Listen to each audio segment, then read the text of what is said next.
to get that projector working. Yeah. Yeah, 1 second. She needs a Sharpie. This computer's freaking out right now. Yeah, 1 second. What is going on?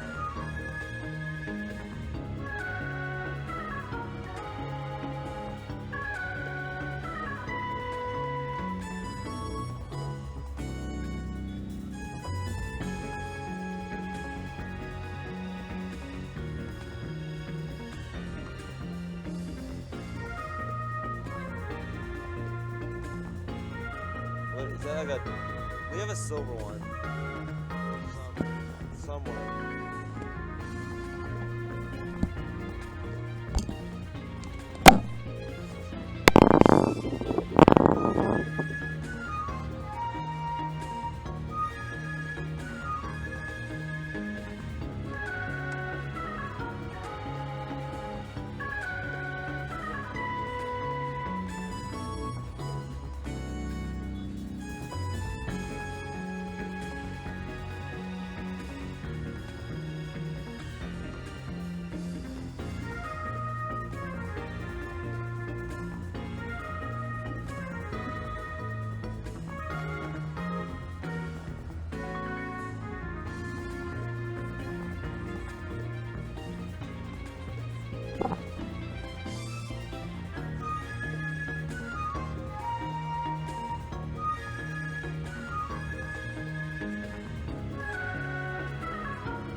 Buckle Up Expo. Seating starts for Steve Bloom and Mary Elizabeth Flynn at 12. That will be in 10 minutes. Main event room. Check, check.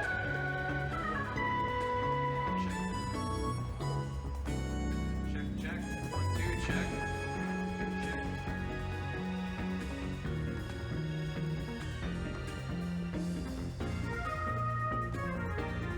Check, check. 1, 2, check, check.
What up, guys? We are back once again. D1, TK Breezy over here at the Level Up Expo. You already know T1. I like I'm it. saying T1, though, T1, that's the name though? of the new team. All right, I like Let's it, go. man. T1, but it's about to be popping right here. You already know what time it is. Top 8. Well, top 7. but supposed to be 7. top 8, man. You know how it goes down. Once again, man, we in Vegas. That's why the tie's out. Shirts open. You know what I mean? Keep it real casual. D1, how you feeling? Feeling really good right now. The players that we have this evening, I'm nuts. This afternoon are pretty ridiculous. On the winner's side, we're going to have Nairo versus Tyrant in winner's semis. The other side of winner's semis will be Void versus Larry Lure.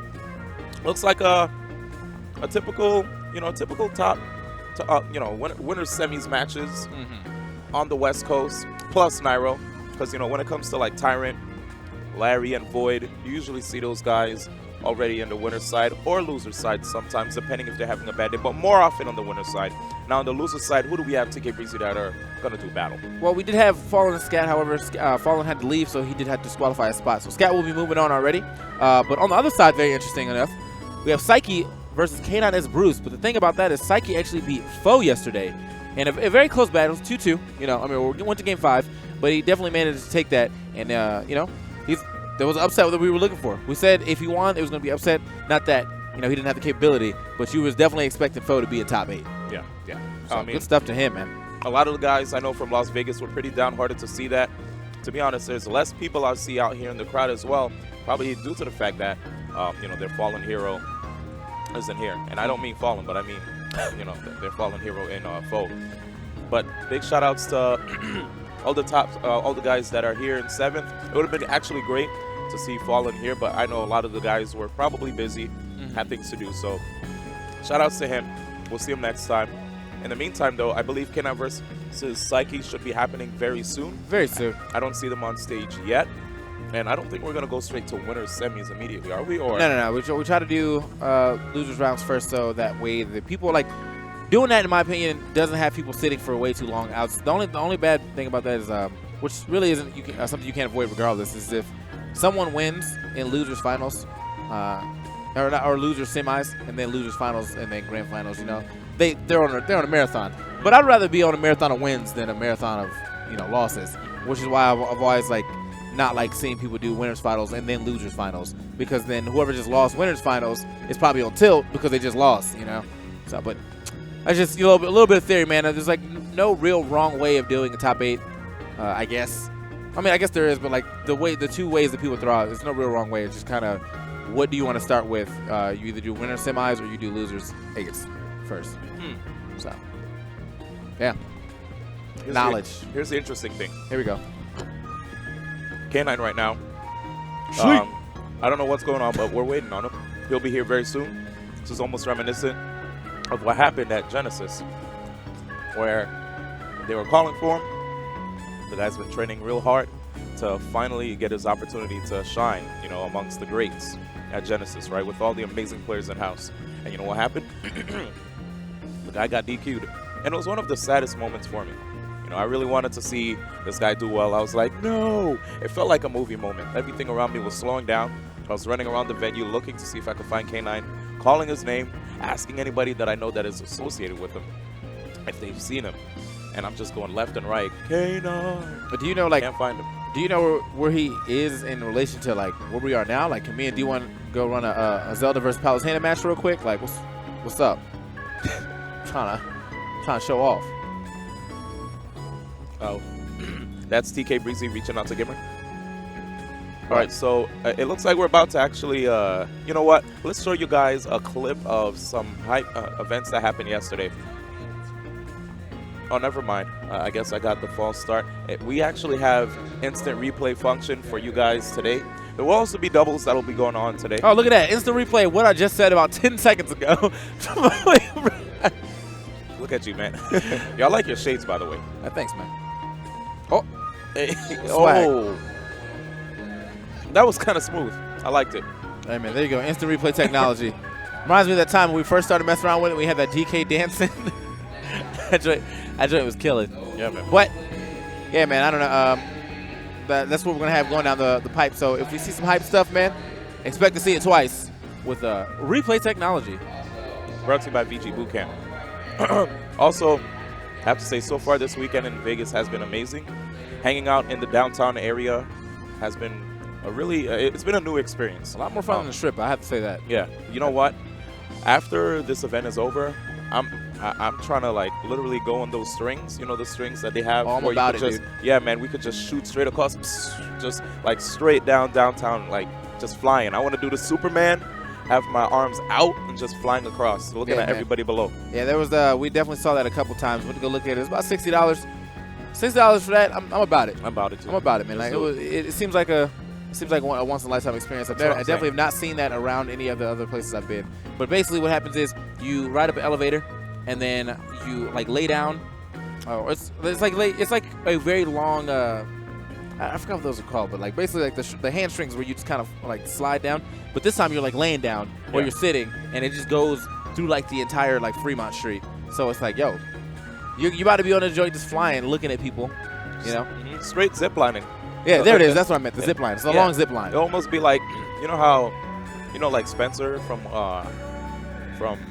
Marvel, they just and just start just straight zipping Young across. Spence. That'll be hype. Like I saw when I watched everybody else do it this entire weekend, it looks so fun, and it doesn't look like a ride that just happens like in a blink of an eye. Like you actually see them for a hot minute just flying across, just looking at everybody below. There was definitely this one dude that was on the zip line, and he was like this. I was like, come on, my man. Come on, man. My Don't be like- scared, man. Like If it break, it break, man. oh, dang. Yo, he I was- definitely saw a video Mhm. of, you know, like the ball slingshot thing where you sit in it and it slings you up. I definitely saw a video of one of those breaking. So I was like, I'm never doing I'm never that. doing those. Never Yeah, doing that. Like I know Hugs and them did it. Like, you know, power to him. But yeah. More party hugs. after that, man, after that video, like it broke, and it didn't like break to the point where like it fell down, but one of the strings broke, so they were just kind of swinging back and forth with that. I was like, that'd be the scary experience of anyone's life. So I'm just not really about that anymore. Yeah, I'm not with it. And I think K9S Bruce just appeared. I think he was in the bathroom and Psyching himself up, looking in the mirror. I will be the king of Smash. I will king of Smash. I will win. I will. I, But that's this one quote that he always used to say in the house, like, or even at tournaments. Like if he loses to somebody, I will, and he won't finish it. Like it's I will, and then you could add whatever you want afterwards. You know, you add your own flavor to it. K9 is the type of dude to where like, so imagine like you're playing. Remember, this is my favorite memory of when you were a Marvel player. But we were playing. You was in that room playing. I forgot who that dude was, but you're playing him and you were beating him like real bad, and like he was getting like super tight, and you were just like, hey man, I think we should just stop playing. He was like, no, I will play. And so you were like stuck there for like 8 other matches. But you just kept winning, and he was just getting more and more tight. Whole room was silent, like you was winning. You wasn't doing the usual. Like you were just. Yeah, usually I'm mad disrespectful. Like I'll play Marvel, and I'll do a long combo, and right as I'm done, I'll just hit the sticks, the buttons, and do the motion just to do the finishing move. You know, the super. I'll be like, bam, and then you know, Gimmer knows. Gimmer just got mad. Like, he was mashing the buttons. That man, And that day though, D1 was playing. I was like, Good game. Like nothing. that guy. That joint was killing me, man. I wish you were there though when there was this one tournament. Oh, take K9's about to play. I'm gonna have to pause the story. Well, they're doing names. They're doing names. Hurry up, man. All right. So I was playing in a Marvel tournament. This was in Philadelphia, Big E events. And as I'm playing this one guy, a whole bunch of I was big there, crowd man. of What you people. mean? You heard they were being Yeah, I was there. disrespectful, right? Yeah. They're like, "Oh, you just wear a picture. Oh, he's just a Smash That was player." yeah. And I it played was- Smash. Yeah, that was the best Yo, pop off I ever seen. that was one of the most violent D1 pop-offs ever. I had a fire inside of me that needed to come out. I took my stick after I defeated. First off, when I was defeating my opponent, I was not even looking at the screen, and I was doing my combo. I looked back at the hecklers while doing my combo, and I finished the combo. And then, when I was done, I took my stick, slammed it on top of a table next to a 360, where the disc for Marvel got damaged because of me popping off, and I was saying all sorts of colorful words. Goodness, it was crazy. I was out of control. The people Esports couldn't D1, stop man. me. You couldn't stop Esports D1. That day, That Esports was D1 not- was gone. He was dead. Oh man. So I mean, it looks like I hear Diddy on screen right now. Yeah, but I'm not. Is that K9's like secondary? Does he do that? K9 really likes Diddy. I feel like after the nerf A lot of players now are trying to, see if they should dabble in extra characters, add some more characters to their repertoire. And K9 S. Bruce is one of them. He really likes Diddy. He feels like Diddy has a pretty good neutral game. Recovery, of course, it's a little suspect. So because of that, sometimes he has to be a little obvious with the high recoveries. But regardless, he loves Diddy. He's been trying his best to use him in tournament. Sometimes he fails. But he looks at that as an opportunity for him to keep upgrading his Diddy, to make his Diddy stronger. And because of this, he's starting to actually get some good results out of it. No stranger to getting top 8s at events. Here comes K9 S. Bruce against Psyche, who knocked Bo out of the tournament, leaving him in 9th place. Let's see what's going to happen here with the Arizona versus SoCal battle. And mind you, K9, he used to live in Arizona, so it's almost as if Psyche's like, yo, come back, yo, know your roots, man. Come back where you came. Come back, man. Yeah, come back, man. Jeez, look at that jug of water, man. That is a man who stays hydrated. This guy is, what's crazy? I never see K9 work out, but he's buff AF. It's all them pop-offs, dog. Yeah, and all that pop-offs using energy. But anyway, man, it looks like K9 S. Bruce will be popping off with the Diddy, while Psyche will be staying with the Sheik. Now, I mean, I felt like this will obviously be an upset too. I think everything up to this point, this could be Psyche's tournament, man. If this man gets like 3rd, 2nd, possibly even 1st just because the way he's playing, yo, breakout tournament or performance for this man. I know he's probably known around his area, but oh, the national skill, my guy. He said, get out of here. Using that, what is it, Jarvis? Jeeves the platform, serving up that stock real quick. Like, hey, man, I got you, bro. Just land right here. I'm telling you, man, Psyche, I was talking to some of the cats yesterday after the tournament was over, and they were saying, Psyche, please. Calm down, man. Calm down, man. It's game 1. And game 1, man. I saw my man SS looking back. He was like, that's my boy, man. He from Arizona. But that's his brother. Chopper style, boy. And here we got the instant replay. Do it again. Right now, I feel like... Here we go, man. Get the chopper style going. My man is telling him, come back to Arizona. I don't know what you're doing in Southern California. All right, so K9 S. Bruce already off of that Diddy. He said, bad idea. Let's go ahead and rock this Sheik Ditto. You know what?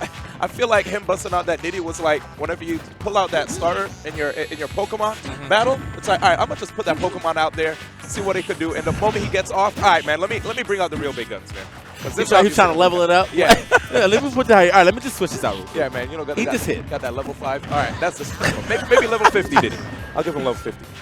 But his Sheik definitely close to 75, even 100 maybe. K9 S. Bruce, really great player. There are times where I've seen him play like even the likes of Nairo and almost win.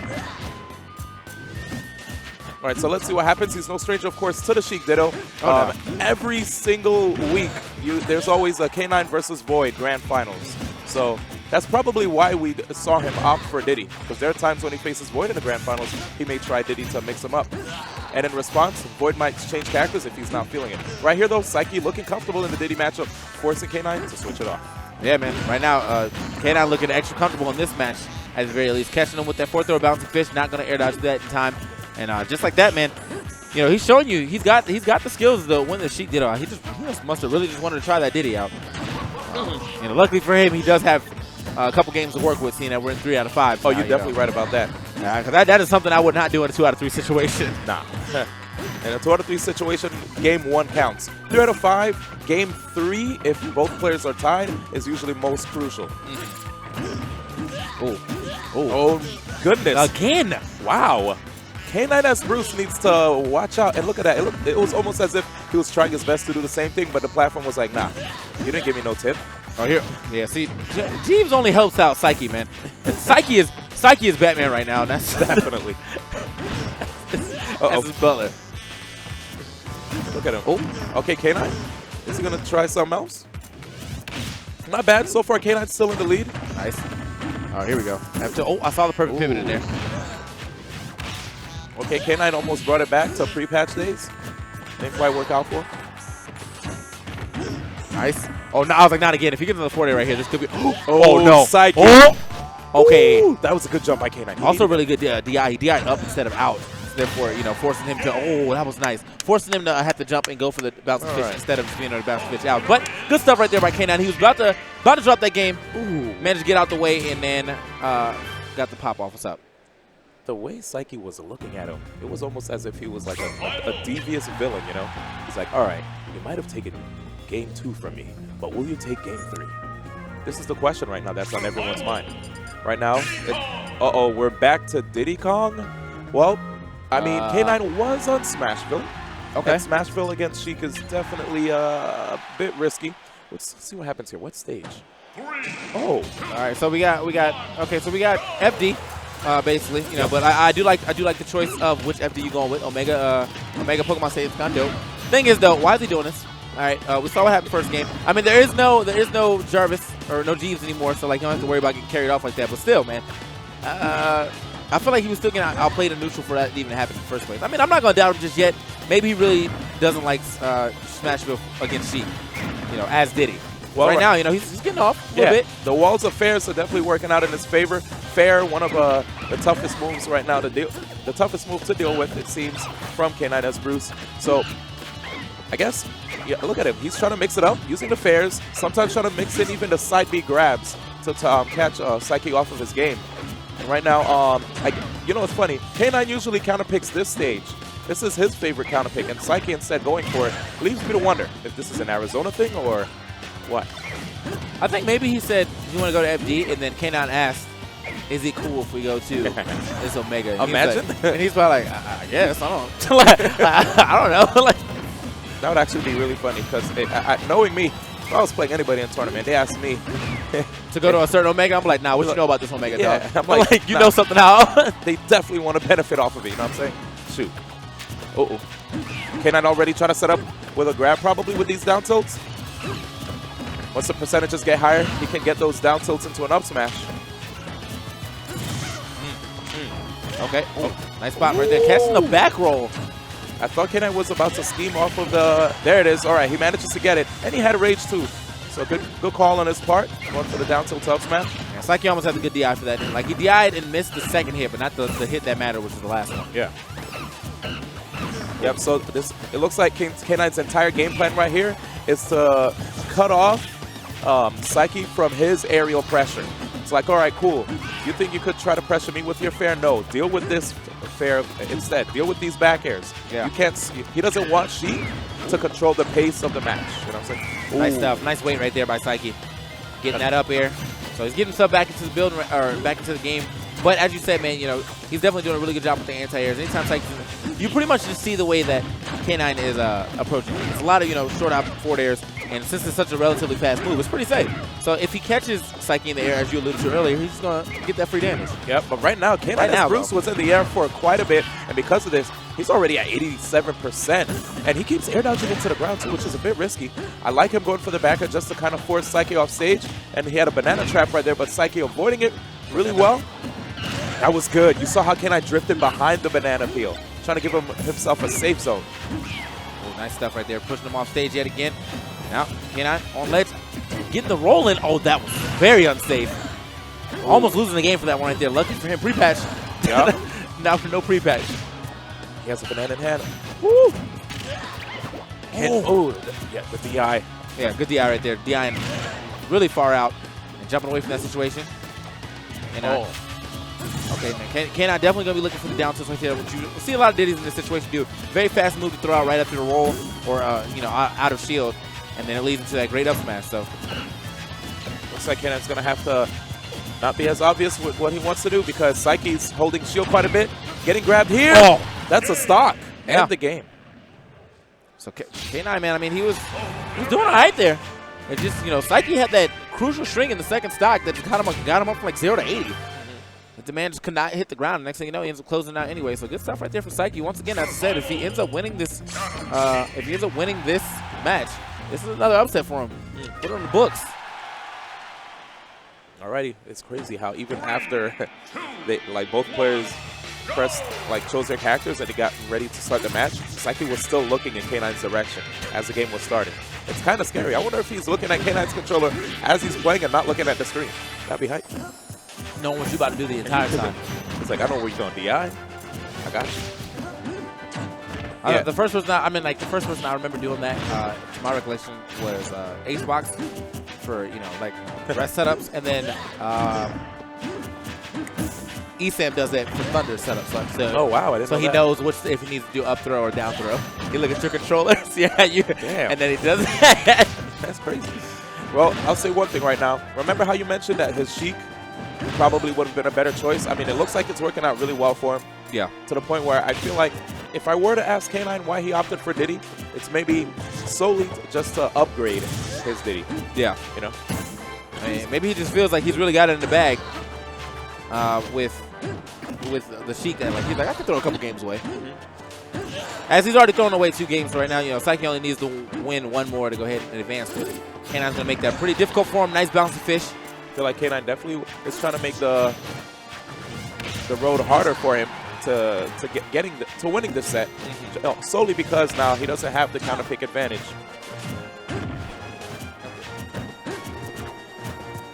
Uh-oh. Psyche right now trying to see if he can maintain control. He does have the rage on deck.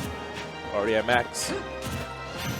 Oh, yeah, there it is. That DI was not going to help him at all trying to survive that. I think he was probably going to die regardless because of how much damage he had. But DI straight to the ledge, getting out that situation. We'll see if he can go ahead and bring it back.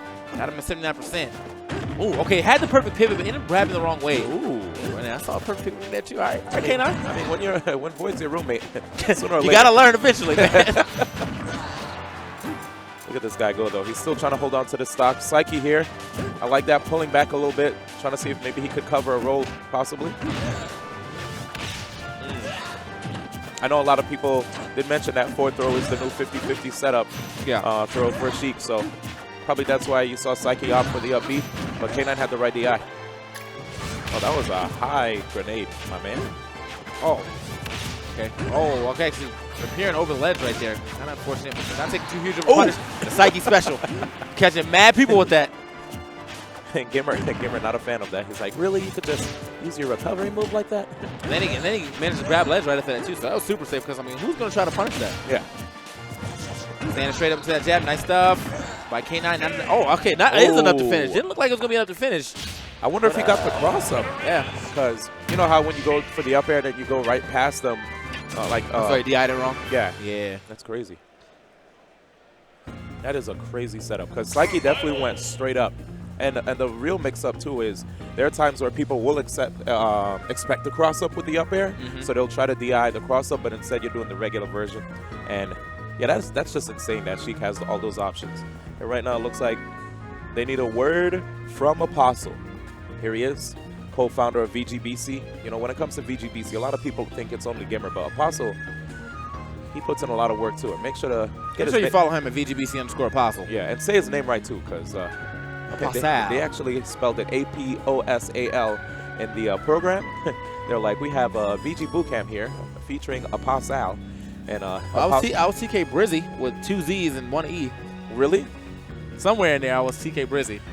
They got me as D1. Yeah, I mean, if anyone spells your name wrong, I just be like, my man C1 in the building. What? E1. I'd be salty. But you are rocking with T1 right here, the Terminator. Ooh, let's go. Basically. I kind of like that name. T1? T1, yeah. How about it? Anyway.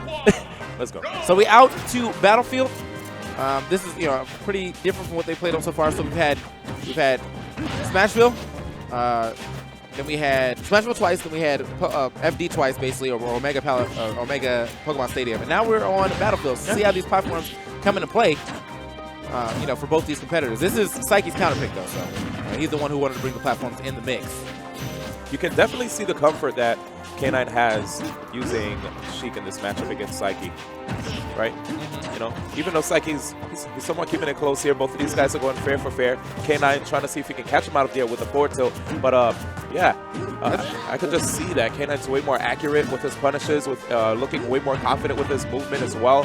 Yeah, that's what I'm saying. Like, the real problem is right now with Psyche is that, they're winning about the equal amount of exchanges, but he's not getting the correct follow-ups on all of his things. Yeah, man. So where he should be maximizing damage, for when he gets it, he's not, and therefore that's why he's losing right now. Yeah. Oh, jeez. All right, grenade out there trying to, bringing it on stage right there. Not really agreeing with that situation, but that's going to back though, still holding that stage positioning. Yep. In that situation when he beat on stage, I was sort of expecting a harder punish, but sometimes grab, might just be as good. Because you still get some damage, and it's a setup, right? I mean, he could have just done this match, but it's a thing. It's a thing that we talk about analysis paralysis. It's basically when like someone does a move like just so off or so out of their character that like you're like what, and then the first thing you do is always like the worst option because usually you're in shield, you're like let me grab this. Someone lands on stage with up B, you probably could smash it. You're like, oh, let me just get this grab. It happens. It happens to a lot of people. I was gonna say, you know, K9 from when he saw Psyche come up from the edge like that, it's really interesting how he was able actually to punish his normal getter, but Psyche with that up smash coming in strong. I like it. That was smart right there. So he kind of faked him out, jumped on that platform. K9 probably thought he was going for an up air. Landed on the platform, immediately got him with that sweet spot up smash too. That was really good. Telling K9 not to feel comfortable air dodging like that against him. And now, with this low percent, Psyche actually has an opportunity to get some combos together. K9 has actually Psyche has a decent amount of rage. Yeah, to do I mean, combos. I think this is a good amount. 68%. Not gonna blast anyone too far away, but enough for Sheik to still get some good combos. Yeah. Here we go. K9 needs to be careful though, man, because again, this is the last game here in the set versus Psyche. And Look at Psyche's movement right now, though. Oh, so that's another thing I wanted to mention. The players were saying that whenever they play Psyche, Psyche feels like that kind of player that will hold back during a set, and then as time progresses out of nowhere, he'll start showing his true colors. K9. Oh my God, he didn't look like he was even close to that ledge. Magnet hands. Yes. I need to make that an emote already. For sure. Here's magnet hands. Whew. K9 he's getting very confident now, trying to go in with these grabs. He can't get too obvious because Psyche is going in with these rolls. Oh, this time he probably heard us. He was like, yeah, you're right, smash attack, but pick the wrong one. Stand up or get up into the roll right there. Stand or get up after 100%. I always point this out. It's very unsafe. If someone's ready for it, you can get hard punished. But right now, K9 actually respecting him a decent amount. Missing the grab though, he had the right idea. Ooh. And Psyche, K9's being pressured. He needs to take center, but Psyche's not giving it to him. That's a stock. There K9 is out. The hand is out.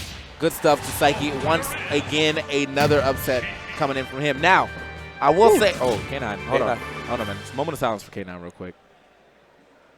Well, he decided to go Diddy, and that, going Diddy during the set definitely put him in a tough situation. It did not bode well for him at all. He lost both of those games, so that was, those 2 games that he could have to stage Sheik possibly into this a lot earlier. But Psyche managed to do it again. Yeah, K9 putting his head down right now. He's not too happy. But at least, he's not, a lot of people whenever... We're back. We're back, man. Hold on, man. All right, I'm looking over here, man. All right, man. He's good, man. Yeah, he doesn't... Not nearly as bad as what most people would think. Yeah, So good stuff for K9 for not, destroying anything or anything like that. Like, everyone is like, oh, K9 just got lost. Time for him to leg drop someone. Nah, man. Today he's taking his loss in stride. Keeping it silent. But it's unfortunate that he had to go out like that. He had the opportunity to, give himself 2 extra games if he decided to stay with his character. But at the same time, as you said, it's all experience, man. Even if he didn't win, the second game that he played with Diddy was a lot closer than the first game. So, yeah. But in any event, Psyche, props to him. Moving on in the bracket, I feel like, we were definitely talking a lot about K9, but Psyche definitely deserves the props because right now he's on a warpath. He's leaving a lot of people dead after, dead in the bracket, dead in the water, if you call the losers bracket in the water. Ellie Golden, dead in the water. Right? Anyway, so yeah, man. But enough about that, man. Good stuff for him. He's going to be moving on. He's going to play Scat next. I'm pretty sure, or actually, I think he's supposed to play someone who, one of the winners or losers of this. I'm moving too far ahead in the bracket. Yeah. Regardless, coming up next for you is Nairo and Tyrant. So we're going to see some DSS and Meta Knight action. Always happy to see Tyrant play because, once again, one of the top reps for Meta Knight, if not one of the only reps for Meta Knight. We got Tyrant like Leo, and then I remember Aito. I don't know if he still plays as much from NorCal, but yeah, Tyrant definitely top of his class as far as Meta Knights go. Always innovating the meta game for that character, and he's gonna keep on going. I don't know what he's doing right now. That neck action. That's the Tyrant, dog. He's trying to get himself into the zone. Starting on Smashville. All right, so Tyrant versus Nairo is gonna be a really interesting winner semis match. Going straight into it, no hand warmers. All right, let's do it. Oh, okay. So looking for the tornado right there. Actually gonna get hard punished. A clean 28 right there from Nairo. Kind of a little bit of a custom combo. I thought he was going to go for the up B, but this is, post-patch. I feel like if he went for the up B pre-patch, that might have been something. Right now, though, Nairo playing so dominant in his first game, first stock, has not even taken % yet. All this kind of started with like a very reckless tornado that Tyrant threw out, landed him into a combo that did about 28%. And ever since then, he just hasn't really been able to get anything started. Oh, here we go. Looking for the back air, not getting the back air, but still getting that forward tilt. Yep, just trying to see if he can get that setup where he knocks him down. Yeah. But yeah, it's funny, you know. Oh, looking like the good old days. Oh, and everyone just missing up B. Oh, no. And Tyrant Yeah. running it back. All right, so double up, missed up Bs right there, where Tyrant actually gets the opportunity to punish Nairo for going for that up B. Surprised Nairo. I don't know why I thought he was going to go for like up air to up B instead. You know, a little safer, but yeah, just a little bit off the mark, and it's losing stock for it. That's how volatile this game can be, man. Yeah, Nairo's going to have to be careful, though. You know, looking for those opportunities to get KOs on opponents. He has like the grab, and Nice. also that was good by Tyrant. Yeah, he was like, I'm not gonna, I'm not gonna, you know, stay in the shield or spot dodge like you expect me to. I'm just gonna grab it. Tyrant right now playing really, really well. He's trying to cover everything. Trying to see if he could get the DI right there out of the up B, but Nairo got him. Yeah, I have to say, man, this is a very stark contrast from like what happened at the beginning of this game. I have to say, man, you know, he had an idea, did not work out for him. Nairo got a lot, and then Nairo went for a punish that did not pan out for him, and Tyrant just kind of ran with that momentum ever since. That's it. Nairo's he has a lot of work cut out for him here. But, you know, with the rage, of course, it helps the players out. Nairo with the almost risky-looking recovery, but my man still came back, though. Good roll back. Tyrant was definitely scheming to get that forward smash on Wake Up. I feel like when he did that recovery, if not, like Tyrant decided to go off stage and do like anything when he was trying to air dodge back, he probably would have got it. That probably would have been the game. You know, he didn't have the opportunity to go for the tether because he was understage, and if Nairo or Tyrant would have pushed him any farther under the stage, probably would have just died. Managed to make it back up. That could have been. Still living. You know he got scratched right there, right? Yeah. That is insane. What? Okay. What a way to go out right there.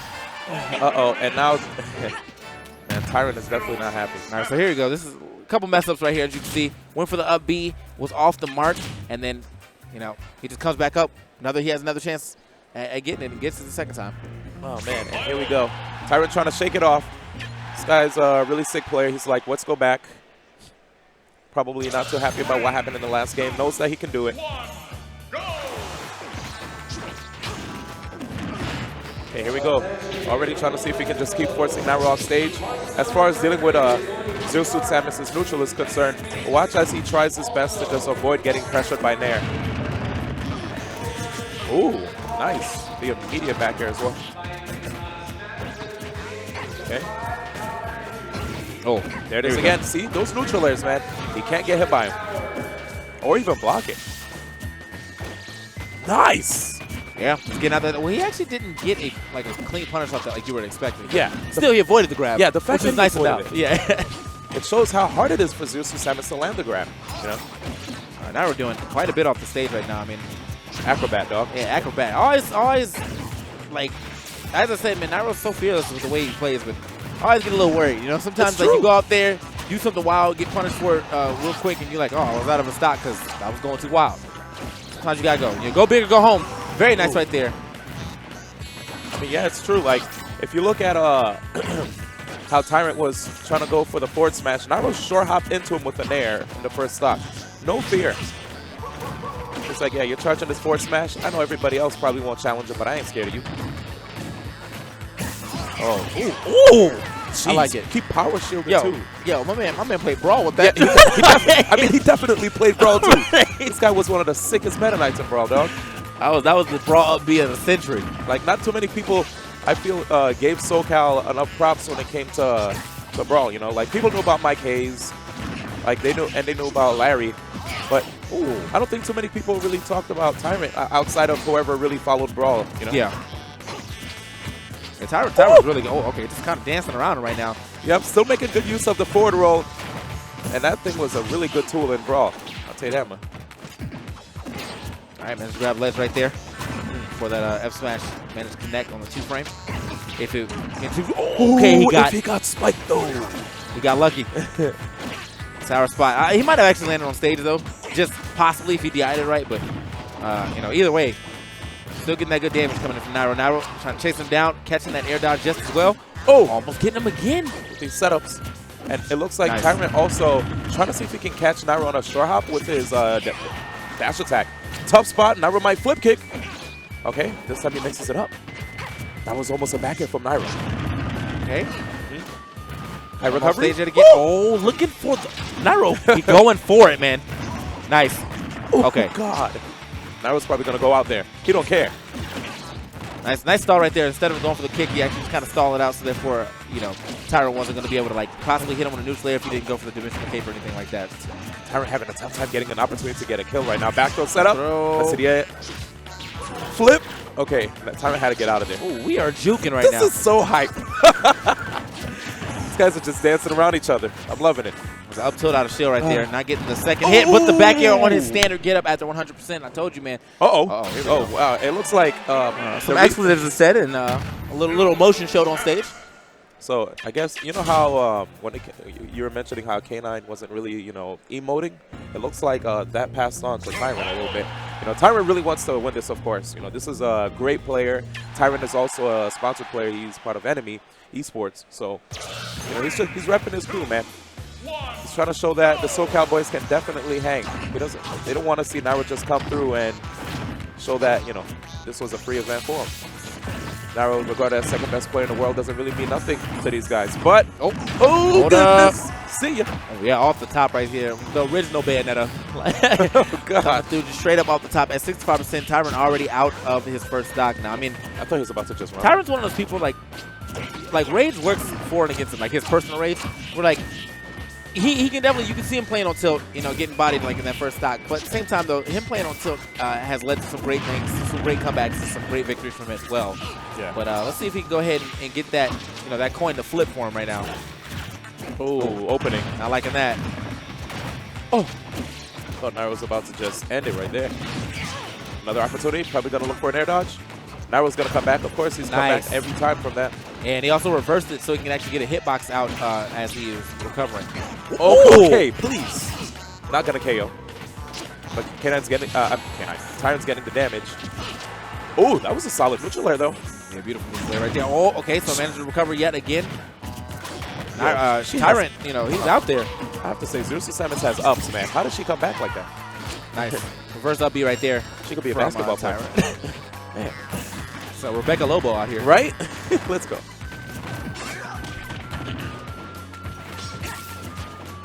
Nice one now, basically forcing Tyrant to burn off of his jumps by guarding the edge the way he was. Ooh. Setup time. There's the bring down, but And it looked like he- actually gets I think I guess he was a little slow on it. I feel like he could actually punish that faster. Yeah, But and I think he was probably trying to go for a down tilt, but inputted it as a down smash instead. nice. Oh, okay. So Nairo slowed it down just a little bit so that therefore he get out the air one. Comes down with the neutral air. Oh! Forward smash, and that will be it. The clean 3-0 from Nairo.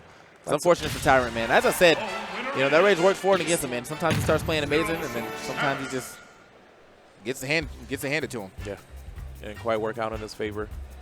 Well, there you have it. Now we're moving on to the winner's final side. Larry going, good job. Good job, man. Proud of you, man.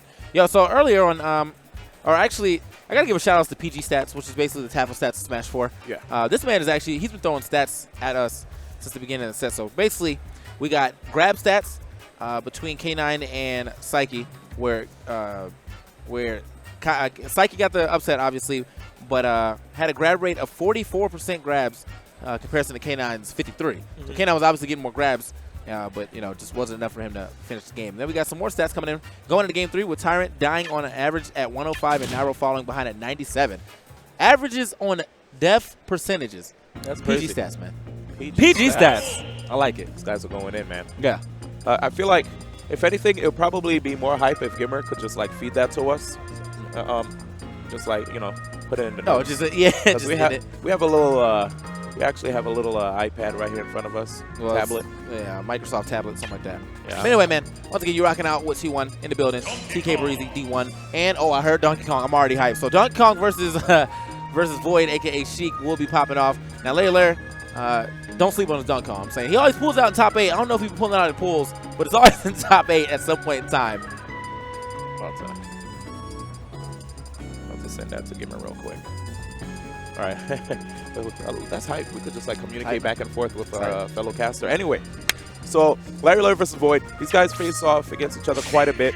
Actually, if the PG Stats homies could send us a quick update when it comes to the numbers. You know what's funny? A lot of these other casters and other esports games, they get information fed to them like immediately. They'll be like, all right, so and they just like have that in their notes. Smash Brothers, we sit there and memorize everything, dog.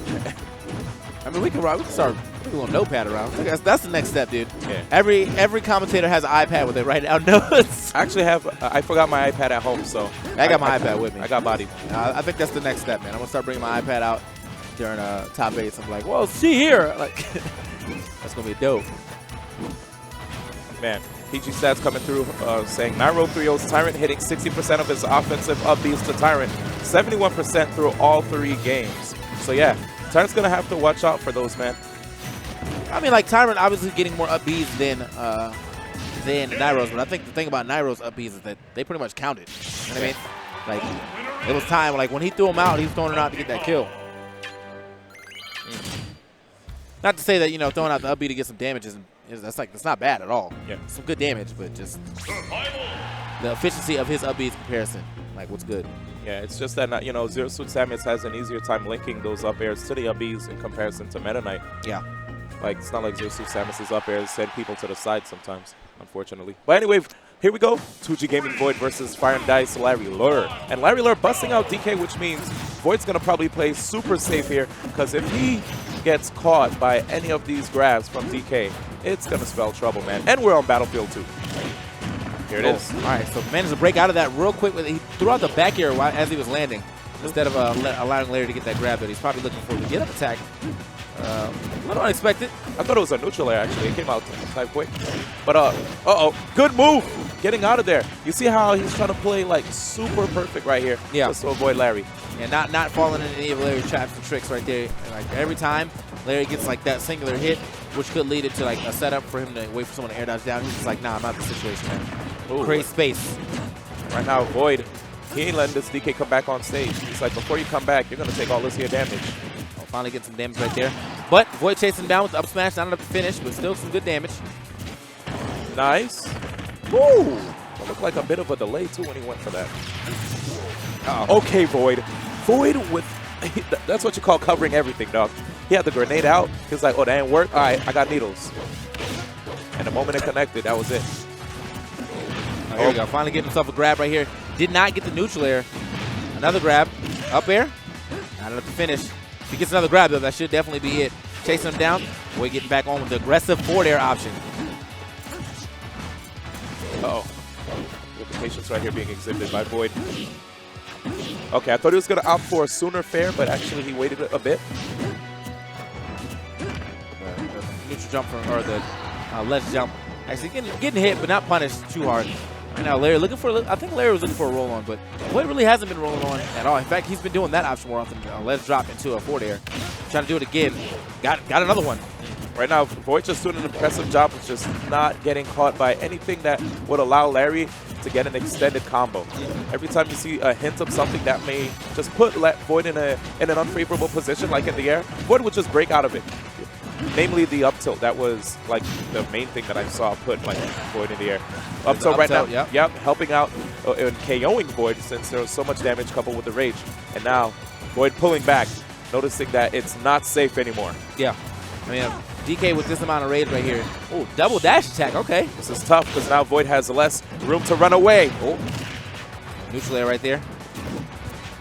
Just barely getting that. Larry keeping Void in the air. Void having a hard time finally getting down to the ground, but not before taking 54%. Yeah, man, and you could notice how Larry's just covering so much ground with these dash attacks. Not going to KO yet. Ceilings definitely coming to Donkey Kong's aid. Let's see, is he going to normal get up? All right. He timed that normal get up to avoid that down tilt, but another normal get up. Nice air dodge. Good weight right there, knowing that he was looking for that. Oh, and Void so fortunate. Actually almost got grabbed there, but thanks that quick F tilt, yeah. Yeah, thanks to Sakurai actually changing the game engine.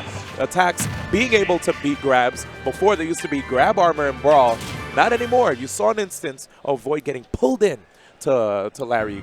But Void immediately breaking that with the forward tilt, knocking Larry into the air, and now also crushing his confidence in his DK, making him opt for Fox here in game 2. Interesting concept behind that too, though, is that even when you break a grab like that, you still take 30%. So yeah, I mean, it's a cool thing for Sakurai to add, or I guess interesting thing for Sakurai to add. Seeing that it's much different than every other game where grab armor was a thing. So anyway, here we go. Yep, we're going straight to Fox Switch. Fox McCloud definitely is cannon fodder for Sheik, but knowing Larry Lur's combo game, he could do the same if he plays his cards right, namely with the up airs, chaining those up airs time and time again, and he does it in a way where that if you're air dodge it, he'll be able to land it up tilt. So it's like a really mean air dodge trap for people to deal with. Nice. Let him bounce off the shield and immediately get in that back air. And here, Void is put in a situation where Larry excels in the most, corner pressure. Instead, it looks like Void actually got out of there quite easily, showing how experienced he is in this matchup. He's going to have to mix up the way he gets out of corners though against Larry, because Larry is really good at just catching on to player habits. That situation got the down air right there. Oh, that looked like an up smash situation, but we didn't see the reaction that we would expect right there from Larry. Probably because Larry didn't expect Void to go for that in the first place. Okay. Oh! And, yep, that's going to be it right there. Nice stuff. Was that a late dash attack? Yeah. Yeah, because, okay, yeah, that's why he was able to just get that up air in the way he did. Get that late dash attack, you're able to act quickly afterwards. Wow. Oh! Ooh. Called that well before that man even started that phantasm or illusion. He was like, yo, you about to be right here. My feet is already here, delivered. I definitely heard people in the crowd go, oh, when Void caught that. And here it is. Just like I said, man, this character gets comboed. This guy, Larry, tried to escape, and Void said, where do you think you're going? Oh, tough situation. He called that roll like that was actually part of the combo. Like, he was already running regardless if Larry was going to roll or not. Yup. And right here, Larry's corner pressure may be good, but when you're off stage as a Fox trying to side B back on, Void makes it a world of hurt. Look at all that damage already inflicted on Larry. Right now, Larry can't afford to be caught off stage. Ooh, all right, so side being on stage that time instead of going for the ledge. Smart. Yeah, he's probably trying to see if he can avoid the needles, or maybe even the down tilt that Void has been going for quite a bit. Oh, immediate turnaround. So he dash attacked the shield, immediate turnaround for tilt. Yeah. One of the reasons up air finish game. One of the reasons that Void is able to do that really quickly out of shield is because he employs tilt stick. You know, being able to have tilt stick allows him to have access to his tilt options, which he desperately needs now with the nerf of the down throw. He needs those to ensure a KO whenever he's facing off against these top players. So good on Void. Right now he is up 2-0, but these matches are not easy in the least right now. You know, Larry's making him earn all these wins. Right now we're going to go into game 3 in the set, and it doesn't sound like there was a character switch. Oh, no. I think he's probably going to stay with this Fox. I mean, like, the DK, yeah, it's a good niche pick for him to pick, and sometimes he gets some couple games, but it's something that you definitely want to try or explore in the first game of 3 out of 5. As we said, same thing what K9 did with Diddy. So, except he tried it 2 games instead of 1. Right now, Larry, again, just showing how strong he is in the neutral with Fox, even against a character like Sheik. Wow. Another opportunity. He has a lot of damage, and now he's looking to get rid of that stock.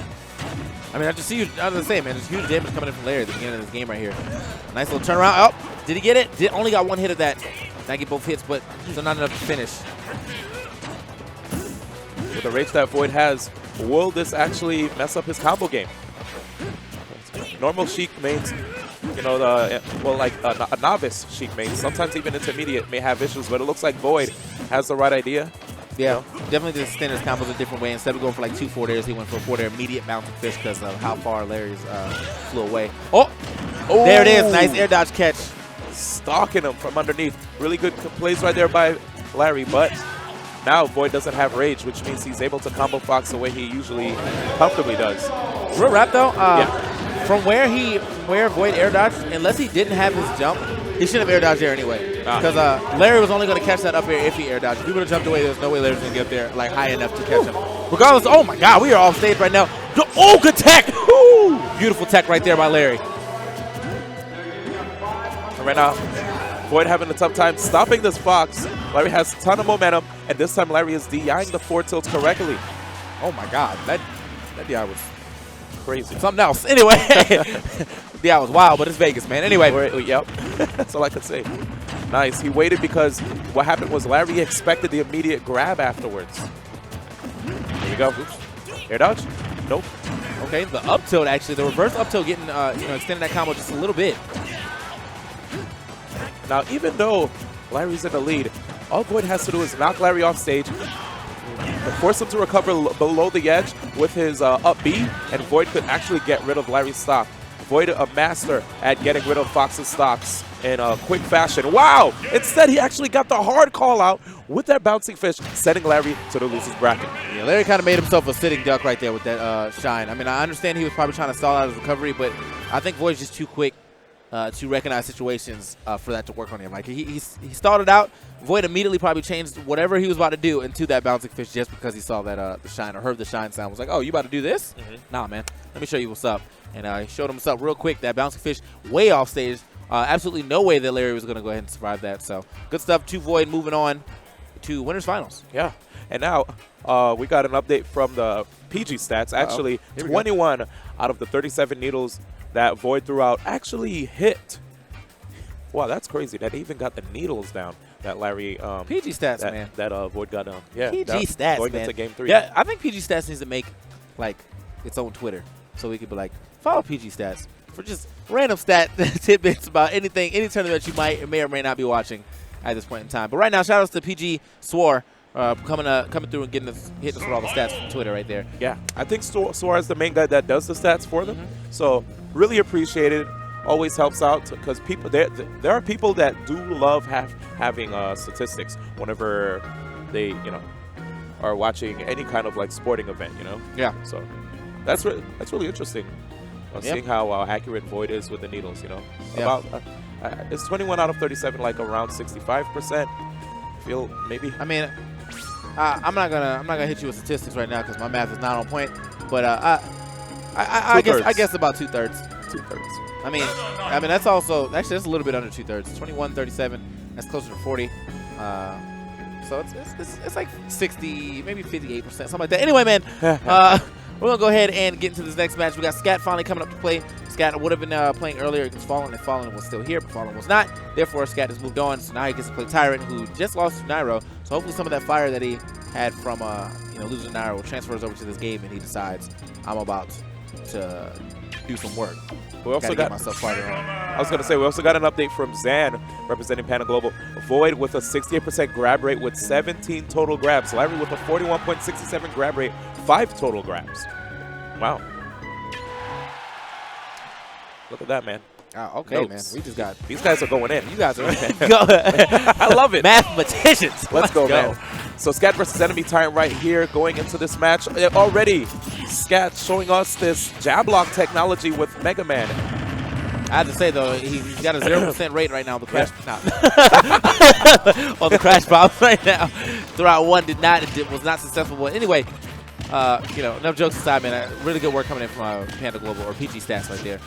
Now, this is something that I've seen a lot of Mega Mans doing lately. But first, because I have a decent amount of Mega Mans in my subgroup that play, right? Okay. I didn't really see a lot of Leaf Shield being used, around I say about 6 months ago. I'm now seeing Leaf Shield used quite a bit. I mean, it's a really good option the way they use it too, where they throw out a Leaf Blade, or they throw out a blade and then Leaf Shield and then jump off and Z drop the blade while doing a trump at the same time. Dope. I've seen a lot of sick setups with Leaf Shield from these guys, especially Scat, man. Can't wait to see what he's going to do here in the top 8. This is losers quarters right now with these guys. And so in the matchup, it looks like Tyrant trying to find a way to get in without having his offense stopped by the Lemons. Already seeing the dash attack clank with the pellets, which actually makes it a bit difficult for him. Oh, he didn't get the final hit, which leads me to believe or ask, would that have KO'd? I feel like it definitely would have KO'd, but I'm trying to figure out how he even got out of that final hit is the better question. Oh, there we go. 50% crash rate, bomb rating. I don't know why, but I just felt like I was watching a Halo game. You know how people get stickied with the plasma grenade? I got a little hype there. I don't know how Back long to the Middle East. tornado lasts, but imagine if he did the up smash and they hit him like tornado at the top after the up smash it because he basically died to where that tornado would have been if it kept going. All right, so it doesn't last that long though. Okay. One thing, it looks like a lot of these players are holding out, holding in after they get upbeat by Tyrant. So maybe let's see what happens here. Oh, did he hold up there? Because it looked like he was right underneath. Yeah. So these players probably mixing up the DI, causing Tyrant to miss. All right, Tyrant managed to get that back air in there, but not enough to finish just yet. All right, so spraying his way back on stage right there. Kind of reminiscent of like when in Melee when a Falcon or a Fox knows they're not about to make it back, so they start firing those lasers from deep. I mean, he still made it back, but I don't know why, but when I saw that forward smash from behind the back, that was some A2 Brute type stuff right there, man. Scoop. Uh-oh. Yeah, so that was the setup right there, but he didn't go for the ledge trump this time. It's a really good setup too, man. Like the immediate ledge trump actually gets them hit by the by the leaf shields, and oh my God, did he jump? He needs to watch out with them jumps, man. Yeah, don't jump out of that, man. I'm telling you, man, Scat is up to something. That's all I gotta say. Scat trying to come down with an aggressive option right there, but down air. Don't really see that move being used too much. But Tyrant trying to find a way to land. Scat not giving it to him, catching him with the last hit of that back air, actually. The most important hit. Very nice. All right. And that dude was just dancing in the background. He's like, I'm on camera. What's up, Mom? Look at him. He's still looking back. He's like, yay. Anyway, Level Up Expo. This is losers quarters yet again. Game 2 with Scat up. Oh, Scat looking happy right now. He's like, yeah, I'm going to make it through. I got this. Look at him. That was a confident dap, too. He's like, yeah, I'm in there, yo. I'm the super fighting robot. I'm about to save the world. Here we go. Tyrant going with Sheik. Tyrant's actually been practicing Sheik on the low. I remember when there was a False Saga, he dittoed False to actually, you know, allow to basically like secure the SoCal soil from East Coast domination. And here we have it. Green Sheik, not my favorite color, but you know what? Everyone has their own tastes. Actually, this is probably my least favorite Sheik. Yeah, I think about it. that's what I'm It's not really feeling that color. Anyway, Too earthy. And I like the earth, but I don't know, man. not with Sheik. Yeah, not with Sheik. That's not your element. Anyway, Waiting for the jump. Scat instead pulling back. He's like, nah, I'm not going to give you that free damage. Sometimes it could lead to getting bouncing fish. Or fair, even. Okay, I like the delay there. Whoa! Nice. He just went straight for it. And sometimes you got to do that against your opponent. Because a lot of times, people will just wait for the air dodge. And a top player, they'll be like, what if I don't air dodge? And then you'll just sit there waiting forever. So, good call by Tyrant. Actually just going straight for it. and the SoCal house, man. Everyone got a Sheik, man. I'm telling you, man. Everybody got a Sheik, man. I feel like there's probably more Sheiks than Clouds, man. I know you were saying we all got Clouds, but I mean, I feel like y'all still got Cloud. Bro. get out of here, though. You're right. I seen the Void Cloud back in the day, man. He was the first person making all the Cloud combo videos, basically, or Cloud gifts. This Cloud's pretty ridiculous. Yeah. We're trying to catch a roll back on right there with that Metal Blade being thrown backwards. So right now, man, you know, this Sheik has definitely been a good switch. Ooh, under the chin yet again. Yeah, double jab ain't safe, dog. It ain't safe. Where Moon at?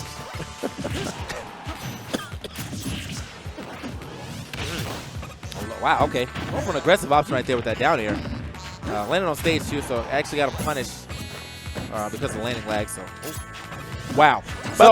So he walked off. That was about to be dope. So he walked off with the forward tilt, and then immediately tried to go for a back air. So if Tyrant jumped, he would have got caught by the back air and possibly stage spike. By the way, I just wanted to give you an update with the PG stats. Green Sheik has a 0% approval rating by the Level Up Expo commentators. Thank you, Esam. PG stats. Oh, that's a punish. Okay. I mean, it wasn't like it was going to be too hard of a punish. No, no. I mean, maybe like a F smash. Yeah, I could have got an F it's smash. positional. Yeah. And he got percent off the fourth throw. Not bad. And it allows him to get a free pull on a Metal Blade or something, right? Now, with the amount of rage he has, I think he actually can kill with the up tilt. Like not even being funny. Like I feel like he actually can't kill with up tilt if he gets it the right area. Especially if he happens to get on his platform, which I don't know why he would. Still living. Does he have his jump? He does have his jump. Nice metal blade right there. Wow, He was thought about actually it. He behind him. turned it around. He thought about it. Yep. Ooh, but that's gonna be it. Air dodge getting a body right there. All right, not bad. Actually making it happen with the Sheik. This guy's been practicing a lot with his Sheik, so good on him for actually, you know, eking out a win in the set right now versus a player of the likes of Scat. So here we go, game 3. Really important game right here in the set. Let's see where Scat is gonna go. Is Scat a fan of Duck Hunt? Does he like the big stages where he could run circles around his opponent? Oh, Okay. no, we hear the Cloud out. So we Final got some character switching from both characters. We got Scat coming out from Cloud, which a little interesting because, as I said, SoCal House. Yeah. Y'all probably practice the matchup quite a bit. Yeah. We definitely have some Clouds in the building. And Tyrant, not even scared, ran straight up in there and got that quick damage. So he's just going to keep, looks like he's going to keep rinsing and repeating right here with these punishes. Wow. Tyrant's Cloud looking actually a little real. Not saying that it was fake. You Wait, know. no, this is Cat's Cloud. Oh, did I say Cloud? I Yeah, meant Tyrant's Tyrant's Sheik. Sheik. Yeah. Apologies. You're trying to call a Sheik counterfeit because he's playing green with the 0% approval rate. Yeah, And I feel that. Not a fan. Oh, honestly, that hits. Like, that's my least favorite limit break move. But the last hit always hit. Because people stay dropping shield like too early. Oh, you are so fortunate that there are invincibility frames on that recovery. He move. wanted it. He wanted it all right there. Yeah, he's definitely lucky there's invincibility on that recovery because that was definitely an all or nothing tactic displayed by Scat. He got nothing, but he could have got it all. This man is making it happen right now. I don't know if Cloud might have been the right decision for Scat. Ooh. Nice. Wow. So yeah, good DI to land on that platform. Yeah, the decision to use cross slash as an anti-air is definitely a smart one. You get good damage, it comes out rather quick, but decently quick. But I don't know, at higher percents, it looks like players are able to get out easier. But when it comes to limit cross slash, it's a totally different beast. And As he just displayed right there, how's that man gonna get out of that? He right, wasn't. it's so quick, and it sounds like an AK-47. They really do. Shots fired. All right, man. So he's kind of getting overwhelmed right now. Just trying to find a way to get back on stage. Nice usage of the cross slash in the air to stall himself, though. Yeah. Avoiding that bouncy fish. But it looks like these platforms are helping out Tyrant when it comes to tech chasing. He'll combo Scat, and then Scat will just land from like one side of the stage to a platform. Landing on this platform would give Tyrant access to another fair to send Scat off stage, or if he's close enough, he can even squeeze in an up smash, depending on the percentage, right? So definitely tough situations for Scat. I myself think that his Mega Man looked the cleanest out of all of his characters. I mean, it is his main, right? All right, it is his main. But see what happens here. It's his decision. You know, he's already made it to the top 8 using both of these characters. So who are we to say who he can use? All right, so he's going to switch back to the Mega Man. Very smart option right here for him to go for. Dog, I You feel know, like he had to try it at least. I feel like Xander Mobus tried to copy the way I said Mega Man. You heard the way he said it? Good try, Xander. Anyway, so we're gonna go to Everybody getting shot at right now. Is my mic back? Sorry, guys. Looks like my sound got Xander muted Mobus, for a minute.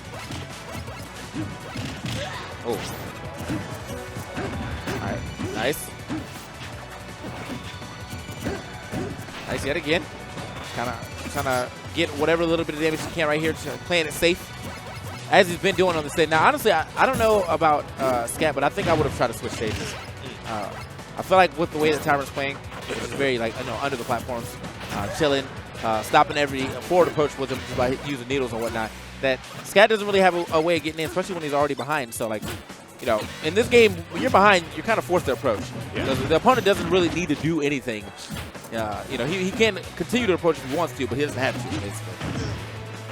I feel like he's like really confident just going into the stage. I've seen him get a lot of good results out of this stage. But yeah, you're right. I mean, Sheik's. Where is Sheik bad at anyway, right? Yeah, I'm just saying though. That's the other question. Yeah, I guess it's not really any place else he could have really taken him. Usually, in situations like this, so you do see Scat trying to stay under people and use the very good moves that Mega Man has going up, such as up tilt, or not up tilt, but up smash, up air, and then Metal Blade is being thrown up. But right now, he's not really getting that going for him. Woo. I like the usage of Rush to get out of potential 50-50. Okay, got another leaf shield out. Actually just slapping through that leaf shield, not giving no caution to the wind right there. Oh, is he gonna jump? He bouncing fish. Oh, he bouncing fish. Okay. To his own death. Yeah, you don't jump, man. Just let that joint ride out. Yeah, man, please. Or air dodge or something. I don't know, but you just don't jump. Yeah, but I heard the bouncing fish into the depths animation. And Scat right now. I'm telling you right now, my man Scat is keeping this Sheik at bay. He has the lead, right? He needs to rack up as much as he can because this is Sheik that we're talking about. And Tyrant is an impressive player. We already see what he can do with Meta Knight, and right now his Sheik is quite scary in his own right. Oh, scooped up yet again.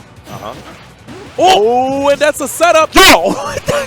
He almost got caught, dog. If he would have killed him with that, that would have been godlike. So you know how, like, all right, so basically, with characters like Mega Man, who have all these, like, really unorthodox tools, there's, like, a coupon for one free stock that you get, like, every like, set. So that would have been his one time he would have got that. You never saw that again in this set, but it would have been hot. That would have been so hype, dog. So it's like, you try to chase me, but now you get caught by Rush, and he already has the up air out there. Scat is such a genius. See how Tyrant manages to get back in there. Yeah. So right now, man, give it up to Scat, though. A really good lead right here. I just now noticed he's still on his first stock. Lemons. Oh, Scat okay. said, you thought you had me off stage, but I have this present for you. Yeah, that neutral air actually stalled out that hitbox so he could get under it, and then he came back with the, back air to seal the deal. We got some more PG stats coming in for you. We got Zan coming through saying, Tyrant is punished 44% of his ledge options so far. Scat with 11. So I mean, obviously Tyrant, having a better grasp on what Scat's about to do up his ledge. And that's definitely going to help him get more damage, leading to better stocks. Just didn't happen to pop for him in that last game. So now we are in a Game 5 situation. The Mega Man came back out and has worked in his favor. We got Swar also saying, firing into Game 3, Tyrant's been dying on an average of 121 to Scat's 164. Yep. That boy heavy, though. Woo. And indeed, I mean, yeah, Mega Man, body full of metal. That boy is definitely heavy. So. Definitely. Good stuff once again to the PG stats, guys. Moving into Game 5. Oh, okay. Yeah. He's looking for it all right there. I like it. I thought he was definitely going to send him down under. Down under. Yep. Shout out to the boys that were out there in Australia. By the way, I heard Mr. R1. Hype weekend. Good job. Second being Abenango, and third, 9B. MacD? 9B. Oh, Yeah. I was like, yo, what? Let's go, MacD. But yeah, just basically saying, Bayonetta got third, man. Calm down. Cool. Not to you, but to, social media. Game 5, though, so I'm surprised. Scat actually didn't opt to go Cloud. Oh, tech. So, yeah, very smart right there to go for the, just put the Leaf Blade over the ledge, so he's forced to do something like, forced to maybe even roll on, because he can't really do anything else with Leaf Blade just spinning on him. Like, he actually has to roll on, now that I think about it. Interesting going with the neutral airline right there. But well, then again, I don't think up air was going to KO. Mega Man type heavy. Heavy. Some would say heavy F. Yeah, anyway, I'm there with you. Smart drift back, by the way, by Scat after getting forward thrown. He didn't want to get up smashed. Air down to the ground. Not looking too risky, but managed to work out in his favor anyway. So let's see if he can go ahead and steal this stock real quick. Look for the back air. Actually got the cross up in the back throw. Not enough. A lot of rage on that, though. I think, he probably would not survive into the back row like that. Oh, but the ledge trump. First time he's used that option to actually get a KO in this set. So good stuff. Once again, those coupon stocks. Buy one, get one free.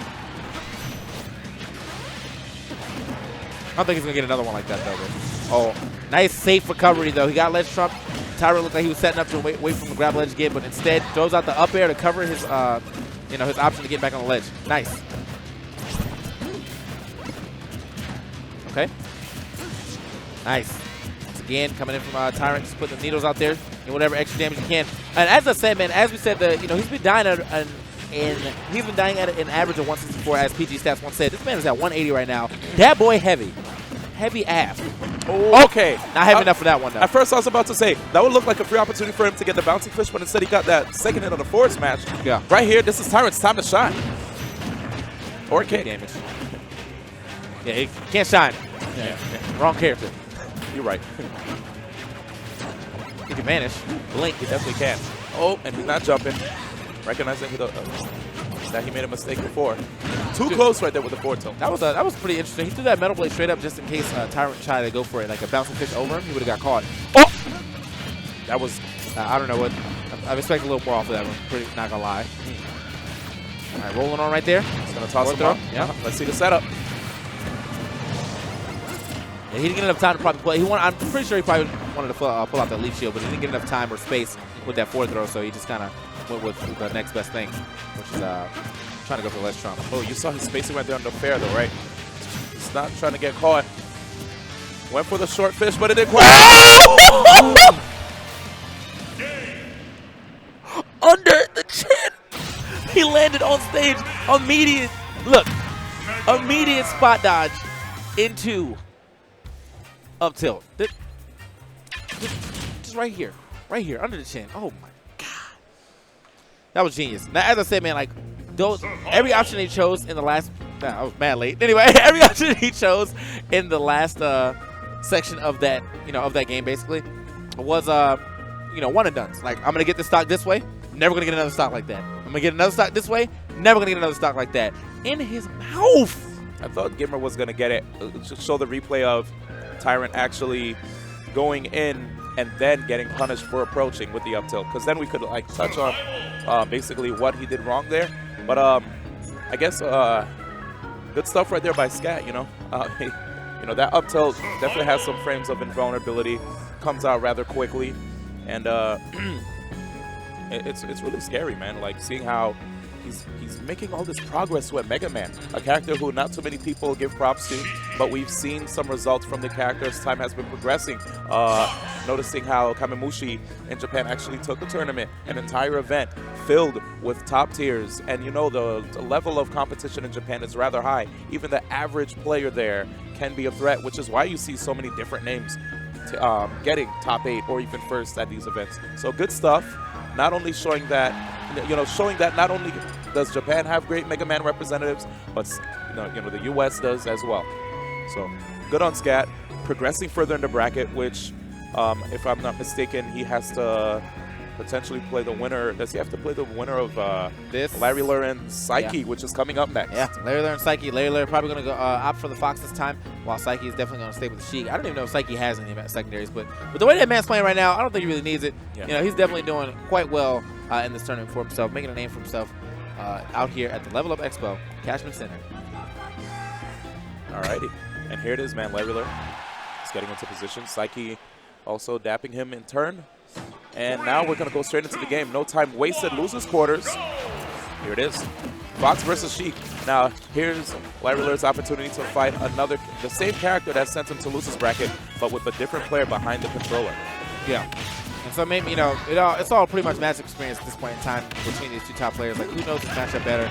Right now, it looks like Larry Lur is doing a fantastic job of, as you said, his corner pressure. The man had a hard time getting off that corner, but he finally managed to make it, getting a lot of that damage back, too. And Psyche showing us that he actually has those perfect pivots down. It's to the point where you could almost expect it from any high-level Sheik, which is great to see how the game has progressed over time.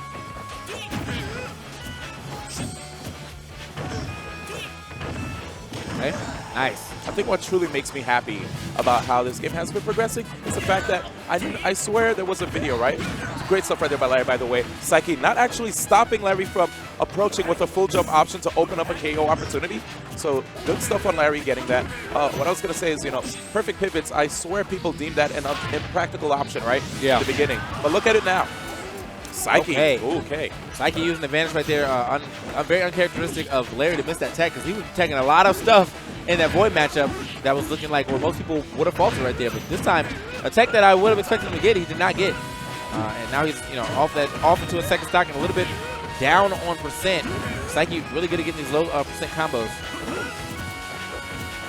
Also kind of really good at closing stocks out riskily. Like a lot of his stocks are closed out in not the normal Sheik fashion. Yeah. Now, I've seen a lot of Vanish KOs out here and places where you usually wouldn't see a Vanish. You know, good stuff for him, man. Bringing some new Sheik tech to the table. Up tilt or cross or up. up air. Or was it?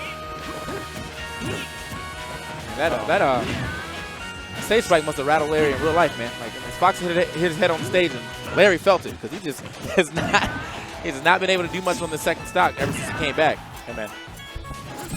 Oh, just the punish game from this character. It's really hard to deal with. Yeah. Right now, Larry with Rage. We're going to see what he can do. Can't get too obvious with his approaches, though. Psyche's a quick learner. Here it is. Psyche probably trying to toss out the needles to force Larry into the air, or maybe even force him to block so that he can run up, go for a needle charge, shield, and dash up grab. Okay. Uh-oh. Okay. He kind of, at least he pressured Psyche towards the stage. Tried to see if he could get an up tilt to get something started, but that trade not quite working out for him. Here it is. Larry, it might be back in the game now. Oh my See? God, he was Look at definitely that. back in the game, but full rage definitely going to help him out, closing his stock out. And I feel like that's always something that happens with Sheik, man. Like, you, obviously a great character in neutral, kill options a little lacking, and therefore, near the end, there's always an opportunity of an opponent to get a rage KO on him, just like Larry did, 80%, and ends up getting an up tilt. Those up tilts, man. He had to get underneath that Sheik. Keep putting the Sheik into an unfavorable position in the air. Those juggle situations are what help Fox a lot. Fox has a lot of great moves that can capitalize on your landing. A lot of great juggle tools as well. And they all have amazing vertical knockback too. But let's not forget the back air, which has good horizontal knockback. True, very true. Fox McCloud, man. Fox McCloud. All right. Nice. Here we go. Fighting his way back, or fighting his way back on the stage right there with that Phantasm or Illusion. I don't like the fact that they changed the name. Why couldn't they both be Illusion or Phantasm? But anyway. Wait, what did they change the name to in this game? It's not really a change. It's just there's always been a difference where it's Fox Illusion and Falco Phantasm. Yeah. So, I mean, I would just like them all to be called Phantasm. That's a cool word. I know, but Fox and Falco, they're two different people, right? I mean, Imagine twins. They don't want to be seen as like the exact same person. They want to have their own style. Larry! Oh, Okay, Larry! all right, Larry, I see you. I mean, I'm just saying though, the blasters are called blasters. Jeez, this stock was a disgusting one. Larry putting a hurting right now on Psyche, forcing him to keep tech in a tech situation with these fastball fairs. That's an up smash. Good on Larry for not dropping that opportunity. A lot of times people will pause a little bit when they see that opportunity to punish a Vanish on a Sheik. Okay. Oh, nice. That was a smart decision, and he has there the it tech. is. The Larry tech is back. Check that situation, getting back on stage right here. He's got a decent amount of rage on him too. If he can go ahead and avoid this kill, he does avoid losing stock right there, but still got some good damage to that neutral layer. I like how he just kind of weighed that one out. Yep.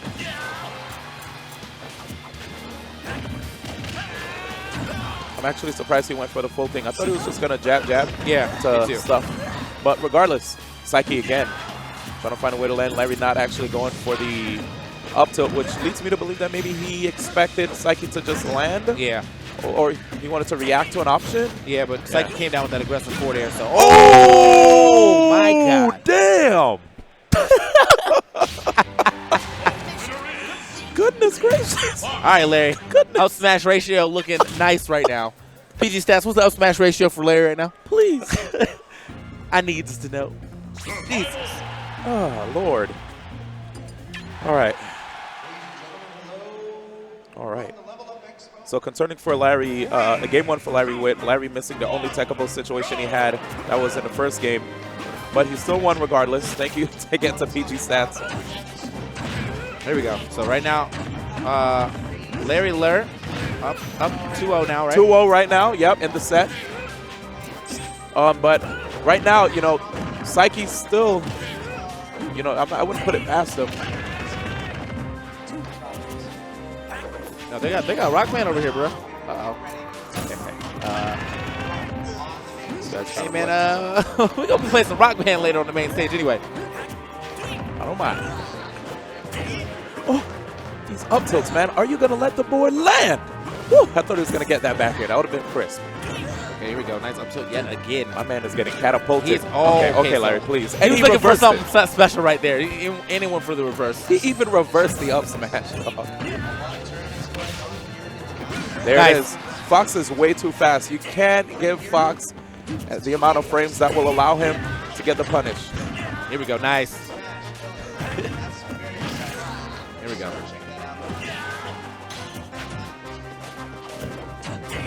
Ooh. All right, so good stuff right there.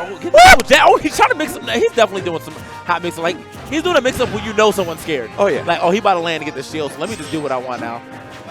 This is just Larry in prime form right here. Psyche has been doing really well in the entire tournament, but right now, I don't know if he'll be able to stop Larry Lurk.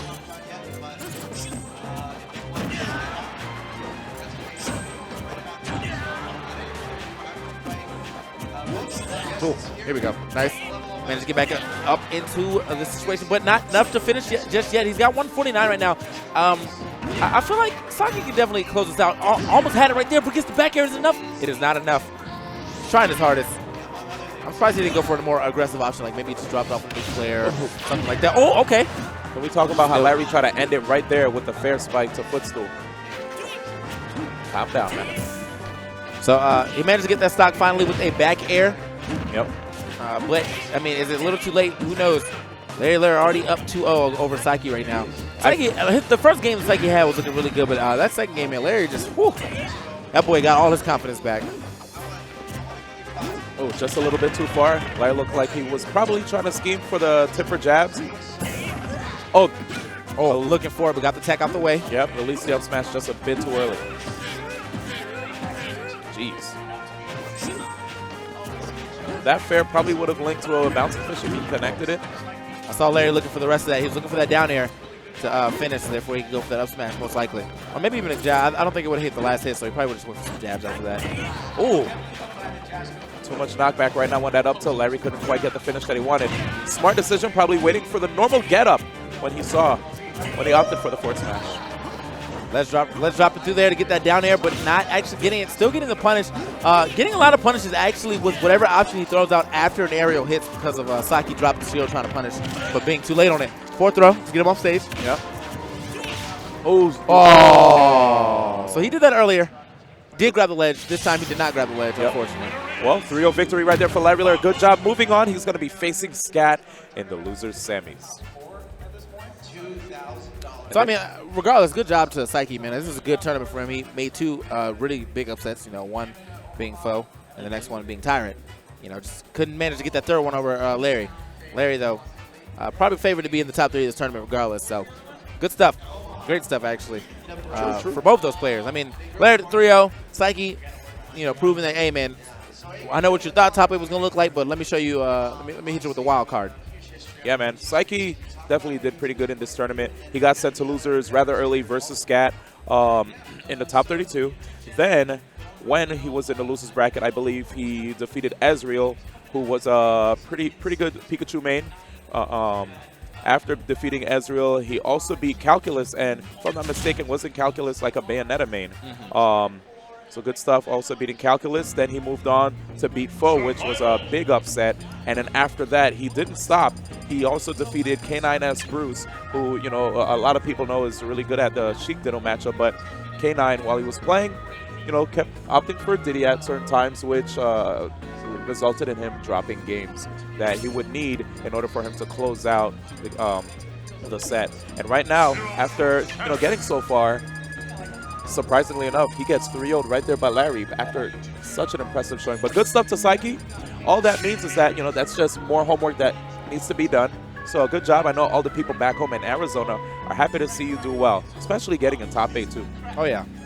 I mean, gotta give it up to him, man. Top 8, level of expo. Regardless of the competition, man, the top 8 was supposed to be stacked, and you know, you managed to make it. So, without further ado, though, we will be getting into winners finals right here between Nairo and Void, two people who are definitely not strangers to any winner finals. So this is gonna be pretty interesting right here. Void going Sheik, Nairo going with the ZSS, and we're starting on Final Destination. Okay. Nairo probably not allowing Sheik to go to what people like to call Sheikville. So he was like, you know what, man, let's go ahead and hit this final destination real quick. And honestly, man, I feel like Void, this is not going to stop Void at all. I feel like he likes this stage. Oh, wow. Crawling under the Paralyzer into the down tilt. Okay. Yeah, this is actually going to be a really interesting match between both of these players, masters of their character. But by no means do they get complacent, right? They always try to look for new ways to reinvent their character, despite any nerfs that come their way. Do you see them decide to completely drop their character? No. They might opt to pick up a secondary in case a bad matchup comes their way.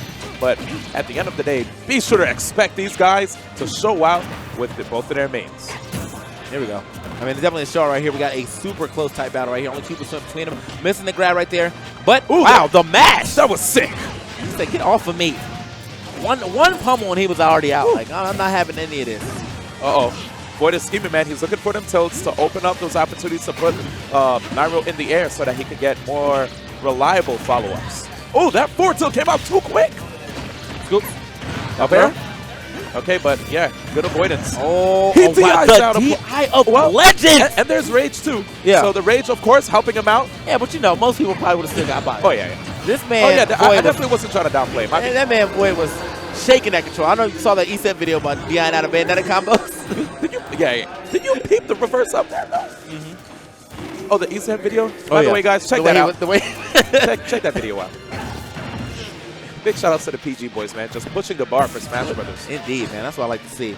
Either way, though, man, Nairo now with a little bit of rage on him right here. Got a nice lead. Rolls in, but oh, wow. Void was there, but he threw the down tilt the wrong way. The movement that is being employed right here by Void is impeccable, guys. All right. Keep your eyes open. Don't even blink. Look at that. Perfect pivot down tilt. Perfect. The other. Oh, my And that was a perfect pivot crouch because he moved backwards. Oh, yeah.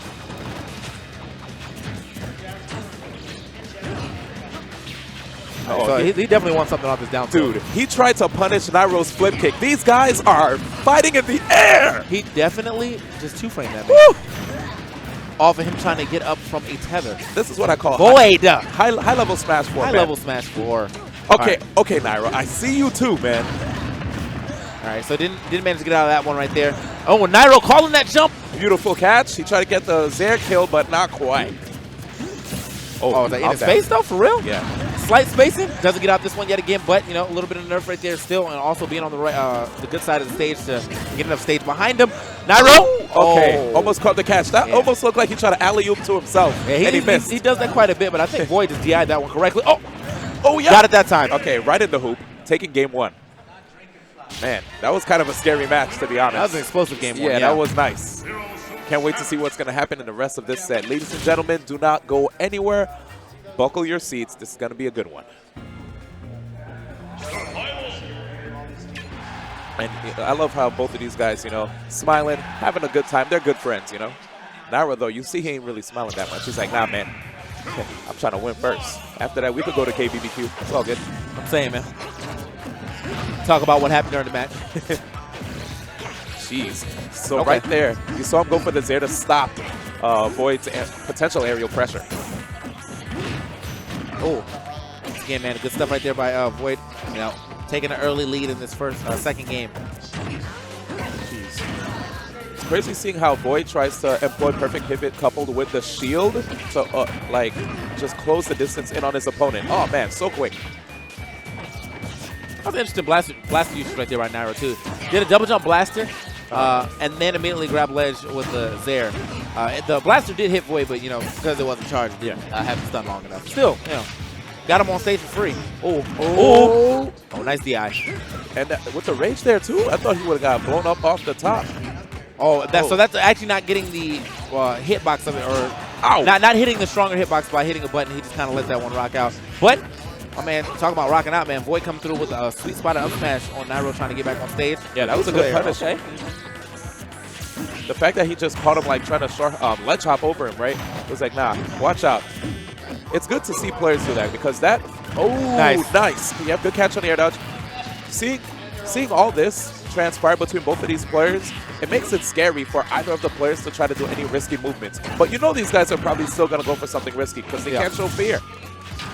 They have to keep testing each other's reactions. You got you, man. That's signs of a top player, man. Even if you... Oh, dude! What game are we I playing? mean, honestly, if you would have got that spike that I was expecting to get, oh my god, that would have looked beautiful. I'm telling you, man. Just when you thought you saw everything in Smash 4, we're here in 2016, man, and the book just keeps getting rewritten. Uh-oh. Managed to make it back on stage yet right here. Oh, all right, just walks on stage, and the that's a force dash. smash should take it. I've always been a little wary about the force smash because of the that time at Evo where he was supposed to kill Zero with that force smash, and he DI'd over the second hit. So every time he's about to throw out that force smash, I always get like a quick flashback comes, and I'm like, no, but then it hits. I'm like, all right, man, we good, we good. Goodness. Got a little bit of a charge on that too. Yeah. Very nice. Yeah, I'm saying right now, man, Nairo's doing an impressive job right here. He's playing really solid. Boy's gonna have to pull out all the stops, man. Oh, that's definitely a mistake. Probably an F tilt. Okay. Ooh, okay. Fourth throw. All right, he's getting that clean bouncing fish right there. That free he always seems to get that back air too. Yeah. So you like fourth throw bouncing fish and then drifts forward with the back air, and everyone's kind of like, oh, what's he doing over here? And then they get hit by the back air. Yeah. Bouncing fish. This guy with these edge cancels, man, he never stops.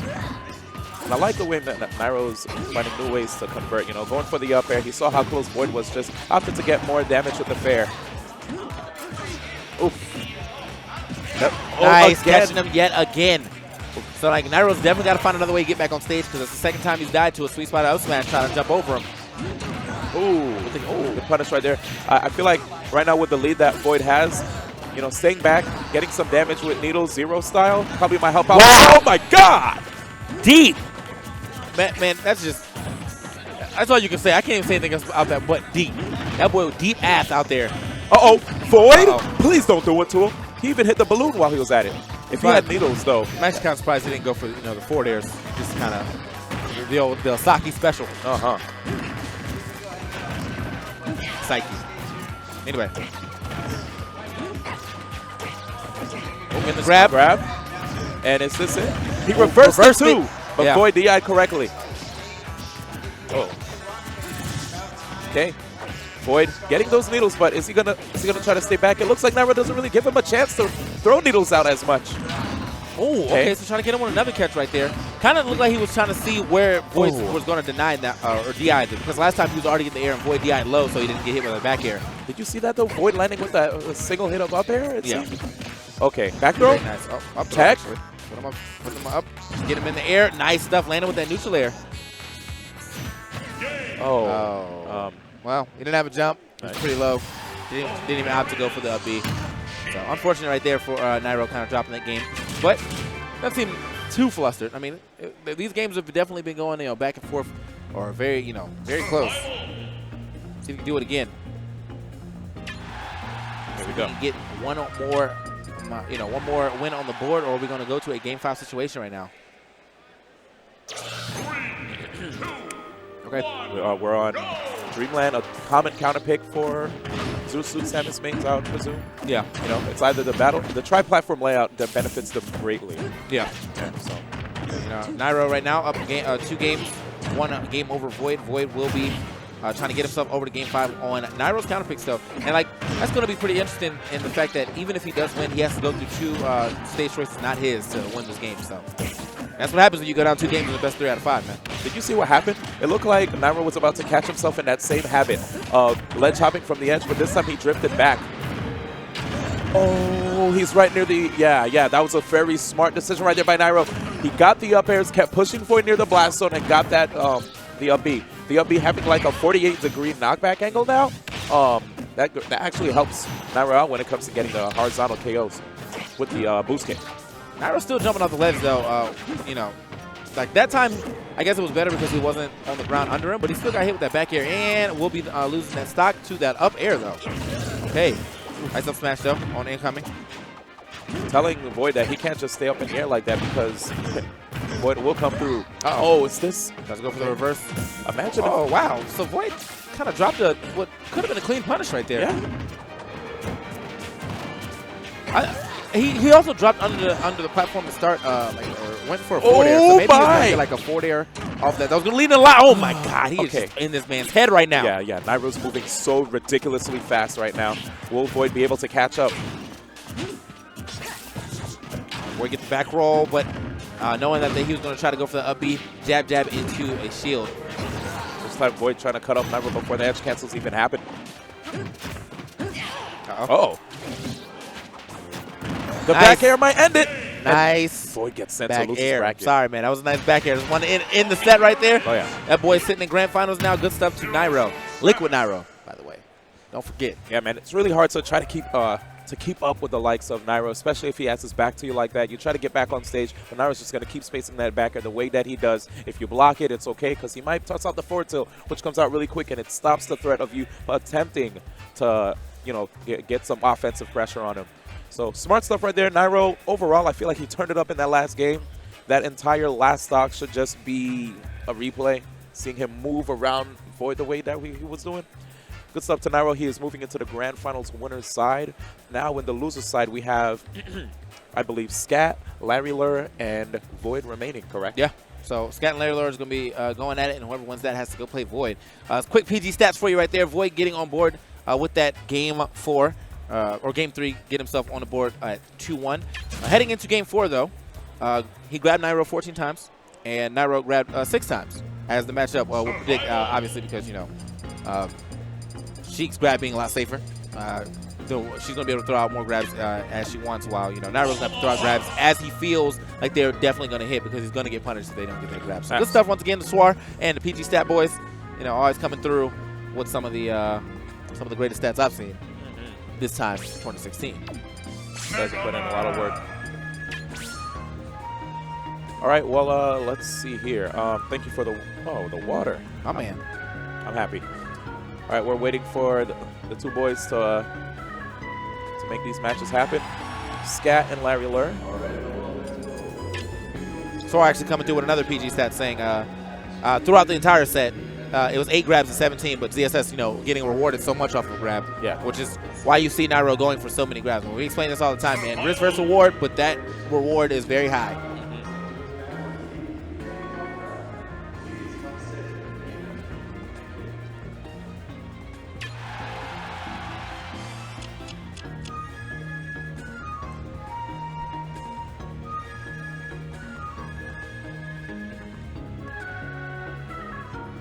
Looks like they're just kind of setting up right now, thinking of which stage they're about to go to. It looks like Final Destination is still on the board as to where they plan to start.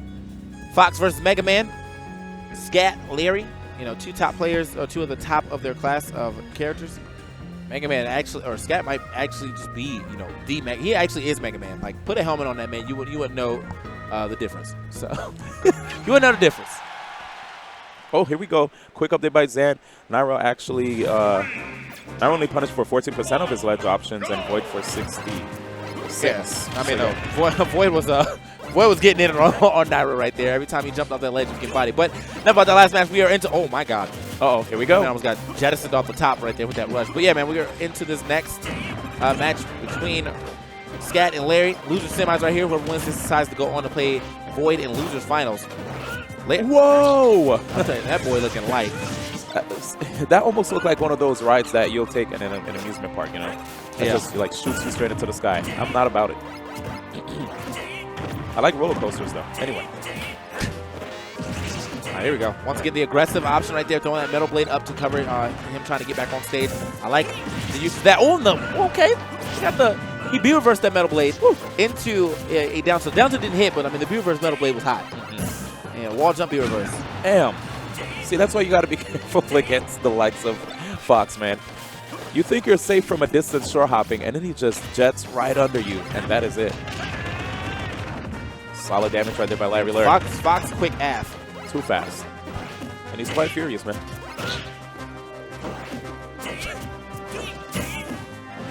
Shouts to Paul Walker. Anyway. Oh, yeah. Most definitely. Oh. Tech. Yo. Okay, so if he went down there and got the third, like a third hit of that leaf blade to hit, I would have this is the best game I've ever seen. Like ledge trump, drop down again, and then catch a man, put him too far for him to up B. There it is, under the chin. Well, I guess he hit him in the back that time. He wasn't facing him, so backbreaker. Yeah, I'm going to say is Larry's going to have to be careful using them up tilts at high percent versus Scat.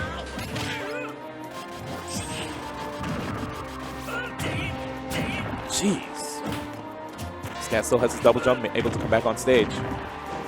Yet again, man. Scat should be able to get this one too. Yep. And to make it again, almost getting 2-framed one more time. Larry Lur's so good at the 2-frame right there. Oh, that's going to be it. No tech right there, and he is definitely going to lose that stock on that one. Barely. He has some good DI on it. But yeah, enough for him to die. Man. Yo, Mega Man is so quiet. Like, when he got roofed, I didn't even hear anything. He just, like, it was so quiet. I'm like, where'd my man go? And he was just off in the back. Star KO. Oh, kind of right. Bars. All right, man. So a very dominant first game right there from Larry. Now, if Larry ends up beating Scat playing Void, definitely no stranger to that either. I know they've played quite a bit. I think Void definitely has a winning record on Larry by a large margin, though. So we'll see. We'll see if he has the opportunity to do this again. But don't count Scat out just yet. I mean, Scat just took out Tyrant a second ago, where he was actually behind that set and still managed to bring it back.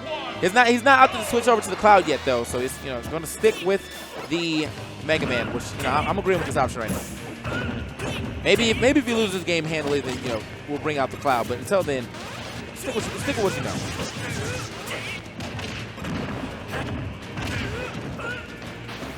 Whew. Larry's just really good at just weaving around options that a lot of players have, and Fox is such a fast character. Like, look at that. You could use like a full jump to avoid a short hop option that a person is going for. And Larry, okay. All right, but like the angle, I peeped the angle. The angle that he chose, and then he managed to grab the ledge after that. Let's go, Larry. It was all according to plan. Here's the edge guard setup. A little bit too soon on the Metal Blade toss, it seems. That was Larry with the Vegas gameplay right there, man. That was wild, but as we said, man, it's Vegas. Did you see that? Yeah, okay, he cancels the rush by using Leaf Shield. Yeah, that's really dope. The fact that he saw Larry actually trying to go underneath rush, and then he dared in that direction too. Oh, yeah. That's another scary situation. You'll run towards the edge, giving it that, he'll make it look like he's pursuing you. Then the moment you try to, like, come back on stage, Larry just full jumps right underneath and gets that back air. You have to watch out. False sense of security. Well, Fox likes to give you. Uh-oh. Back throw. Looking for the setups. Smart. But Larry still had the jump on deck. Oh, I thought that would have been an up tilt. I thought that was going to be an up tilt, too, yeah.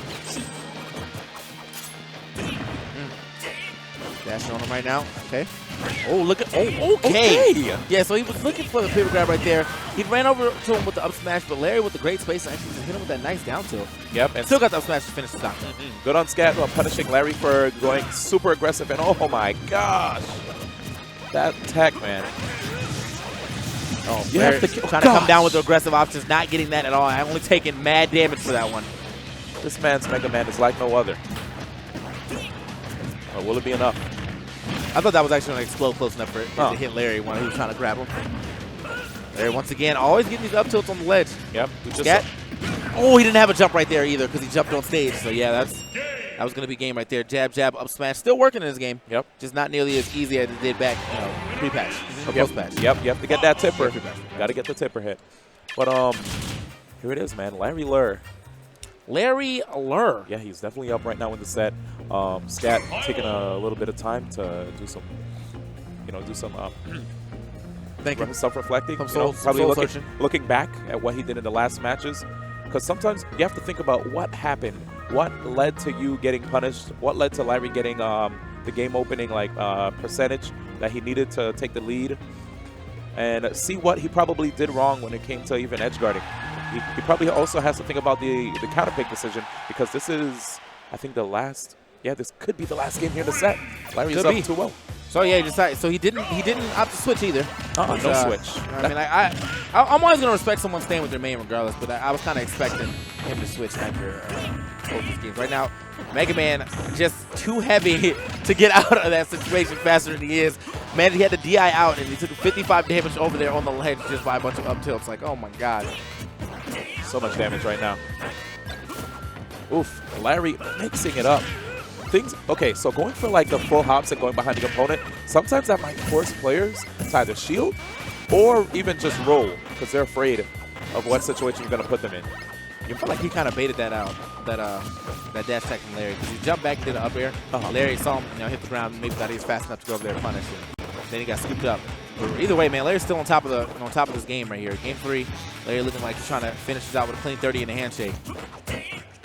Okay, no rolls. Okay, there it is from Scat. It's scary. He's striking fear into him. Oh, and that's an up smash, but instead Larry said no, he'll go for the up tilt up air. Yeah, definitely should have been an up smash, but He made it work. regardless of what you did, you still got the stock. So That's it. Ooh, Scat, please. I thought he was gonna go for another up air. That would have been so hype. Big damage. Yep, there's the up tilt again. That ain't brag safe. breaker. Yeah, Larry needed to roll out of there. Oh, gosh. 31? Bruh. He dropped a metal blade into an up air, and it did 31. Jesus. Metal blade looking like the GOAT item right now. So now he's keeping Larry at bay right here with these, single shot pellets. Or neutral airs, basically. Quick tidbit about Mega Man, if you did not know, if you're new to this game. Mega Man's forward tilt, or neutral jab, or jab and neutral air are all the same game, or same move. Yep. So, he can seamlessly move through the 3 of them and still counts up to the same pellet count. So he gets to shoot 3 pellets before he has to reset. So you can do jab, forward tilt, and then neutral air, and it all counts. Air dodge. Okay, Oh. there it is. And a potential. living? Let's see. He should be able to come back. That's going to be it. Good stuff. Larry Lair with the corner pressure. Scat with an impressive showing this entire weekend. This guy definitely deserves to get an applause for the work man. that he has done here. Let's get some hot PG stats in here. For game 1, Scat hit 11 out of 46 pellets. So, kind of low on accuracy right there, but, those 11 pellets probably mattered. Game 1 also, Larry did 5 up airs, 3 of them hit, which is kind of characteristic of Larry. Larry usually throwing out a lot of up airs out there. Yeah. And then we got game 2 showing improvement with 21 to 78 pellets hit so far. Larry is spacing very appropriately to avoid those pellets, though, which is very true as well. So, thank you once again from the PG Stats boys, dropping us with that hot analysis, or stat-wise at least, and then giving us some more stuff to talk about during the match, or between matches. But that was a very dominant performance right there by Larry regardless, man. 3-0 over Scat. As you said, good performance to Scat, man, showing up, showing out. But we will have, losers finals coming up for you right now between Larry and Void. Once again, 2 people not strangers are playing each other. They're from the same region. They probably play each other all the time. So see, more history being made right here. Will Larry be able to take it though? As I alluded to earlier, Void definitely has a good winning record over him. Oh yeah, absolutely. But again, back to Scat. He beat Psyche, a really strong Sheik that has been making waves at this tournament. Then right after beating Psyche, he faced another Sheik in Void. Void sending him to the losers bracket in top 32. And after that, Scat had to put in a lot of work.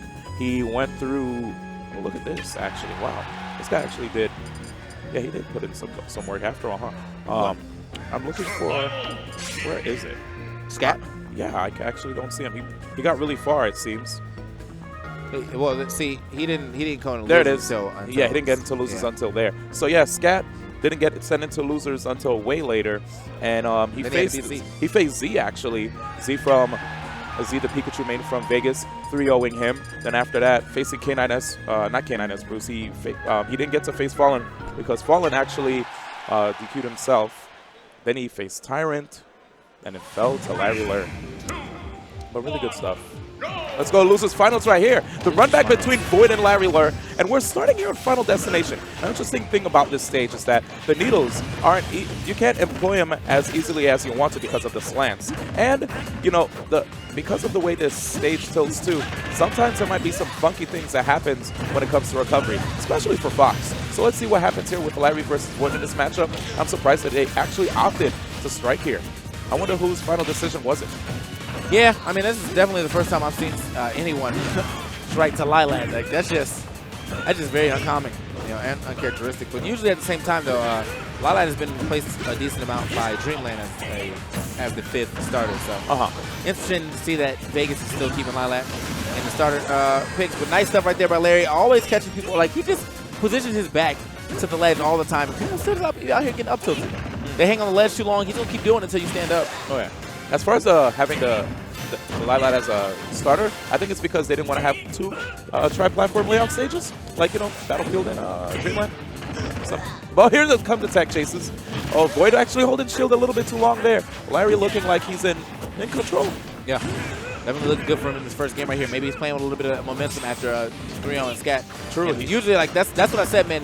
These people from who win losers, winners, semis, and then losers finals and get to grand finals, they just have all this momentum, which can also be like, all right, he might be tired, but I'd rather have someone who has the momentum of playing than someone who just got salty to lose, you know? I mean, if you think about it yesterday, Abadongo was in losers fairly early in the top 8, that is.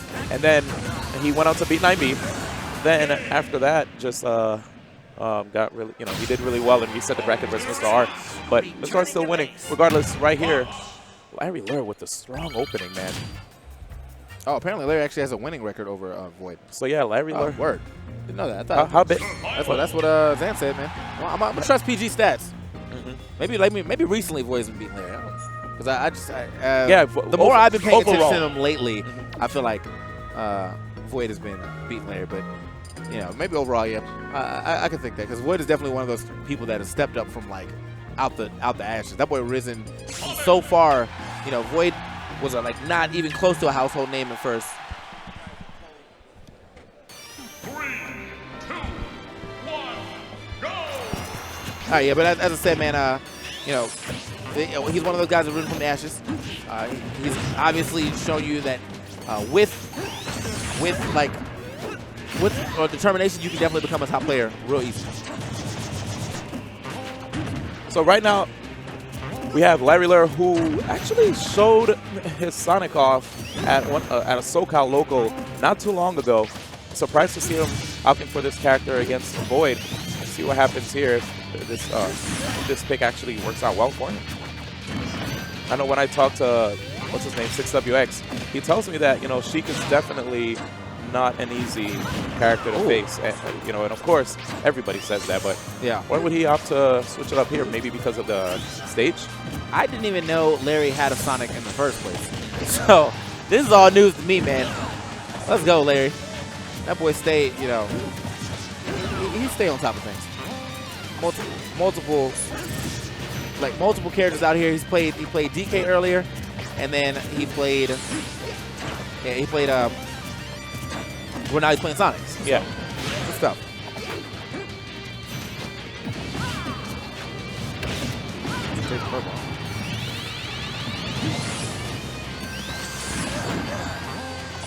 Okay, way too much knockback right there for Larry to get a follow-up. What? Okay, so gets the up throw kill, actually. Now, if I remember correctly, Void actually put Larry in losers. Yes, sir. So this is definitely his chance to get this run back. And it looks like he's doing a good job of it. I mean, he's starting to switch character. He went and started DK in his winners match with it. Did not go that well for him. Then he switched over to Fox. And I mean, you know, the matches were comparable, but still. You saw what happened right there, right? Yeah. My man Void recreated the situation. He's like, all right, the last time you up beat out, so I'm going to force you to up beat out again. And this time, while you dare down towards the ground, I'm going to get that up air punish. And he did get it. That was really smart. Okay. Nice. Conditioning your opponents is just so crucial. Yeah, definitely in these long sets too, man. Yeah. Like you gotta do like 3-game mix-ups basically. Where like for the first 2 games you keep doing one option, and then the 3rd game you pick that second option that they weren't covering. What's good? Did you see that grab? Yeah, I saw it looked like he didn't even. The game didn't allow him to go past him. He was like, "What roll?" There we go. Game denied him. Yeah, man, it leads me to believe that, or ask the question that if Sonic's tech roll doesn't have that much invulnerability. I mean, even so, like right now, ever since Void got on the stock, that boy has been doing work. Like, oh, wow. Okay, so hit him with the return and the re-entry hitbox. That's actually kind of smart. But there it is. That might be okay. So it's 1-1 here in the set. Now there was a situation where I saw Void go for the rapid jabs, right? If he got the rapid jabs, the final hit, and then edge cancel into bouncing fish, that would have been really sick. In any event, right now, game 3 of the set, crucial moment. Larry going back to Fox. Let's see the stage pickup. It's Larry's decision. And we're going to Battlefield, okay? Beware of the up airs. remember there was this one video where all you see Larry do is just up airing his opponent over and over. Somebody shared it in the SoCal Smash 4 group. I don't know if you ever saw it, but it's it was interesting, man. Be ready. Oh, all right. Scooping that up. That's what I like to see right there. Those 2 frames coming in from Void as well. Now, Larry, you know, obviously known to be the 2-frame god over here, the way he's using up tilt. Void showing you he ain't no slouch either. Caught that man as he was. Oh, my God. So, he didn't tech, and then he bounced off like the ledge and got grabbed out of that animation. Oh, man.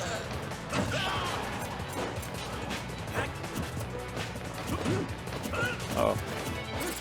Tough situation right here. Void playing it safe. He's not trying too hard to push forward, but rolling in front of Fox like that with the quick 2-frame jab that he has is kind of risky. Oh, here we go. Oh. Told that man to sit down real quick. Now, you definitely see that used a lot in from forward tilt to up smash, but it didn't happen this time. You know, he managed to take out that situation in time, or roll out that situation in time, if you will.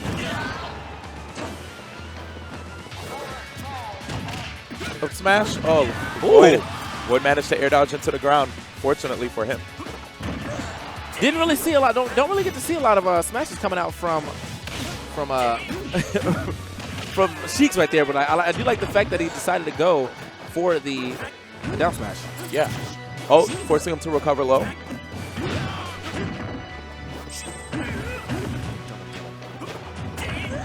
All right. Ooh, That okay. knockback was crazy. Yeah. And the reach, too, that he got on the up smash. Okay. You can see the walls of backers that Void is trying to put up. He doesn't want to allow Larry to get in. Who the heck is Lori? I do know a streamer, Legend of Lori. Oh, okay. But she's not here. Anyway. Ooh. I always like seeing that reverse F tilt, or up tilt. It looked like Larry was looking, Void was looking for the air dodge. Void sneaking behind him right here. Now, this is definitely not out of Larry's realm at all. You know, he still has those opportunities to get those nice little combos from up tilts to up airs. Try to get him with the down tilt right there. Actually catching the jump with the neutral air after that, though. Quick options for Larry's shooting right here. Oh, missing the grab. Void managed to sail over that right there with a nice neutral air as well. Surprised he didn't go for the bouncing fish right after that, but I think he hit that neutral air pretty late. Oh!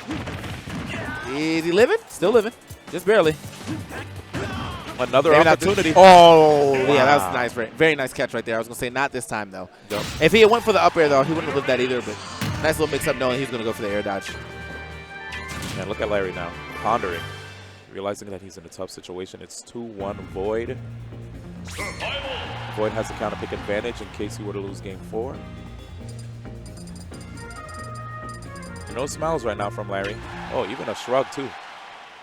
Okay, Void saying, all right, cool. I'm going to block out all outside interferences with my headphones and focus on the game. Here we go. Smashville, a stage that many people would say is actually really strong for the character that Void is playing.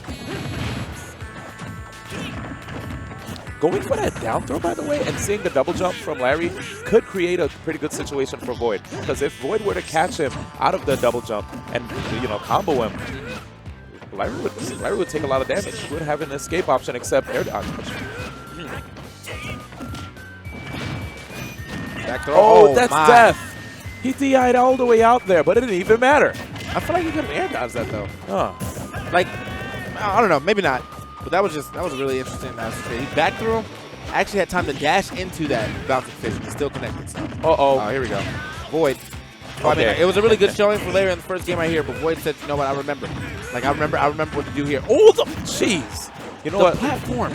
The way you were talking, it almost sounded like you were writing my man Larry's eulogy. It ain't over yet, man. Oh, boy. Oh, all right.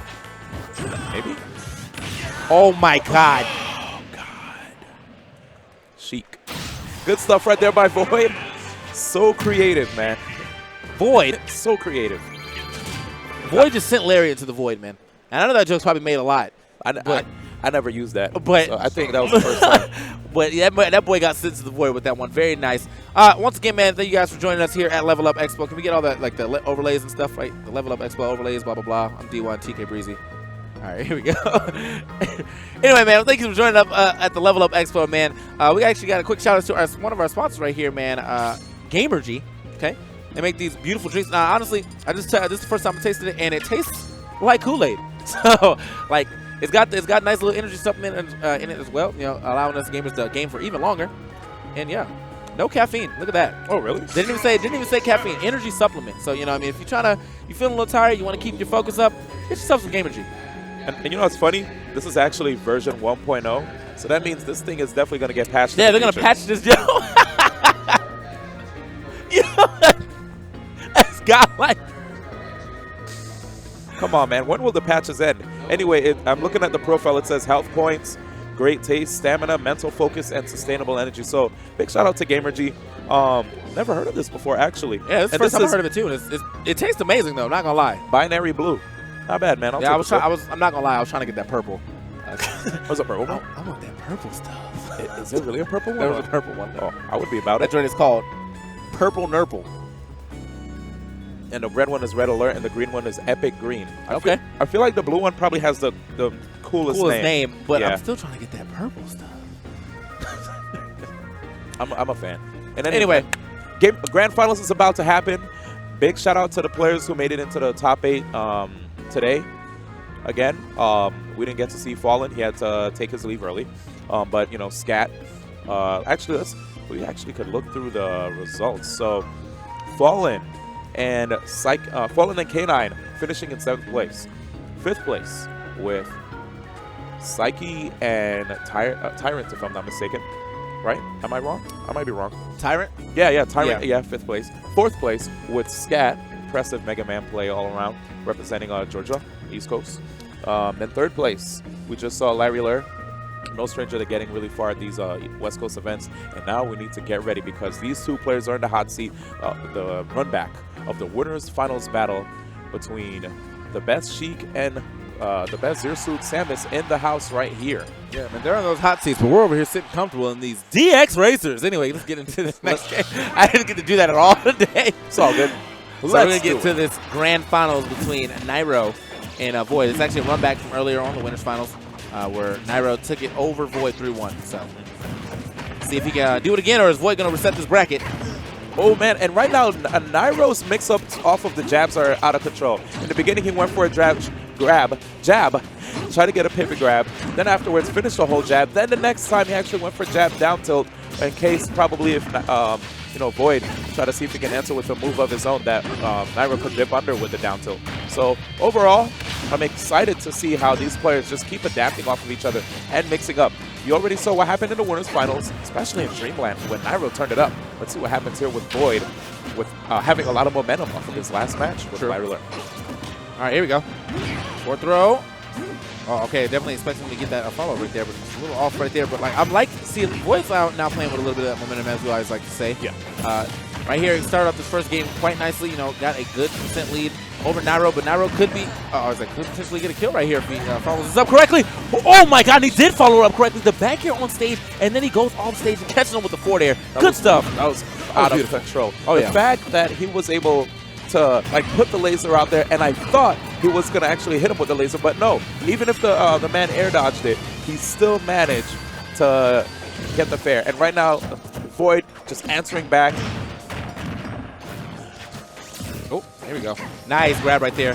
Catching him. Tried to go for the back air instead of another up air. Now Void's going to try to start his assault, carrying that man all the way across the stage. LAX to BWI combos. That's what I like to see. Coast to coast. Ooh. Oh. Well, for Nairo, I would probably say like NWE or NEW, whatever. Well, I mean, that was the work. I don't- EWR. Where would I just say BWI because that's the only one I know. Oh, I got you. I live there, but that was a Nairo getting carried across. I guess he will be flying it back to New Jersey. Yeah. Woo, he made the man upbeat right on stage. And, okay, fortunately for him, he's still able to attempt to come back on, but the needles, the bouncing fish, still a really solid setup that can open up a KO option for Sheik. Void up 1 game here in the first set.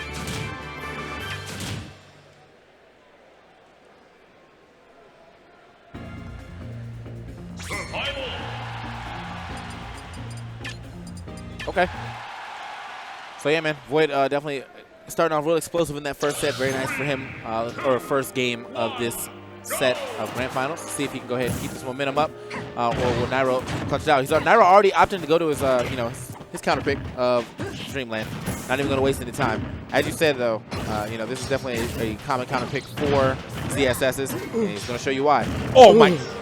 Oh! Is that it? And That he is can't it. even come Oh, back. my. That was That beautiful. entire first stock That was was all just beautiful. way too painful to watch.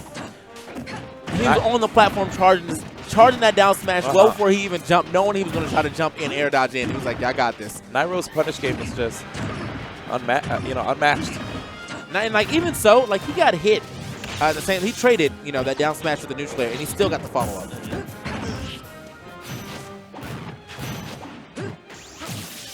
Kicking through that, okay. Oh, that's gonna be a tough one. Yeah, Wow. stock on. Yeah, nice usage of the platforms right there to extend that combo and actually make that stock disappear because of the fact that he got it on the top platform, so close to that top blast zone. Oh. Okay, when I saw the weight, I was expecting Nairo to go for something a little crazier, maybe with a flip kick. Okay. Oh, Nice. And he waited it out. Oh my! He didn't even need the up Yeah, B. he didn't even hit that the up B. Nice. And that leads, of course, that leads us to ask the question, why would you air dodge up there? I feel like Zero would probably say that. If I was sitting next to Zero and he was watching, regardless, good stuff on Nairo, exhibiting that Look patience, at that. waiting for that opportunity. Beautiful trade right there from Nairo, and then immediately starting the flip kick into the stronger hit to get that nice spike. So, Nairo winning on this counter pick pretty handily. And now we're out to what people sometimes deem as Sheikville. But definitely not going to count Nairo out just because he's going to Smashville. Obviously, as anyone who came from Brawl or started playing this game, Smashville is a very common pick and a stage you should probably learn how to play on regardless. You know what I mean? So he went a little wild right there. And honestly, if he would have hit that, I don't think it would have killed, but it would have looked really nice. Definitely would have got him the damage that he needed. Yeah. Oh, man. He using the platform to his advantage. He did that back throw because the platform was still boosting him Oh. the right way. But that right there, another platform advantage. Jeeves coming through, serving up everybody. He's like, yo, I got you right here, bruh. Came through once again. He's about to don't get served up again. Oh. That's that. Oh, he managed to flip out of that. Oh my God. I was like, Oh my God! Void in rare form. I don't like stealing this line from D1, but destruction, bruh. That was actual destruction right there. Oh, that's the type of stuff that makes you think twice about the rest of this set. Like you just like, man, I think I just gotta start thinking about next set. Like, I think what's really scary right now is just looking at Void's eyes, how intense they are as he looks at the screen. Same thing with Nairo as well, though. Nairo actually not showing any emotion too. He's like, cool, whatever. I might have lost, but I'm still in the game. He's not switching characters. And we're going to go straight into Game 4 here on Final Destination. oh man, that was. I'm still recovering. I'm saying, man, like, just give me a moment, man. Like, I gotta recover. That was beautiful. Anyway, all right, let's get into this game right now. So we are now on to Final Destinations right here. This is Nairo's counter pick. Obviously, the Sheikville did turn into Sheikville for Void right there. That was a very quick and dominant third game from them. But right now, pretty even. Oh, try to go for the flip kick mix up, knowing the air dodge is coming, but it's a little off the mark. Oh, Nairo, yes, what is going on, man? Yeah. What's going on, Nairo? Like, Still definitely an SD right here. Now, I mean, it's still not out of it. We've seen deeper comebacks, but that's not how you want to lose a stock. Even though He got had the stock immediately. He had no rage, and No that rage. still killed, man. Nairo is the type to go big or go home. If there's ever a definition of go big or go home, Nairo's one of them.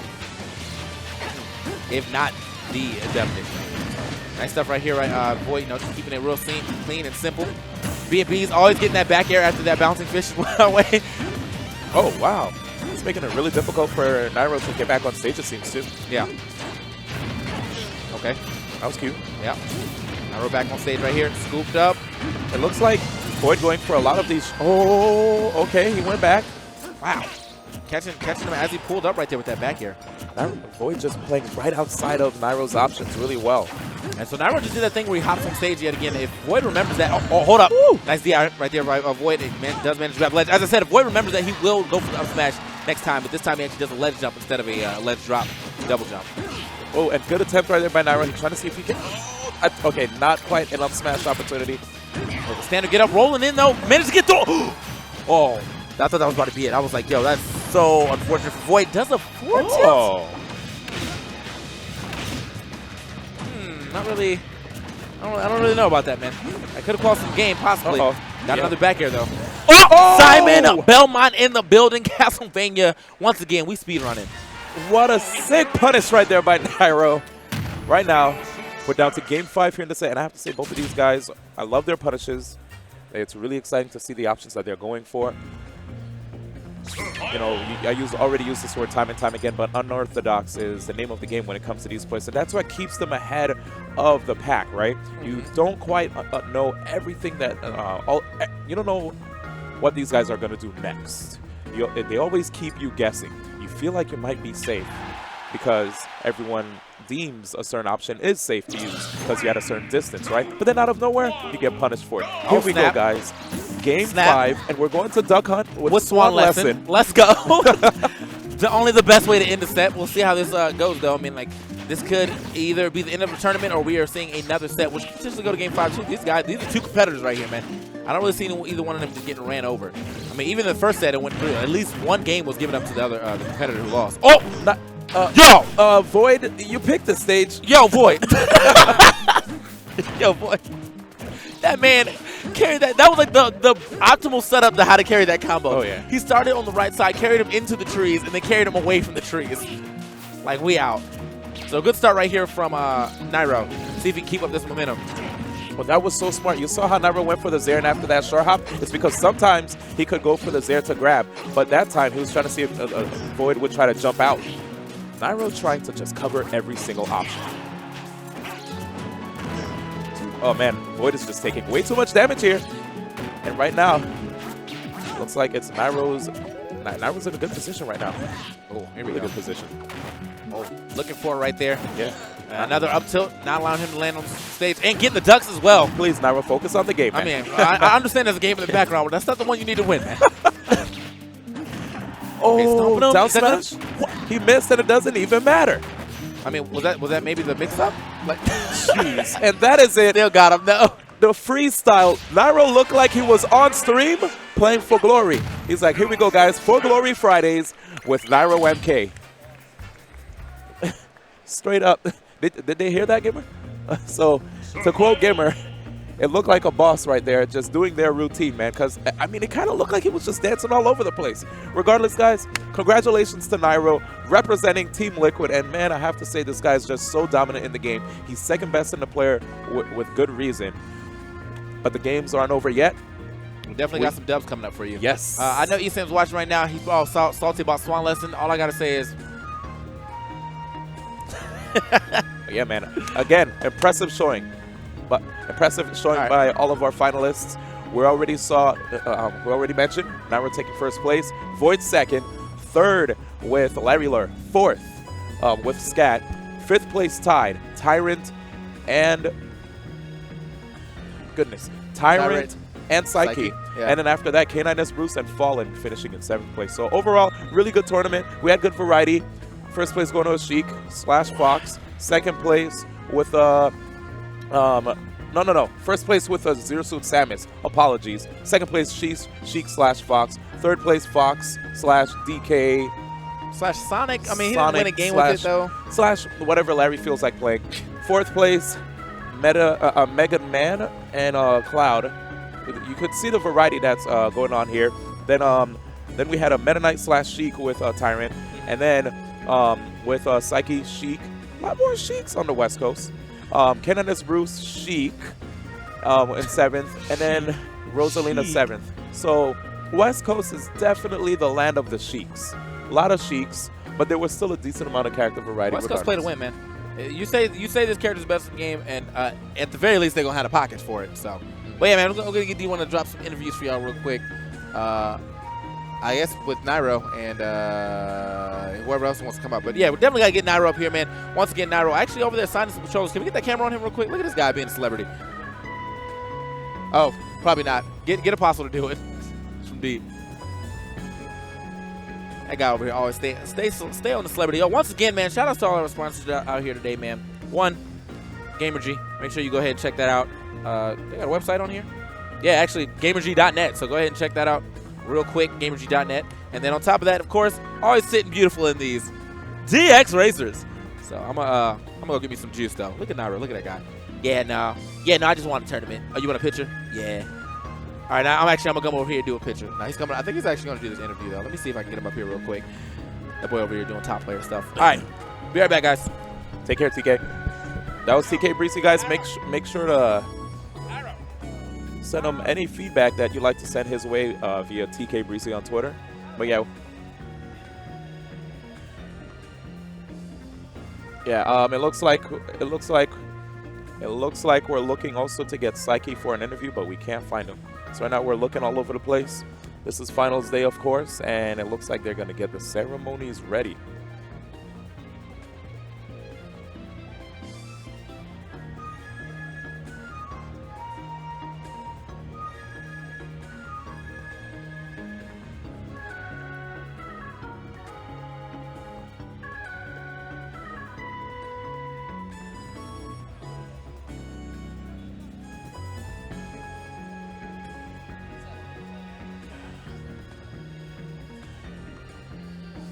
Still weird.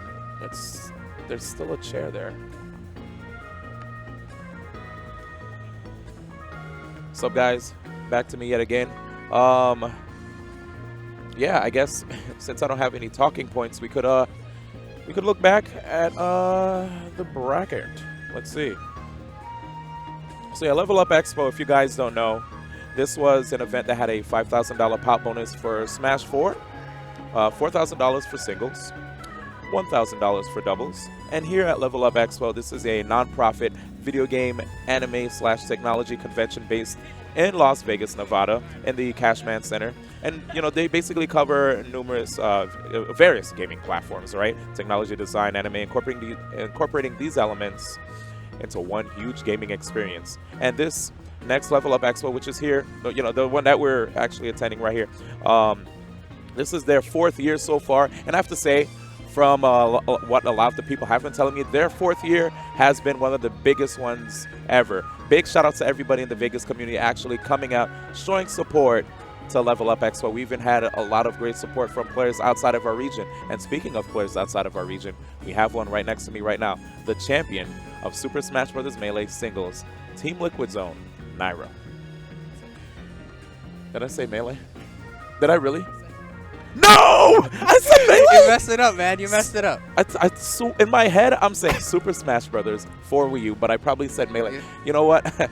I'm sorry. I guess I was in that mode where I'm like, all right, you know, Smash 4 just ended, and, you know, Melee's up next, but there's no Melee here. Yeah, there's So I got into commentator flowchart mode. Yep. Might be. In any event, congratulations for winning Smash 4 Wii U. Thank you, thank you.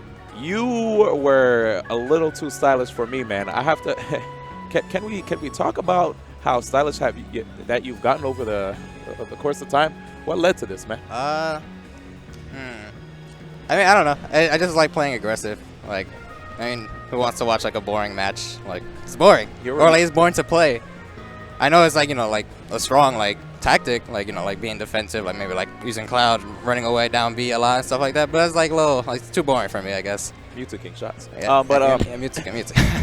But we're just kidding. Nah, but, Shout out to Mewtwo King. Yeah, so I just like playing like aggressive and stuff. And sometimes like it may be stylish, but for that reason, like, you know, people expect, oh, that's too stylish. Why is he gonna go for it? And then you just go for it and it works. Yeah. And stuff like that. So, you know, And it can work. And here's the crazy thing, right?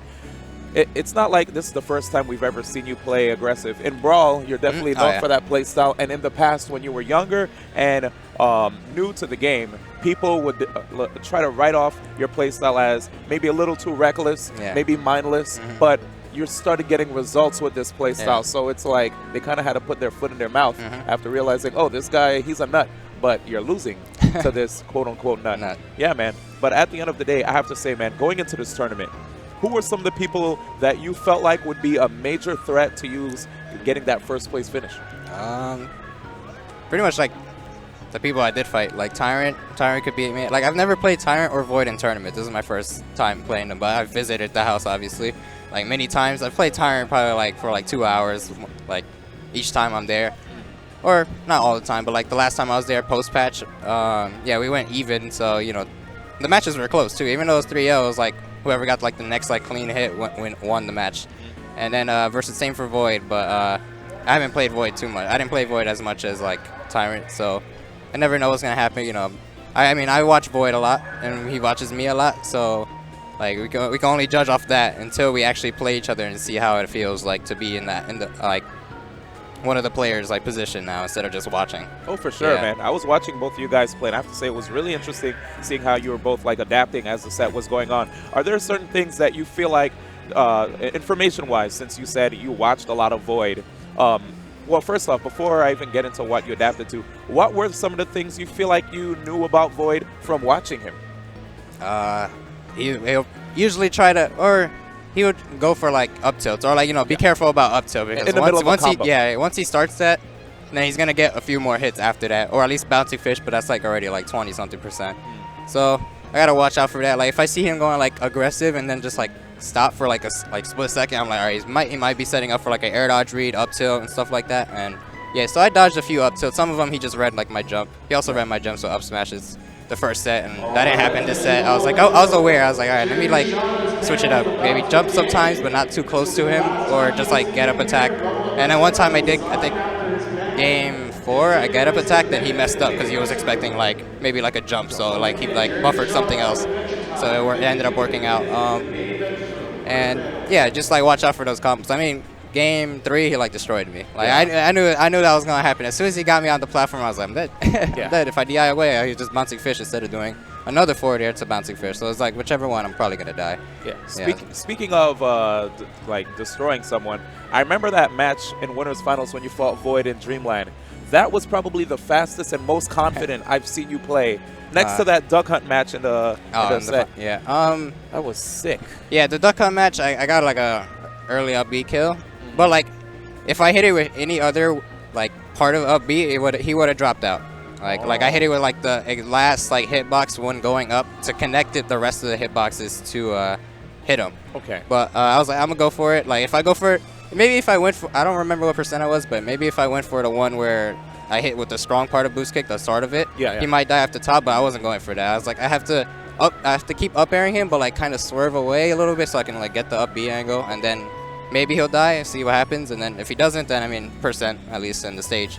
But like I saw that he missed a tech when I threw him onto the platform, and that's when I just did like I think up air immediately, and then yeah, I continued it. Do you feel like that was a good decision on his part for going Duck Hunt, or did he have no other stages to go to? It might have been no other stages. Maybe it was I banned Lilat and he banned Battlefield. Okay.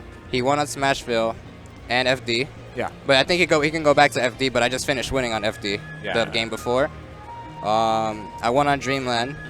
So yeah, it was Town and City or and he won on Smashville last, so he can't go there. So it was either Town and City or Duck Hunt, and I guess like the chances of me killing him off the top are more likely on Town and City than Duck Hunt. But like I had him like in the perfect position. I like if I missed that, I think I did like one up air right before I landed on one of the trees. And if I missed that, or like if I didn't get that, he would have dropped out of that. So I was like, all right, let's go for it and see what happens. Like. Worst case, he might have killed me if I missed it. If he did jump up air, I probably would have died at that early percent because we were so high up. Yeah. But yeah, I went for it and yeah, it worked out. It was really sick plays, man. I enjoyed watching a lot of you guys. I knew Level Up Expo was gonna be really fun, but I didn't know you guys were gonna like bring the heat with all these sick matches. And not only were the matches sick, we also got to see amazing talent with the cosplayers that were here. You know, so shout outs to the cosplayers that came through. You know, it was really good seeing a lot of the sick talent. Of course. Any special shout-outs? To Scat for coming through. Like, I had no idea he was coming until I got here. Like, I was like, oh, what the hell? He's here. Right. But he's here for, like, Mega Smash Mondays, like, 50th, weekly. Weekly, so he was already in the area or, like, you know, in SoCal, and Champ brought him here. So shout outs to Champ, too, helping with the TOing. Like, yesterday it was kind of behind, but then, you know, we were able to finish top 8, but like, you know, that party thing was happening. We didn't want to like play during that. No, that would have been so lame. That would mess up the players. It would almost be reminiscent of that one time where at Apex 2015 they had like the Salty Sweet and it was like really loud. And then the Smash 4 players were like, it was hard for them to focus on the matches. So we wanted to avoid a situation like that, and it was getting pretty late. Yeah, and it sucks for Fallen as well. Fallen wasn't here. His carpool Like- wanted to go ahead. Yeah, so he had to get 7th. I think he could have, he could have gone farther. I believe but, so too. Yeah, he's very good. A lot of people don't like, they just think like the buzz and that's it. But he's getting there. He's getting to the buzz's level. Yeah. Or like, like with Rosalina, he's very smart with Rosalina. He might be better with Luma, like use Luma control than the buzz. Yeah. But yeah, he's very good. All right, cool. Well, if there's another opportunity to come to a Level Up Expo, would you come through? Oh yeah, definitely. As long as like, the date is fine for me. All right, And cool, stuff cool. like that, yeah. Glad to hear it, man. Well, thank you so much for coming. Of course. Congratulations for winning, and keep on being entertaining, not only in your play I'll in try. tournament, but also on your stream. Oh hell yeah. Yeah. Yeah, you know who's here? Who? Fox. I'm serious. I was playing. I saw him walking around. Really? Yeah. I would love to get a picture with a I fox. told, like, I, we're told, just I wasn't Fox. Everybody thinks I'm Fox. I'm not Fox. He's walking around. He's chilling. Yo, you trying to get the synchronized head turn to the right? Alright. This is Fox. Yo, man, shout out to you again. All right. Always a Take- pleasure seeing you. And we're going to hang out afterwards. Of course, man. Yeah, man. All right. Do you want me to find somebody else like Void? Oh, he's right here. Oh, never mind. All right. Hey, Void. Deuces. I got you. All right. And we're going to bring on another player real soon. Give me just 1 second, ladies and gentlemen. That was Nairo. Please make sure to follow him on Twitter at liquid_Nairo and check out his Twitch channel. Super entertaining. This guy plays Smash and numerous other games. Nairo MK. You guys are probably following him already, but if not, please check it out, man. Really entertaining broadcast. Up next, though, we have our second place finalist right here. Congratulations to 2GG Void for making it thus far in the tournament. How do you feel, my good man? It's a pleasure seeing you here in Las Vegas. Thank you. Actually, I feel really great. Really? Yeah, Nice. I'm not too down about the losses Okay. because when it comes to playing like a really good set, it's really hard to be disappointed about losing because like wow, like I played my heart out, I did really good, and like as I'm stepping off the stage, I'm like wow, that was a really good Smash, like that was great. It definitely was. Like TK and myself, while we were watching the matches, there's just so much information that we were gathering from the exchanges between you two guys. And I had to ask Nairo from his perspective, what were some of the things that he was expecting, things that he was trying to avoid. And while I was talking to him, one of the things that he was mentioning to me is that, coming into facing you, he knows that, the up tilts are one of the things that he tries to watch out for, because once you get an up tilt, it leads to just a crazy string of combos. And there are times even too where you take a break in your pressure, right? Yeah. And it's like, uh-oh, Void's waiting for something. it's probably going to be a setup. I'm going to have to be careful. So there have been a lot of times when Nairo's like, when do I stop? When do I go? When I'm at the edge? Yeah. Should I go for those ledge hops? No, because he's up smashing me for it. So maybe I should jump, fade back or something. Yeah, he's really good at mixing up. Like, it's really hard to read where he's gonna short hop. Yeah. Like, even though he's short hopping so much, he keeps mixing it up just by moving like ever so slightly, to the point where I think I only tried to do like a running up smash once and I missed, and I was like, that's it, never again. Yeah. Like, way too hard to catch him on his spacing. It's so good. It was crazy. Yeah, dude. Overall, I was gonna ask, how did you feel about the winners finals set? You could go from start to finish, any whatever train of thought that you had going into it, like Well, before, in the middle, after. Winners finals going into it, I felt pretty confident. Yeah. Well, not like confident in the fact that I would win the set, but confident in the fact that regardless of the result of the set, I would be able to learn enough to where if I fight Nairo again, it would be a better set.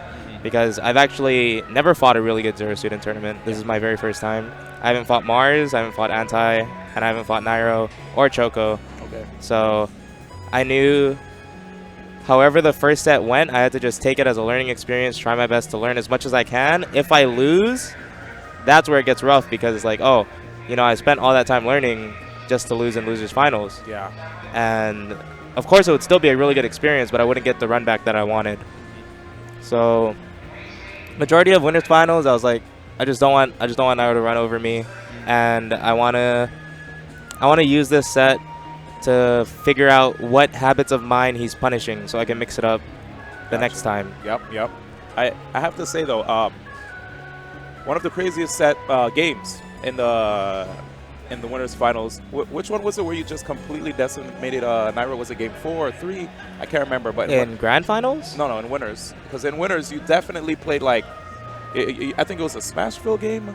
I'm not. Can't quite I remember. don't think it was in winners because in winners, the game that I won, he SD'd. He has the okay, yeah, he has the because Nairo mentioned in winners finals you destroyed him, but probably mixing it up with grand Yeah, finals. I think it was grand finals because yeah. grand finals on Smashville game 3.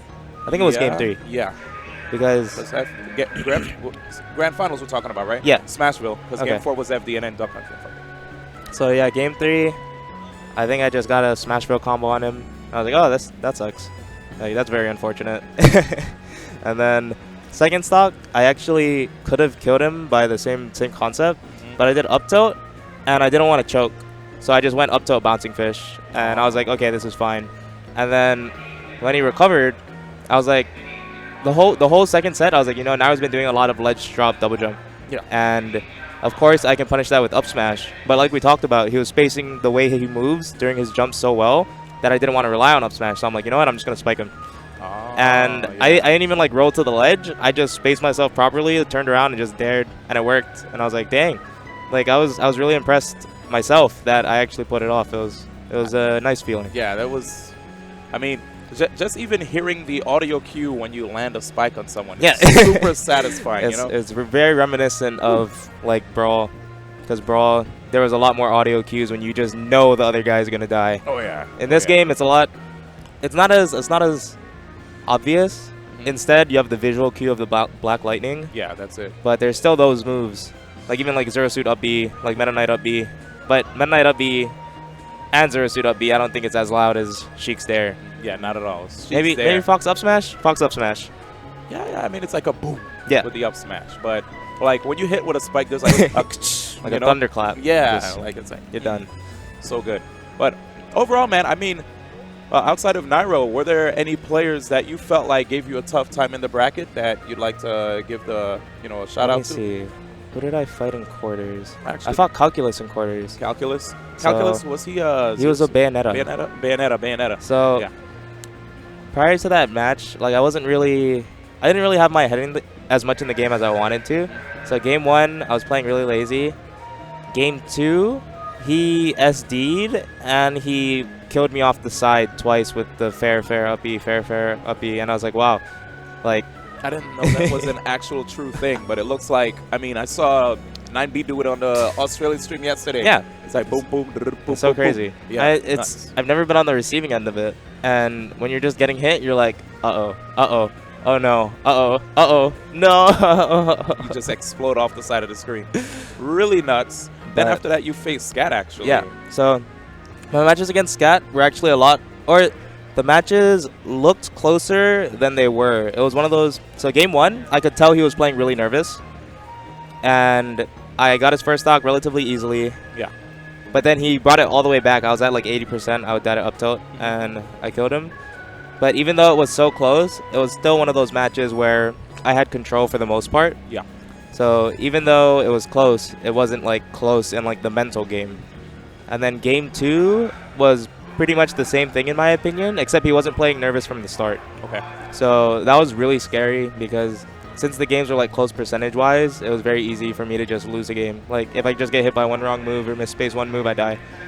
And then game 3, he went Cloud, and I gimped him at like 60, and Life of a Cloud. that's the end of the story. Yeah, dude. I have to say, I was really impressed with your up throw usage in this tournament. Watching Mr. R's pre-patch Sheik back in the days, he'd only go for up throw whenever the opponents were like a percentage, where if down throw was just not a good option to go for. You have been going for up throws at much earlier percentages than I expected, to the point where there are times where people get caught off guard with the immediate up air, or you'd wait for them to double jump. And Yeah. as I see them drift away, you'd catch them with like a bouncing fish or something else. It's a really sick setup. It's hard. It's very difficult because you have to have like all the variables match up. Like if I up throw, are you gonna do an aerial? If you do an aerial, then you beat my up air, but I can up smash you. But since you're doing an aerial and you're probably gonna fast fall it, are you gonna go left or are you gonna go right? So I already have to guess like 3 correct things in order to get that up smash. Yeah. And I was like, oh, if you do an aerial, are you a character where the aerial will just clean out, beat the up air? Or do I have to like delay the up air so I can beat out your aerial? Or if you jump away, are you going to jump away air dodge? Or are you going to jump away and just do nothing? There's so many situations that make up throw really difficult to use. But I guess for me, I always, like, of course, a lot of players always try to take mental notes. Like, what is this player doing? What does this player keep doing? And I think I'm really good at that in terms of just guessing what option a player is going to do when they get thrown into a certain situation. Okay. Yeah. So it's like, it's not like real, but the fact that all of these variables can add up to make it real. Yeah. So if you make it real, then it's real, but Void 2016. If you make it real, it's real, ladies and gentlemen. that's what people told me when I was an up-and-coming player. Because I was like, a lot of the combos I do, they're not completely true. And they're like, but you make them true. Like, if you set up the situation correctly, whether or not it's like a real thing, if you get the right things correct, then it's pretty much real. So I always try to think of that. Like, even if something's not a true combo in training mode, not a true combo if they DI. Yeah. Like, against Larry, there's this thing where, of course, a lot of people are starting to DI Sheik's back throw away if she's facing, like, off stage, so that way you go flying off. But if you back throw and you have a bit of room to run, you can back throw dash bouncing fish and you can catch them. And I got Larry with that at like 90, and he was very surprised. And that's not real, but it's real. Like, it worked. So it's very hard to like determine what you really want to do in this game, especially with Sheik after the nerfs. Yeah. So hard. Yeah. Definitely have to start digging into your bag of tricks, man. It's really scary. Speaking of Larry Lair, how did you feel about facing off against them this tournament? I was so scared. I was like before our match, I was actually shaking, and like I was talking to Z about it, because usually when I get nervous, I'll talk to people. They're like, yeah, like I'm so nervous, I'm shaking. And the last time I faced Larry Lair was at KawaiCon in Hawaii, and we actually went 1-1 in sets. I reset it on Grand Finals, and then he 3-0'd me. But the 3-0, the first two games were really close. So I thought about it for a while. I was like, am I just going to go Fox? Like, am I just going to go Fox to combat the DK? And then if he goes Fox, I'll just ditto him. But the more I thought about it, the more I wanted to play Sheik. And I was like, I can do this with Sheik. Yeah. And I feel like the first set, I was doing a really good job of stopping Larry from playing the way he wanted to. And then the second set actually has a good story. So let's go. Game one he went Fox, and he was like, you know what, let's try Lilat. And I was like, oh, Fox on Lilat, like, that's not good. And I just got destroyed by up tilt dash attacks. I didn't even like edge guard him. I was like, wow, this sucks. And going into game two, I was like, okay, I'm gonna go FD. Larry picked Sonic, and I only had one headphone in. And as I'm putting on like the second one, I just hear Nairo go, let's go Void. And that actually like put my head in the game, and it got me to focus a lot more. So it was still hard, like fighting Larry, of course, but I have to give that set win to like Nairo. Wow. Because Nairo just like cheering is very underrated. It is, dude. Like it's such a good tool that spectators can use to help players that they like watching.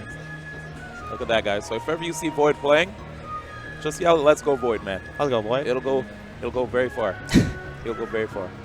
But yeah, overall, good stuff. Any final closing shout-outs before we move on? Shout-outs to Nairo for some great sets. Shout-outs to Bear, TOing the tournament. Shout-outs to everybody in top 8 for just being great. Yeah, being great players. Shout-outs to all of Vegas, Vegas Smash Scene. Finally, 2GG. 2GG for just being a great sponsor. They're actually really amazing. People don't know. Both as a sponsor and as like a tournament host in SoCal. Oh. And a friend, right? Yeah, great friends. Great friend. But that's a given. Personal life. Oh yeah, you're right. Sorry, guys. Void doesn't want to seem like a human. Only a Void. I feel you. Man, thank you so much, Void. And where can we find you? My Twitter, twitter.com/2ggvoid. And my Twitch. As soon as I'm like done being sick, I'm gonna start streaming again. Okay. But I didn't want to stream and then make my cough worse. But my Twitch is actually GSM Void. Gotcha. So yeah, those two places are a great place to find me. Cool. Hopefully we'll get to see you play, Smash or maybe even some Tactics. I know you like Tactics, right? Yeah, Love great watching game, man. Void play Final Great Fantasy game. Tactics. Yeah, man. All right. Thank you very much. No problem. Again, thank you for your time, man. No problem. Congratulations to Void again, making it thus far. And, a big pop bonus as well. So a lot of people benefited from this event. Here we have up next the final interview This is going to be Larry Lur. Up at bat.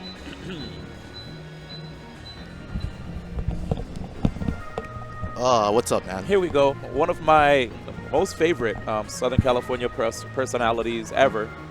Every single game that you've played, you always play at a high level. And, you know, Smash 4, still keeping it going. And I definitely applaud you for focusing a lot of your attention on the game to make sure that you could still keep up with a lot of these grades. So, of course, good stuff on getting far in the tournament, getting 3rd place. Thank you. I do know you probably want to get farther than that. You know, a lot of players, whenever you say, hey, good job on getting 3rd or 2nd, they're like, I didn't get 1st. And it's like, my bad.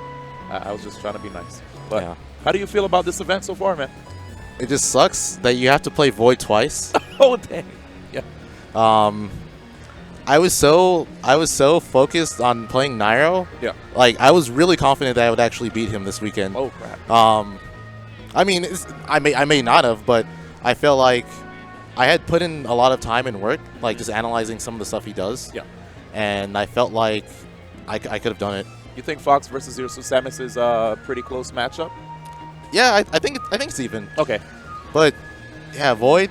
Well, okay, so the time before this, I had beaten him and like won a tournament over him. It was at Kawaii Con. Kawaii Con. Yeah, so that was the last time we played, and I felt like obviously like whenever you lose, you like that it sinks in. You don't just hold L's and just like you're like cool with it. No. No, it like he stays was with you. yeah he was studying me, so I'm sure he thought about like all the stuff he could have done better, and his.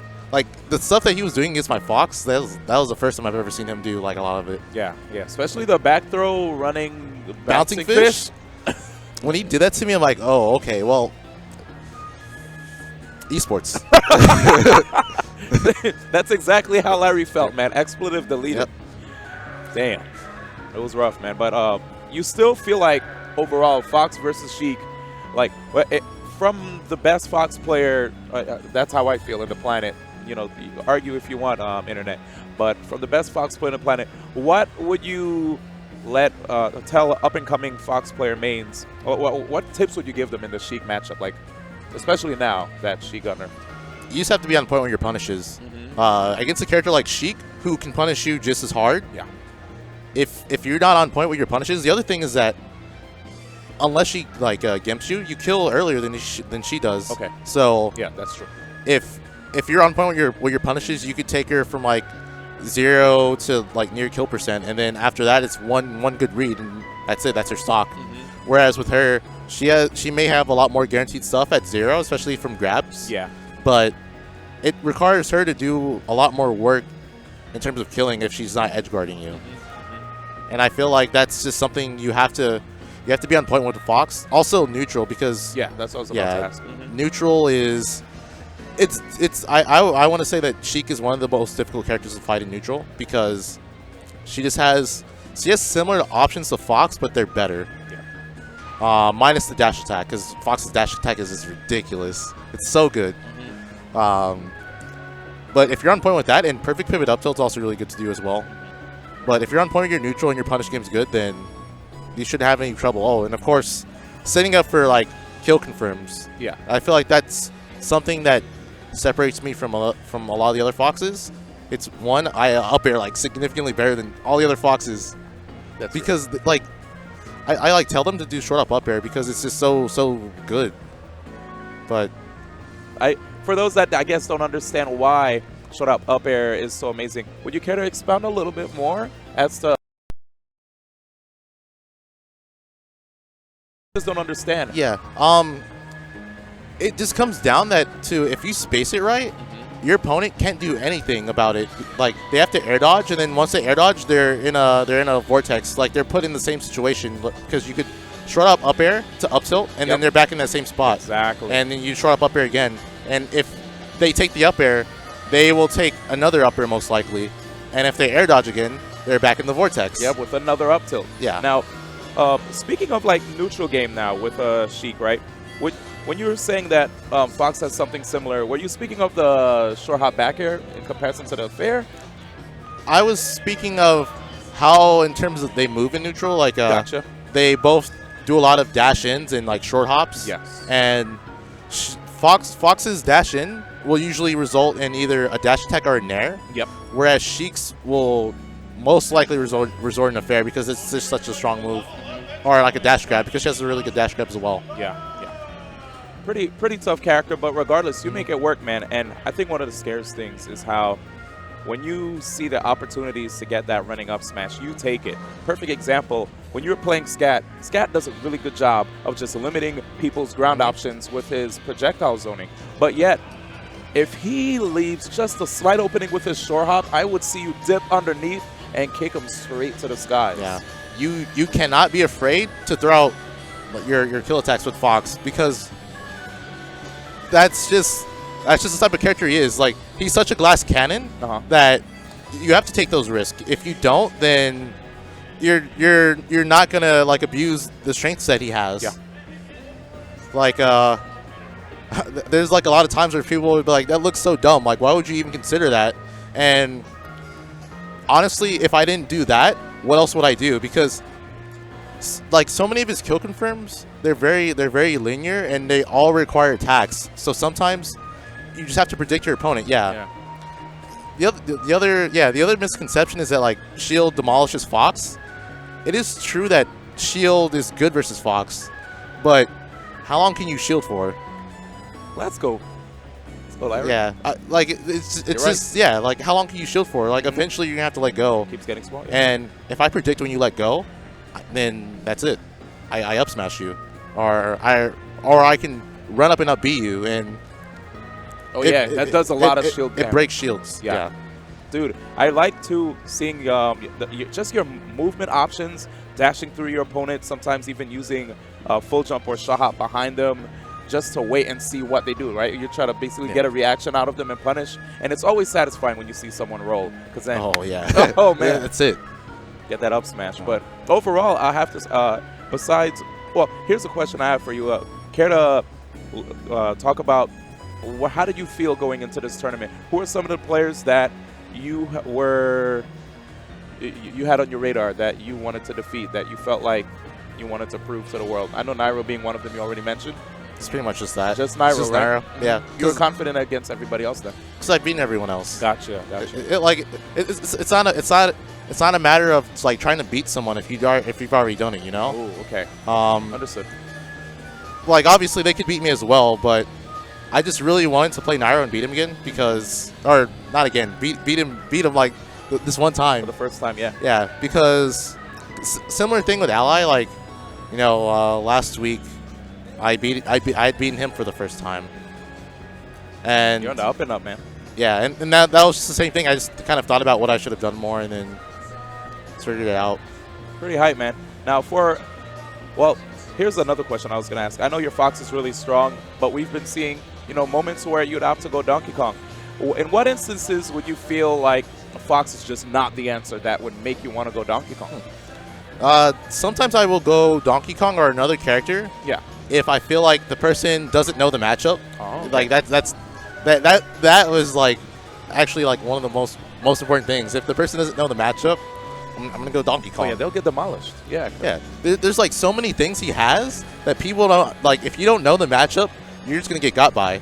Like tangible hands. He has like ridiculous grab setups. Yep. He has a ridiculous down air. Like I think he has the best down air in the game. Down air. It's so quick. Yeah, it does actually come out pretty quick. I remember there was a 2GG where you were facing a Sheik and you spiked him way deep off of the stage. It was one of the most hype moments. Oh man, was that Void? That was Void. Yeah. You guys it's always fun watching you guys go back and forth. And even though you may be rivals in the game, you guys are good friends, of course, right? Yeah, yeah. I see you guys trade tags and stuff. Yeah, we always talk to each other, give each other advice. Yeah. We like pretty much use the same characters. I mean, I don't use Sheik as much, but he uses a lot of Fox, so we'll trade Fox tech, and then like sometimes I'll just trade random Sheik tech that I have. Like, oh, should run an up smash. Yeah, and you know what? He has been using running up smash himself, right? With Sheik pretty well. But overall, I've been loving seeing how far you're going as a player and how you're progressing. Are there any events that are coming up where we're gonna see you? I'm going to get on my level next weekend. Ooh, so I will see you there. Yeah, it's gonna be good. And I'm happy because Void's not going to be there. Oh, So I will have to play Void again. oh man, look at that. Unless Void magically appears. But I don't think he'll be able to enter because registration's closed. Leo's in, though. Yeah. That's going to be good. Oh, that's going to be really, really good. Yeah. It's going to be fun to play him. Oh, yeah, absolutely. What a season. Yeah. This season of Smash is going to be a good one. Anyway, where can we find you, Larry, since it's getting to that time where all of us are getting ready to eat? So I have started streaming more because I'm pretty much almost done with school for the semester. Welcome back. So, yeah. So you can find me on Twitch. Twitch channel's Larry Lair. Larry Twitter Lair. is Larry Lair. Easy. Look at that, man. Pretty much, Consistency. yeah. Pretty much, if you want to find me, just like search Larry Lair, and I should be on there. Sick, man. And what can we expect to find on your broadcast, if you don't mind me asking? I've been doing a lot of viewer battles. I feel like that's just what people like to see. They like to play top players, so Uh-huh. I just want to give the people what they want. Cool. And do they ask for like tips and stuff afterwards? Yeah, I always Legit. I'll give advice. I'll take character requests. Yeah. Pretty sick. Not- Pretty sick. Well, shout out to Larry and also the Fire and Dice people for bringing you out here, if I'm not mistaken. Yeah. So yeah, shout out to the FAD team as well. Hope to see you at the. I'm gonna see you next weekend then. Oh yeah. Yeah. It's gonna be good, man. So follow this guy Larry again at Larry Lair, and also follow him on Twitch. Pleasure seeing you. Can't wait to see more of that Fox. I know I'm never gonna see the Falco again. Sniff. It But, might come out. What? Don't do that to me, like I'm a Falco lover. No, there are some rare occasions. Okay, so Oh shoot. Okay. all right. What's up? All right. So you remember in losers finals, right? Yes.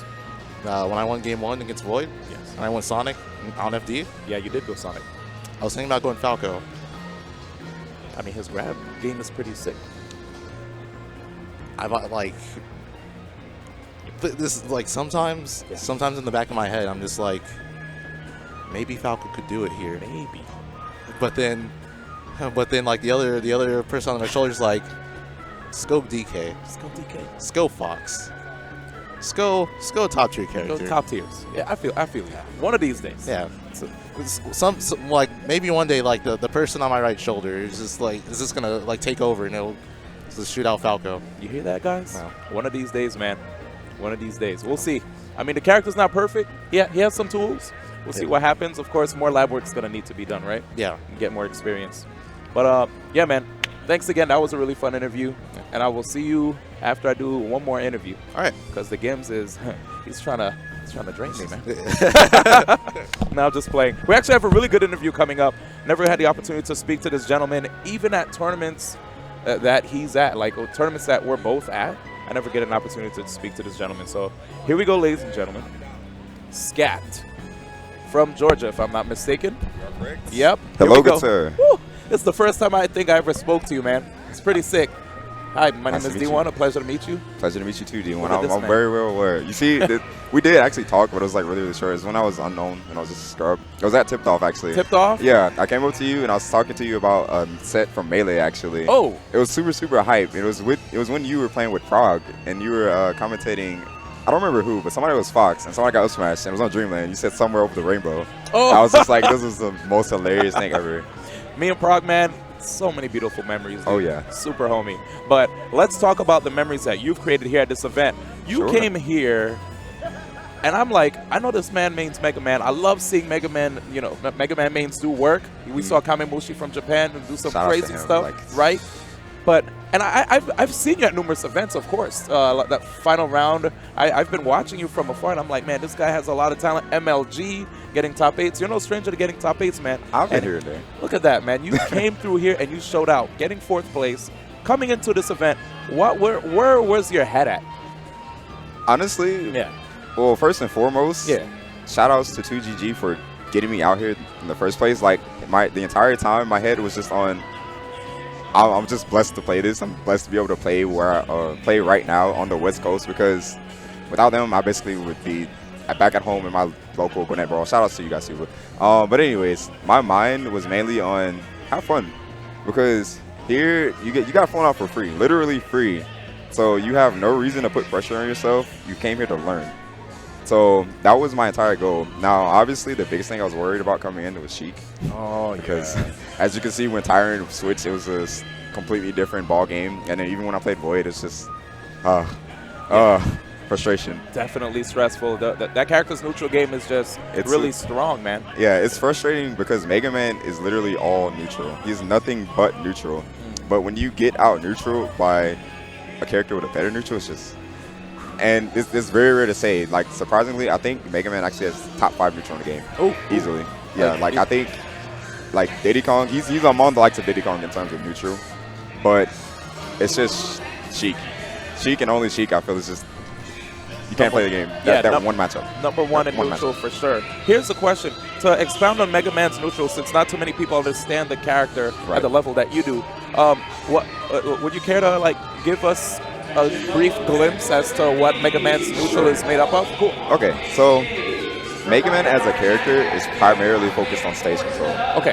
That applies for most characters, but even more so Mega Man. Yeah. A lot of people come up and ask me, like, what do I do about lemons? Like, they're so stupid and safe. Lemons are only safe if I have the room to jump backwards. Gotcha. So literally, if I'm never in the center of the stage, then I will never have a safe lemon being shot. And anytime you push me towards the ledge of the stage, Yeah. I have to do something risky, or I have to commit to something very, very, very punishable. So most of the game is usually spent chasing Mega Man because, again, he's going to force you to throw, which is, against Scamp Game, it's too good. But if you realize that, hey, Mega Man's at the ledge of the stage, Yep. he has to do something risky, you can just trade whatever he throws out because most of his moves don't really do more than 10% or so. True. Unless you do something like really, really, really stupid, like I'll get a free up tilt. But other than that, yeah. Other than that, like I have to do something that's gonna be risky, and it's gonna be low reward at high risk. So if you trade at that position, then I pretty much just shut down. Dude, it almost sounds like you're playing Mega Man when you're fighting these people, you know, just maneuvering around the stage, just tacking on damage until you finally get that opportunity to get the finishing blow. That's the way you have to play that character, man. Yeah. Shout out to Kamimushi though. He did show me a couple of new things. Ooh, sick. But what I was gonna say was just that I get criticized from a Mega Man for just being so pellet heavy because a lot of people feel like, hey, you could get a better punish game, or you could be a lot more.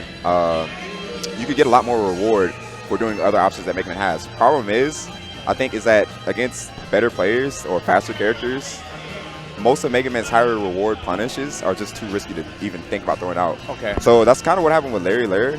He figured out that, hey, Scat's kind of just limiting today. He's just not doing anything to keep me out. And I threw out a couple up airs here and there, but he told me, like, you should use more Leaf Shield. Problem with Leaf Shield is you can kind of disrespect that move. Don't let anybody fool you. That move is not it's nowhere near broken. If you feel like it and you're fast enough, you can kind of just dash attack into it with most characters, or you can just, if you're Sheik, you just do this, or just throw needles. Like, your game plan doesn't change. And Fox can kind of just neutral air, dash attack into it anyway, and it's just like, oh, well, I tried. But that's pretty much where his neutral game is going to consist of. His Leaf Shield is really, really good if you have the time to get it up. Once you get it up, and if you're actually able to block, then it's basically free stage control against every character except Sheik. Okay. Except Sheik, man. Yeah, literally walking forward with Leaf Shield is amazing because at any point, if they challenge you, you just block, and they get hit by lead, and you get a free grab. That's it. But most of the time, people, I feel like, just don't realize how to respect Mega Man and some of his tools. Or I feel like they respect him too much occasionally. Yeah, man. I mean, sometimes I guess after getting hit by, you know, the pellets or the lemons, right? Sometimes people, once they realize they're taking damage, they start shielding, they'll start freezing up, Right. and letting you take the stage control, right? Yeah. Take the pace of the match. Exactly. And I'm sorry. I didn't mean to Oh, cut you no. off. I was going to say, once that happens, that's when you Okay. start exerting your pressure. Yeah, so that's usually when that happens. This actually happened to Tyrant, I feel like. Ooh, let's hear it. Meta Knight versus Mega Man in particular, I don't think is bad. I think, like, pre-patch, I thought it was even. Okay. And post-patch, I do think Mega Man wins very slightly. But I feel as if Tyrant just kind of got super frustrated at pellets and he just didn't back off and play patient. Yeah. And then he switched to Sheik and it started working out again. He's just like, okay, I can just maul you anyway. I don't have to play patient because Sheik. But eventually I kind of adjusted to that a little bit. And the problem with that matchup again is that if you realize that, hey, I can just sit back and throw needles, if I'm above 100%, there's nothing I can do about it. I have to block or I'll just get sent to the edge of the stage. And all my other moves are too slow to do anything. Yeah. So I feel as if you have to realize, like, hey, take a moment. Don't just run into pellets constantly. Just breathe.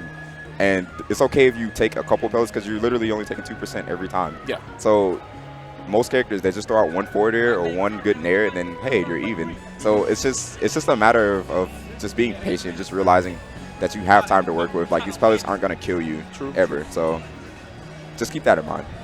Man, I was gonna ask, what actually made you decide to go with Mega Man as a character? Is there a story behind that? Long story short, there isn't really a real story. More so just I've like grown up with Mega Man my entire life. Yeah. So I played Mega Man X when I was like 6 or 7, 5 or 6, something like that. Okay. And I was just like, Mega Man's in this game. Right. And then I think back to the Invitational, the Nintendo Invitational, and I remember Super Fighting Robot. Dog, when that I've been happened, watching for a while. I like was so hyped. I was. That's what I'm saying. That that was purely from the heart, man. Oh yeah. Like For the people. I just coming into the game, I just knew, like, even a year before the game was released, he was announced. I was just like, I'm playing this character. That's it. This is my home. This is my home. I will go nowhere else. He will always and forever be in my heart. I will play this character permanently. I will never drop him. I respect that, man. Oh, but yeah. I will say one thing. You do have a secondary, and what is the story behind you picking up this secondary? Are you a fan of this character as well, or is it to cover bad matchups? So I'll get that out of the way first. So I do like Final Fantasy VII. I have played the game. I like Cloud as a character, but honestly speaking, let's go. Sheik. Yeah, right? Sheik. Yep. I literally, if you look at the track record for Georgia in the past 8-9 months, top players, or the quote-unquote top 3 for Georgia, myself, Reflex, and Fatality, have literally all lost to Sheiks every single time. We get far, and then we meet Mr. R or Void or Vinny, and then we just get pooped on. It's like, oh, this isn't fun. Yeah. So originally, I did pick up a Sheik for a while just so that we could learn the matchup, and then Patch Boys, and then we stopped worrying about it. And then I picked up Cloud because I realized, oh wait, Sheik is still really bad for Mega Man. The matchup, we didn't go from 70-30 to even. It went from 70-30 to 69-20. I'm sorry, my mouth is 69-31. Yeah. So it's just like, oh, yeah, that's okay, cool. So I need another character for this. Cloud, is not the hardest character in the game to play, so I definitely wanted to give him a shot. And I still do like that matchup. I just think I need to grind it out. Yeah. And that's not to say that my Mega Man doesn't know the matchup either, but part of it, I do feel as if I don't understand Sheik because we have no Sheiks in Georgia. True. And the other part of it is I feel like this matchup is just that bad. Yeah. So Cloud was just there to just to see just to experiment, basically. I feel you. I feel like his neutral game is just it can compete. So you already know. Let me just do this across the stage. If I eat a needle too, that's fine because I'll get 27% at the end of this. Yeah. And on top of that, Giant Sword just kind of poops on Sheik. True. But if she gets in your face, then obviously it's not too well. But I do have a third character that's for the long term that I haven't actually. I played in a tournament once. I feel like everybody has secrets. Right? But I think for the long run, Yeah. it'll be a way better character for the matchup. But for now, I'm just sticking with Cloud because Okay. he's easier and he's more comfortable for me. Cool. So this character is not announced yet, but we will see it at Get On My Level, maybe? Are you going there? I'm not. Oh, sorry. sad face. Everyone's going except Void, though, so it's Except, cool. Yeah. however, Leo's going. Okay, keep Rio's go. Okay. However, there is another tournament right after called MomoCon that all of you should so totally attend. going. It's another $5,000 pop bonus, and it's right in the heart of Georgia. Uh-oh. We already that's have in your some top home. names confirmed. Look at that. So, Combo Breaker, though. Y'all should go to Combo Breaker. Same weekend. All right. EG Bootcamp streaming it. Chicago. all right. You know what I'm saying? We got to do that, right? man. So we got to All push right. both if we're going to push it. I'm not going to do this on the stream. All right. I'll leave it alone. Let's Shout out to someone on the over. But anyways, I will not be again on my level. The secondary, the true secondary is what I'll call it, will come out eventually, but let's just say it requires a lot of work. Okay. And it's not a character that you would normally typically see as a secondary. So Sick. All right. I can't wait to see what's going to happen. I will say one thing, though. Now that you're on the West Coast, please take advantage of the time you have with all the Sheiks we have here. So many Sheiks. Perfect opportunity for you to level up Oh, yeah, and get that- the experience needed. that was my main purpose for coming here. Yes. Tournament, I was hype about, but I was just like, I'm getting flown out to play against Sheiks. Yes, this is all I've wanted for the past 7 months. I don't know why, but every single time I sit down with a top player and they have a Sheik, I'm like, hey, can we play? Can I just get like a 1st to 10 sometime? Like literally, I've told some people like, I don't even want this to be a money match. I will pay you to play a 1st to 10 with me. That's with it, Sheik. man. Just don't switch characters, because sometimes they'll randomly play like their secondaries. or Right, something. right.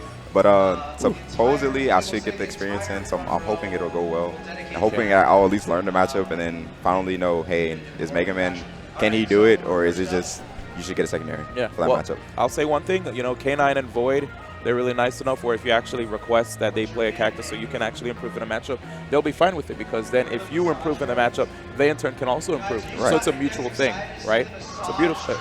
Yeah, I it's a just hope beautiful scene. I get good enough or get on that level or Yeah. enough on that level to, compete. I feel as if I hit that wall where I think I can consider myself as a high-level player now. Oh, yeah, for But sure. I feel like I hit that wall of Larry, Void, Nairo, and I'm like, oh, that's another level up there. Oh, okay. So there's some things I got to work on, definitely. It's definitely beautiful to see you on this journey, though, to keep improving as a player and to never stop. You know, yeah. Right? Because there's some times where players may get frustrated and they'll just probably go and complain to the rest of the world how, oh, I hate this character, and that's all you'll hear. You won't hear them talk about, let me figure out ways to actually overcome Exactly. this. So I like your mindset. Preach, It's a mi- D1, preach. It's a mindset that a lot of people should have. And sometimes they start spouting memes like adapt and get good. When we say this with the intent of actually wanting to see you guys improve and not just have a self-defeatist mindset. Oh, yeah, That's it. definitely. Yeah. Definitely. Like as much as it looks like I'm like getting destroyed by Sheik and it's just not fun matchup for me, I do enjoy playing against Sheiks. Yeah. I really want to learn the game and I really want to get better. That's it. Wherever I can and whenever I can. So like I'm at the point now that I don't think I get frustrated playing the game. I may get flustered because I'm like, oh crap, last hit, last stock, I don't want to die.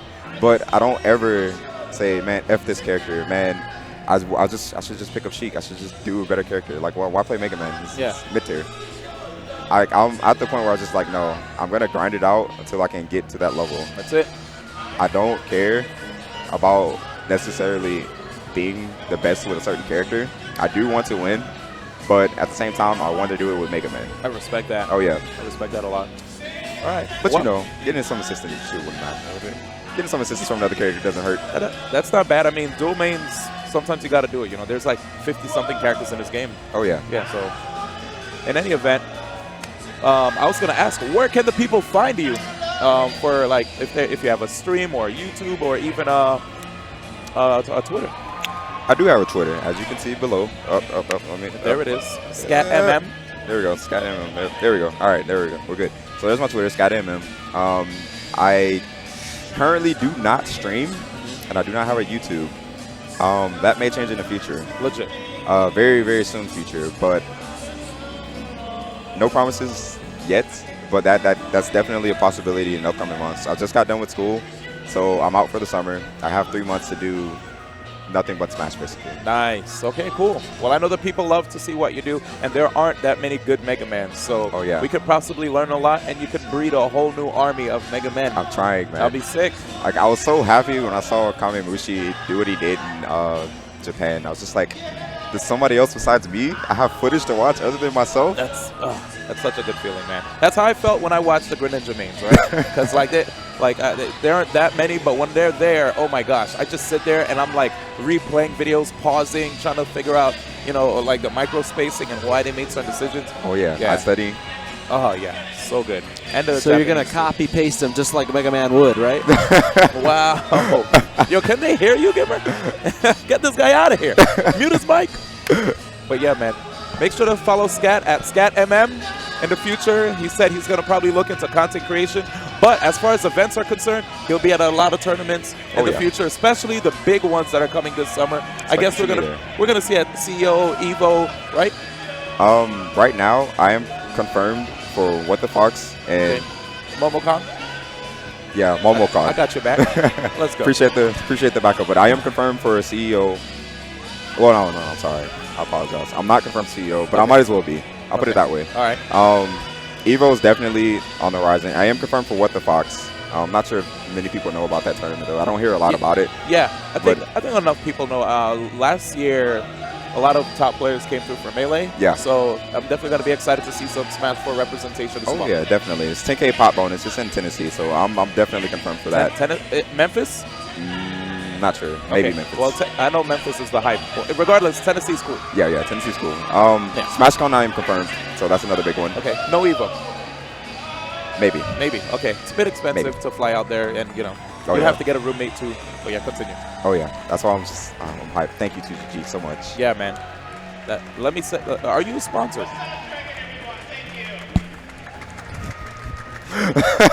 All right. Well, we'll see what happens in the future, but I would love to see more scat at these events. So if you do get picked up by a sponsor, that'd be amazing. It would mean more hype Smash top 8s for us. Oh, yeah. Because I know we're going to see more of you. And you seem like a person that will lab out the game so that you could get the results that you deserve. I've definitely tried. Yeah. I'm at the point where I just sit down and play level 9 CPU Sheiks. I'm like, hey, this is practice. It's something. I'll take it. But yeah, I definitely enjoy labbing the game out myself. I like working on things in general. Yeah, that's about it. That's it, man. That's Well, about it. thank you so much, guys, for tuning into Level Up Expo. Is there more action coming up afterwards, or are we? And at 4 p.m. we're gonna start doubles top 8. Okay. So about 40 minutes. So, guys, we're gonna take a 40-minute break. We'll be right back at 4 p.m. Pacific for doubles top 8. Be sure to tune in for the action coming back on twitch.tv/VGBootcamp. We're not switching streams. Keep it locked here. All right. Hope you guys enjoyed the stream. Have a good one.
Don't. All right. How do I spell your tag?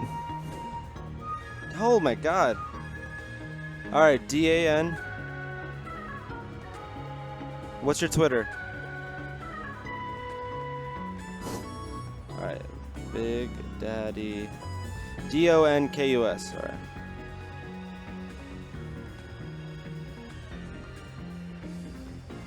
Oh no, you're. Hello? Oh, I'm on.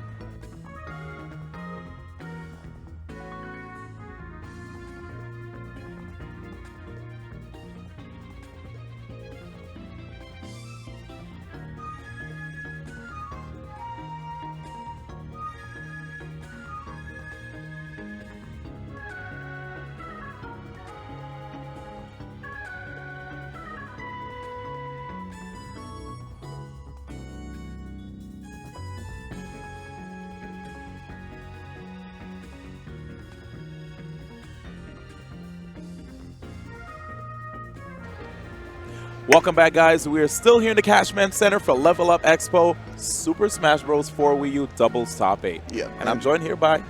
Big Daddy Donkus. You can find me at Big Daddy Donkus on Twitter. Yeah. You get to play that yesterday, but thanks, guys, for sticking around and watching doubles. We got a pretty stacked top 8 for you guys here. We are finishing up the loser side right now, getting that ready to go. We got about 2 matches left, so hopefully we can run some winner side. But, yeah. Oh, actually... We have, yeah, I think we got that up. I know Vash and Z are in, K9SS, Nairo and Void on winner's side, and who else? I was about to say, if you're going to remember everything before I even bring up the bracket, you are a god. I've been looking at the bracket all day today. There we go. I got your back, dude. There we go. So Wii U Dubs. About to pull up the bracket actually right here in front of us. But yeah, like you said, the winner side was K9 and SS actually. Okay, stick with it. There's the brackets. All right, guys. So top 8. Here we go.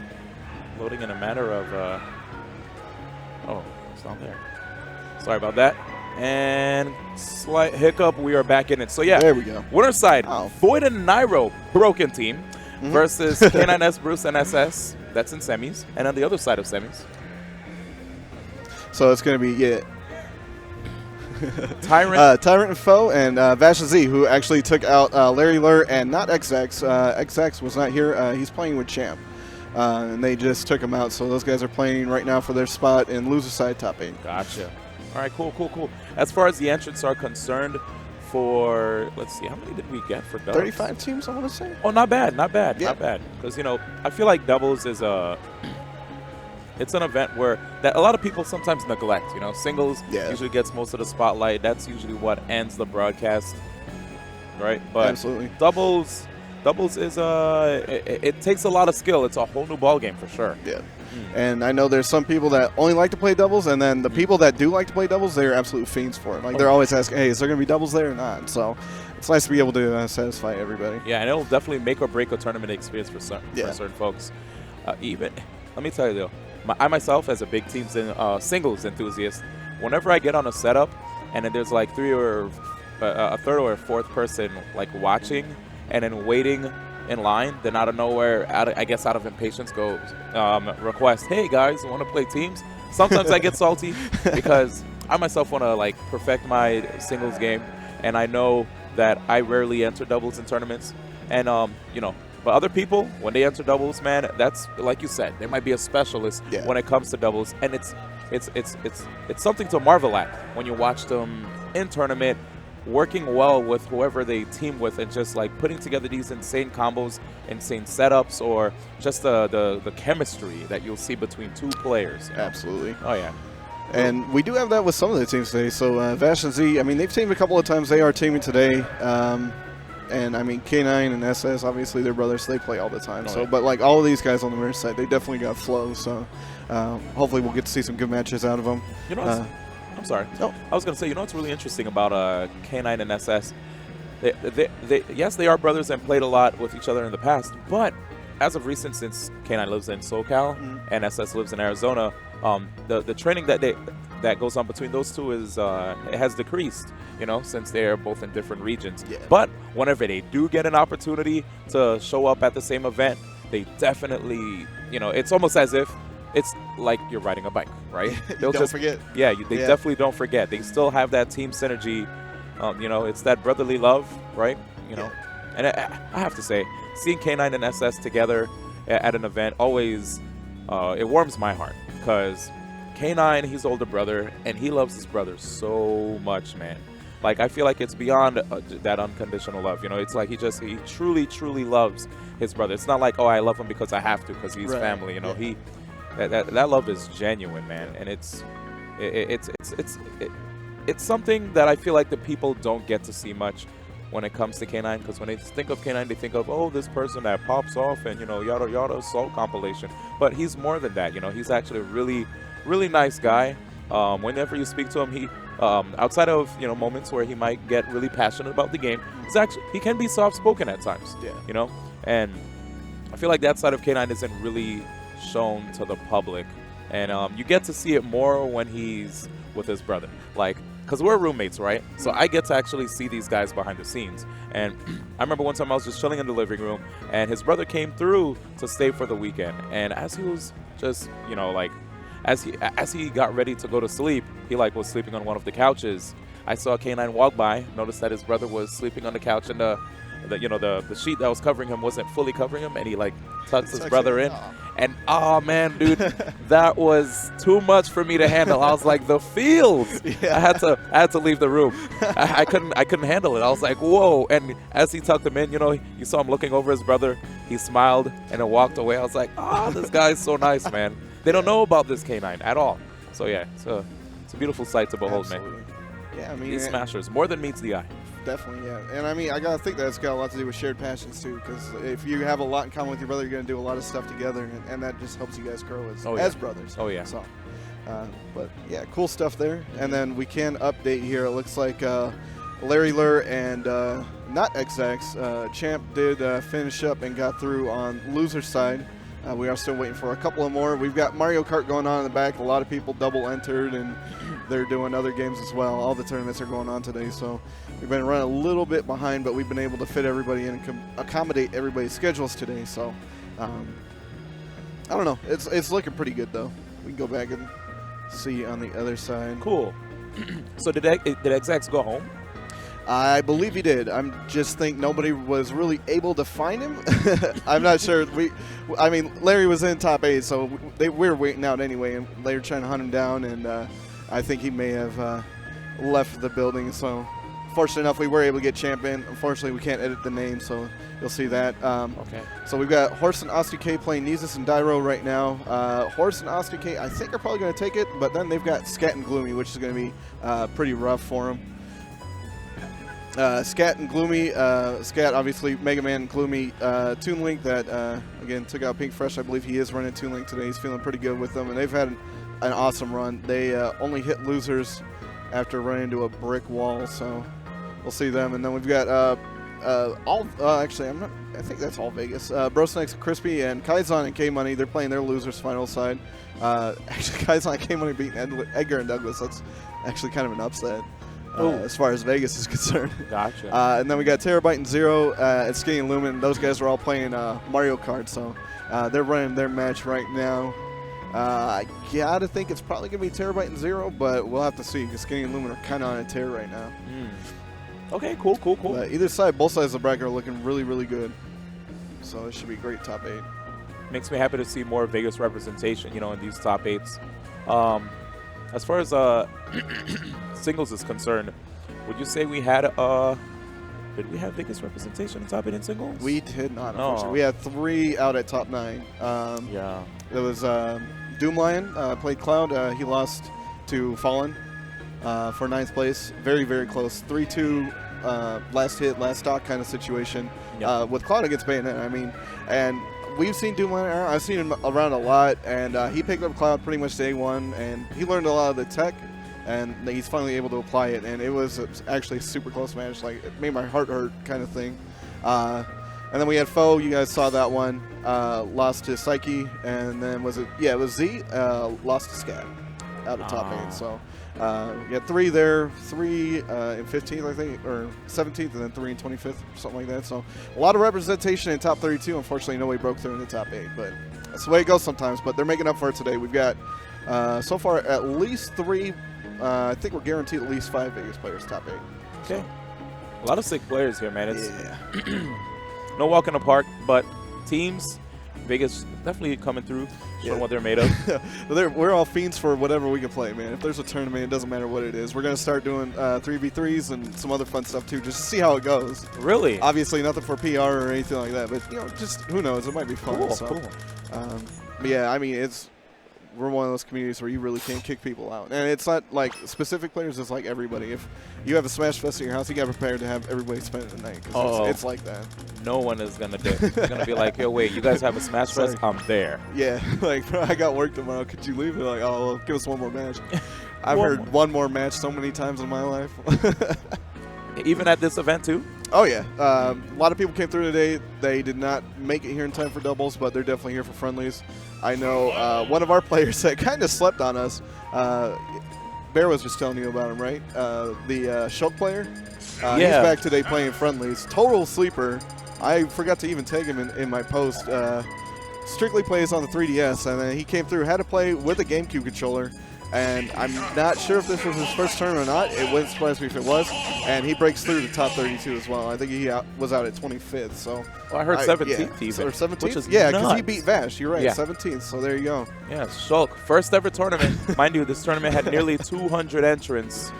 I've never heard of any, I myself, when I entered my first tournament, dead last, dude, 2005. But now with all this information that is available to all these people worldwide at such a rapid rate, you could learn about a game lickety-split. Yeah. This guy just came through. First tournament, hey guys, 17th. Oh, cool, awesome. And it's like, what? Yeah. I This mean, guy, Shulk, yeah, that too. 3DS controller user. 3DS Shulk. That makes me think of like when Fatality started off. At least I'd never really heard of him. I'm like, wait, he's playing Captain Falcon and he's got a Wiimote. What's going on? So, I mean, people are surprising. But I mean, I think, if you have a 3DS, you can ad hoc wherever you're at. You got Wi-Fi availability and all that stuff, and you don't have to be at home. So, True. chilling on the bus, got to get a couple sets in, you can do it.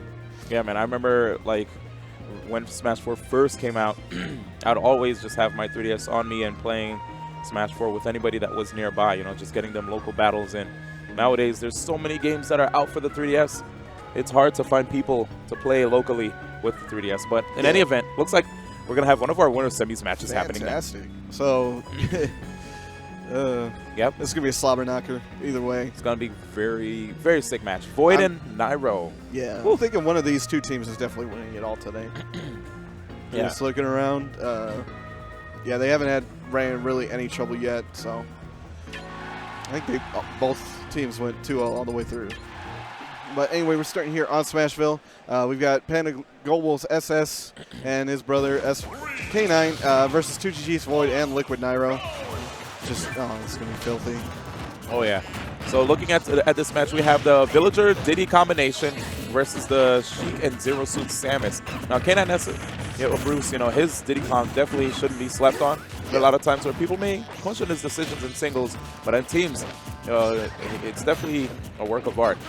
And at the same time, Nairo and Void, both of these guys so strong in singles, no strangers to winning events in their region. And now, seeing them two together, it's going to be quite crazy. That was kind of cool. Use the side B monkey flip to hold him in place and got hit by the rocket. I don't know if that was excellent timing or just fortunate, but that at least looked really sweet.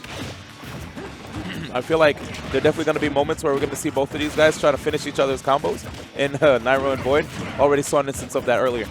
Oh, absolutely, yeah. And any 2v1 matchup we're going to see is just going to be people getting juggled back and forth. Yep, right now, though, it looks like SS is currently down to stock. K9S Bruce just losing that one. And right now, we have to see SS try his best to keep this stock to the best of his ability to allow to help the red team make a comeback. Absolutely. If they can find an opening and get in a 2v1 position instead of being somewhere out in the 1v1, or just hit with a aerial right in the face, the slingshot is going to finish off Nairo's first stock. Yeah, that's really sick knockback on that one. Yeah. And look at that. You could see how the blue team's just really good at pushing their opponents to the edge. Oh, that's not going to be enough having been buried like that, but bouncing fish your teammate into the platform, having a bowling ball drop on his head. Not ideal. Uh-oh. But right now, coming in with the down air. All right, SS, this is definitely what I was expecting, well, what I expected when it came to making a comeback. Absolutely. Ooh. Void slowing it down here, spacing it out, just holding on to this stock, knowing that Nairo's probably going to have to hold on. Unless he's going to go ahead and... Okay, Nairo. Okay. I like the attempt because, you always got to go up and try to get your teammate out of the combo if you can, but very unfortunate timing there. He hit right at the last moment, ended up giving Nairo the double kill there, completely turning it around. Uh-oh. And I like how right there K9 switched targets. He noticed that his brother was in trouble and said, you know what, forget Void. I'm going to try to get this guy off of my brother's back. Absolutely. Void has the option, and it looks like he is here, of loosening up just a little bit and going a little bit harder now that they did have the stock advantage. Still able to hold on to that second stock, so they did have the shared stock there for Nairo, and he's coming back in with another up B, very nearly getting a kill off the top.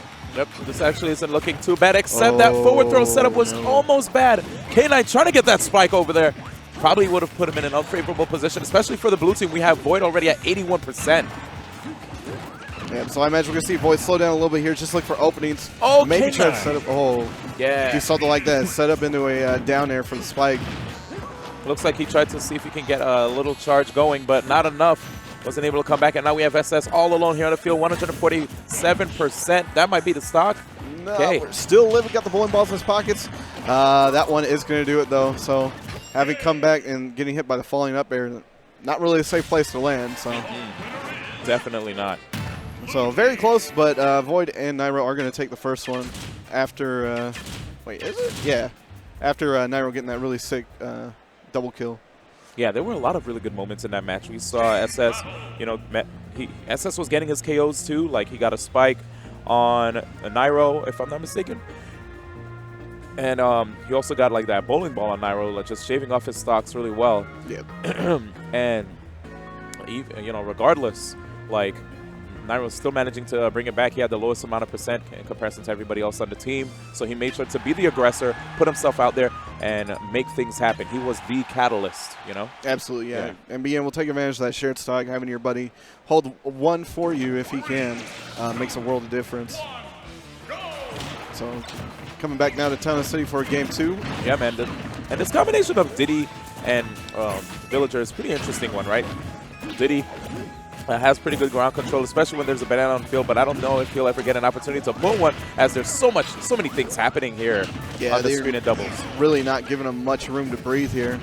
But I think Villager's just one of those characters that you can almost take him into any doubles build and do really well with. Oh yeah, such a good support character. Oh, for sure. Okay. Void just getting off that platform. Not going to die that way.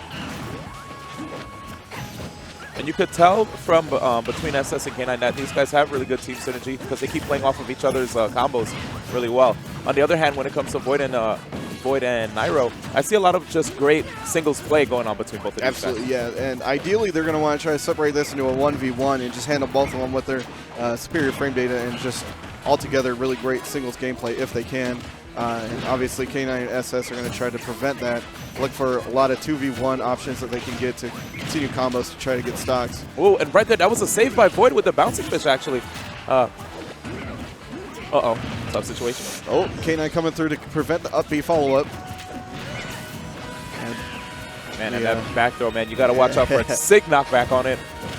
Oh, and these guys are always good at just volleying opponents back and forth between them. Villager's Nair, such a good combo extender.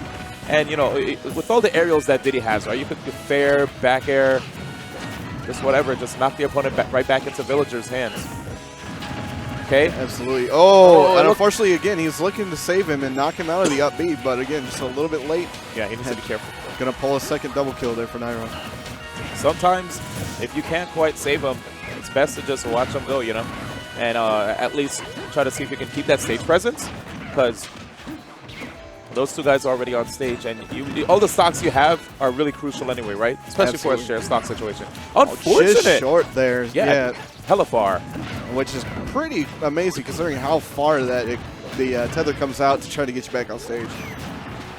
Oh, now both members of the red team actually being juggled by the blue team being juggled by the Very close again to getting another, if I could use the word from Marvel, happy birthday. Right? With the double kill. And almost getting it again with the up air up the top. I mean, just Nairo is playing out of his mind right now. Ooh, SS looked like he was about to get something started there. I feel like SS does an amazing job of just staying alive, you know?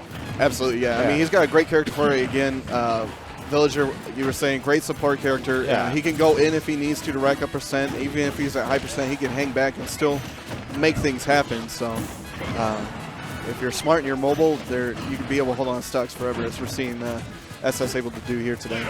Oh, and Nairo with the SD. Immediately goes to the share stock, but that's going to be very precarious position now for Void, sitting at 139% on the last stock, thinking maybe he had 2 left. But Nairo looking to just finish this off as quick as he can. I believe these are all going to be best 3 out of 5 now that we're in top 8. Quite possibly. I would imagine so. Yeah. Bears running it. So if they do end up dropping this one, they'll have at least one more chance at it. But right now, if they can't slow down Nairo's momentum, they're going to be in for a rough time. And that was really smart right there by Void. You know, Villager, his grab has a lot of startup, so it's really hard to open up opponents that just sit there and block for a long time. You'll have to keep getting their shield smaller and smaller.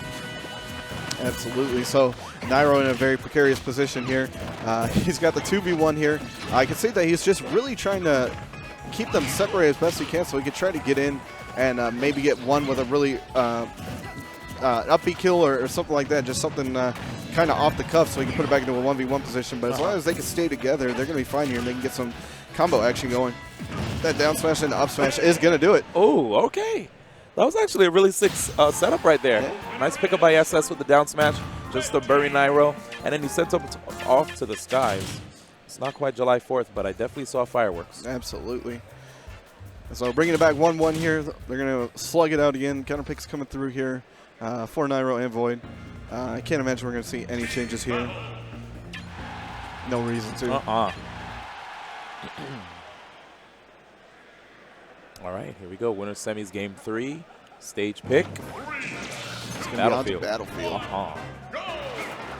And Bear haven't gotten out of his way today to make sure he picks all the music for all the stage that can be played today. This is definitely one of my favorite ones, but I have to say my absolute favorite song on this stage is the Melee menu theme. Yeah. So good. Hopefully it's unlocked on this one. I found out it was not unlocked on my Wii U, but it is now.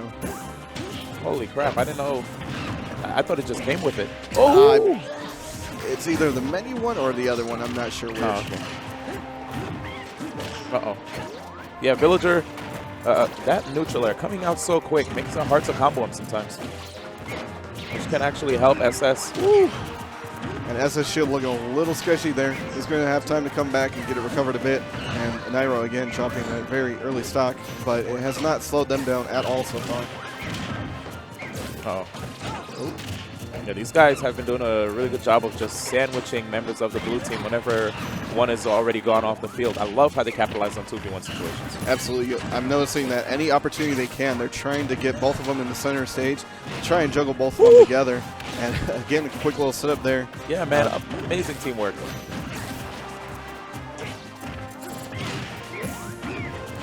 Let's see now. As far as Zero Suit Samus and Void actually, he had a setup going, but it looked like he managed to break out of that one.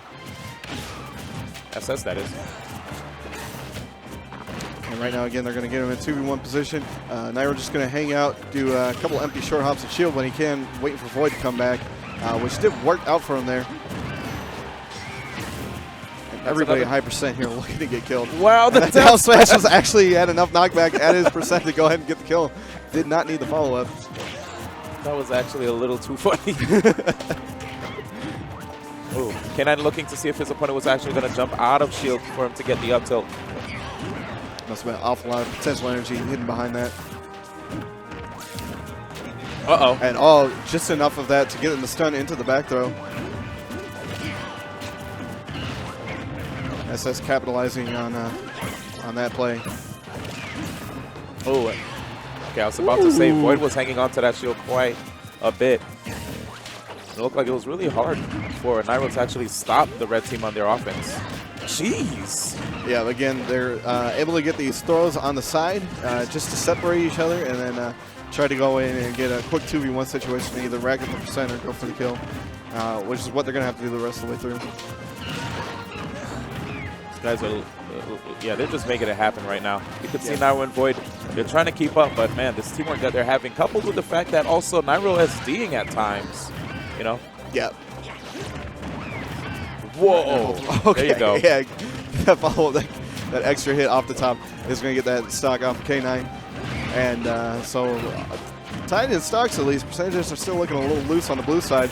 And SS looking to charge that forward smash bowling ball there. Did not get the benefit of it, knocked out of it. Sitting at 120% though, so he's still got a little bit of time to hold on to his stock. And again, Oh, it was worth. Yep, actually that time it did work out. Shared stock there. And blue team has managed to catch up for the most part here. Yep, but we have Void here with his final stock. They need to KO him, and you saw how both of them focus immediately on Void the moment he disappeared. Absolutely, yeah. As soon as he came back with the Vanish, SS had his shield up, took a ton of shield damage on it, but put him in a little bit of a horrible position. Both of them were able to sandwich him. Yep, and now right now we're going to have Nairo who's going to try his best to keep Void alive. Void looking for opportunities to attack only when he deems it appropriate. Double check because I thought I saw Lloyd go through K9 shield. I don't know if team attack is on right now or not. The hottest save right there. Okay, so that was an up tilt KO potentially from SS. Members of the blue team showing that they also have amazing team synergy. Oh, that last hit of the up air, but not quite getting rid of K9S yet. He's still in the game. Okay. And right now, yeah, SS coming in with the up air, getting enough radishes on deck to go ahead and get the kill. Okay. K9 has a lot of percent. Those things. Yeah, man. No worries. 150%. K9 actually passing it back, not going for the finish. Oh, that is... Get the grab there into the forward smash. Just got to hold him and get a little bit of pummel. That's more than enough. All right, and it's not the end of the set. Just like you said, man, 3 out of 5 here in teams. And these teams matches have been going by pretty quickly. Yep. Both of them getting it in, getting it done as quick as they can. But SS and K9, again, getting the benefit of that one. Oh, man. Really good stuff so far, man. I'm enjoying a lot of these games between these guys. Yeah. Hope to see a Game 5 situation. I love seeing adaptation between both teams. Let's see, Nairo and Void probably going to stick with their characters. Same with SS and K9. Oh, no, wait, Cloud is in the building. Yeah, and okay. That's a good decision. Yeah. Void Cloud or Nairo Cloud? Because they both have clouds. Well, let's see. All right, so the looks like it's going to be a Nairo Cloud, which I think is a pretty good choice. If he's going to continue to be the aggressor, he's going to have a lot of area to swing, a lot of lingering hitboxes, and he can get in front and cover a lot of Void's options. Yep, and right now, the other good cool thing of Nairo. Oh, yeah, he was stuck charging, so he was not able to get his up B. And, yeah. Yeah, when I look back, he did not look too happy about that. I guess he's having a lot of technical flubs right now, dude. But, you know, having Cloud here on deck, he'll have access to some amazing kill options, a grab that comes out way faster than Zeus with Samus's, and less cooldown frames, too. Here we go, invincible move on deck. And going for the aerial side B cross slash there out of limit break is enough to get the KO. Jeez, and you could tell how confident Nairo is now that he has Cloud here. But he has to watch out because Cloud's recovery not as amazing as Zeus and Samus's, unless he has the limit climb hazard. Yeah, so I think after that SD earlier, Nairo's going to be cognizant of it and try to stay on stage in the neutral and just rack up the percent as much as he can. He's feeling a little bit more comfortable with his inputs to go off stage again. I wonder they are now in a must-win position. They want to stay winners. Got him with the second one. Oh, that might mean, you know what? This might be a really tough matchup with Villager on deck because that bowling ball, if Cloud tries to come back and that bowling ball just goes straight down on top of him, that'll mean like that'll be big trouble. Yeah. Dude, the man won't be able to recover as comfortably. He's going to have to keep coming in, try to come in from the top if he can, or just hope that SS is not in position to go ahead and drop that on his head. True. The high climb hazard recovery. True. Uh-oh. Oh. Wow. The life of a Cloud, dude. Even with limit climb hazard, he wasn't able to come back. That state spike paying dividends right there. Yeah, so Nairo here is going to have to hold on to this stock with his life. And, SS just not letting it happen. And oh my goodness, actually, K9 saving Nairo there, it looked like. Not sure if he's going to be able to get ledge or not. But either way, he was able to get the kill, so now they are in a 2v1 situation. Jeez. Who's he going to waste it on? Well, okay. He looked like he tried to pass it back to his brother.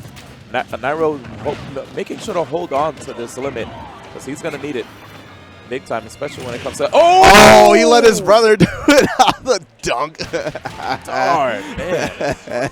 So K9, S Bruce, and SS are in winners finals. Absolutely. They just said, hey, bro, don't ever counterplay Cloud against us because it's not going to work. Oh, they are hyped. You see K9 walking off? Yeah. He is feeling himself. Look at Tyrant. He's like, wow. He's like, wait, where'd Nairo go? He chic vanished. Yeah, he disappeared. Like, where'd he go? Oh, there he is. Well, my man is on Twitter immediately. He's like, bro, I'm never going Cloud again. So we are going to have Vash Z versus Tyrant and Foe. So 3 Vegas playing with Tyrant. And it looks like we were actually able to seal up our loser side. Off stream right now we have Terabyte and Zero versus Brosenex and Crispy, all Vegas players.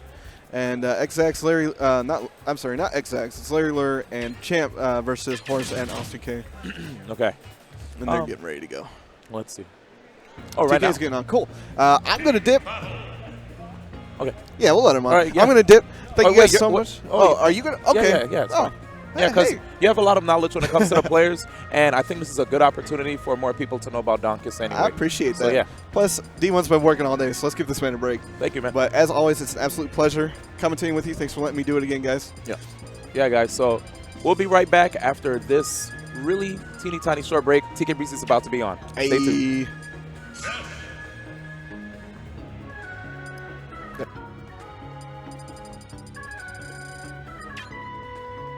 Meta Knight. Villager.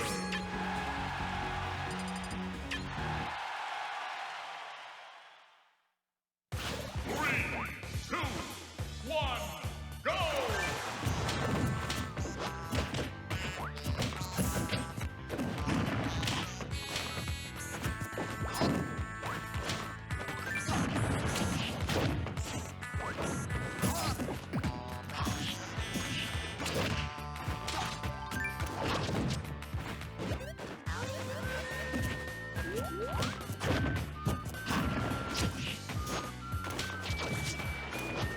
What's going on, man? We are back here at Level Up Expo. It's your boy TK Breezy, along with Donkus. Hey. Which for some reason I thought your whole tag was Big Daddy Donkus. It is. Okay, we're gonna shorten it though. Yeah. Keep it PG in here. Anyway, man. So I was out here shopping.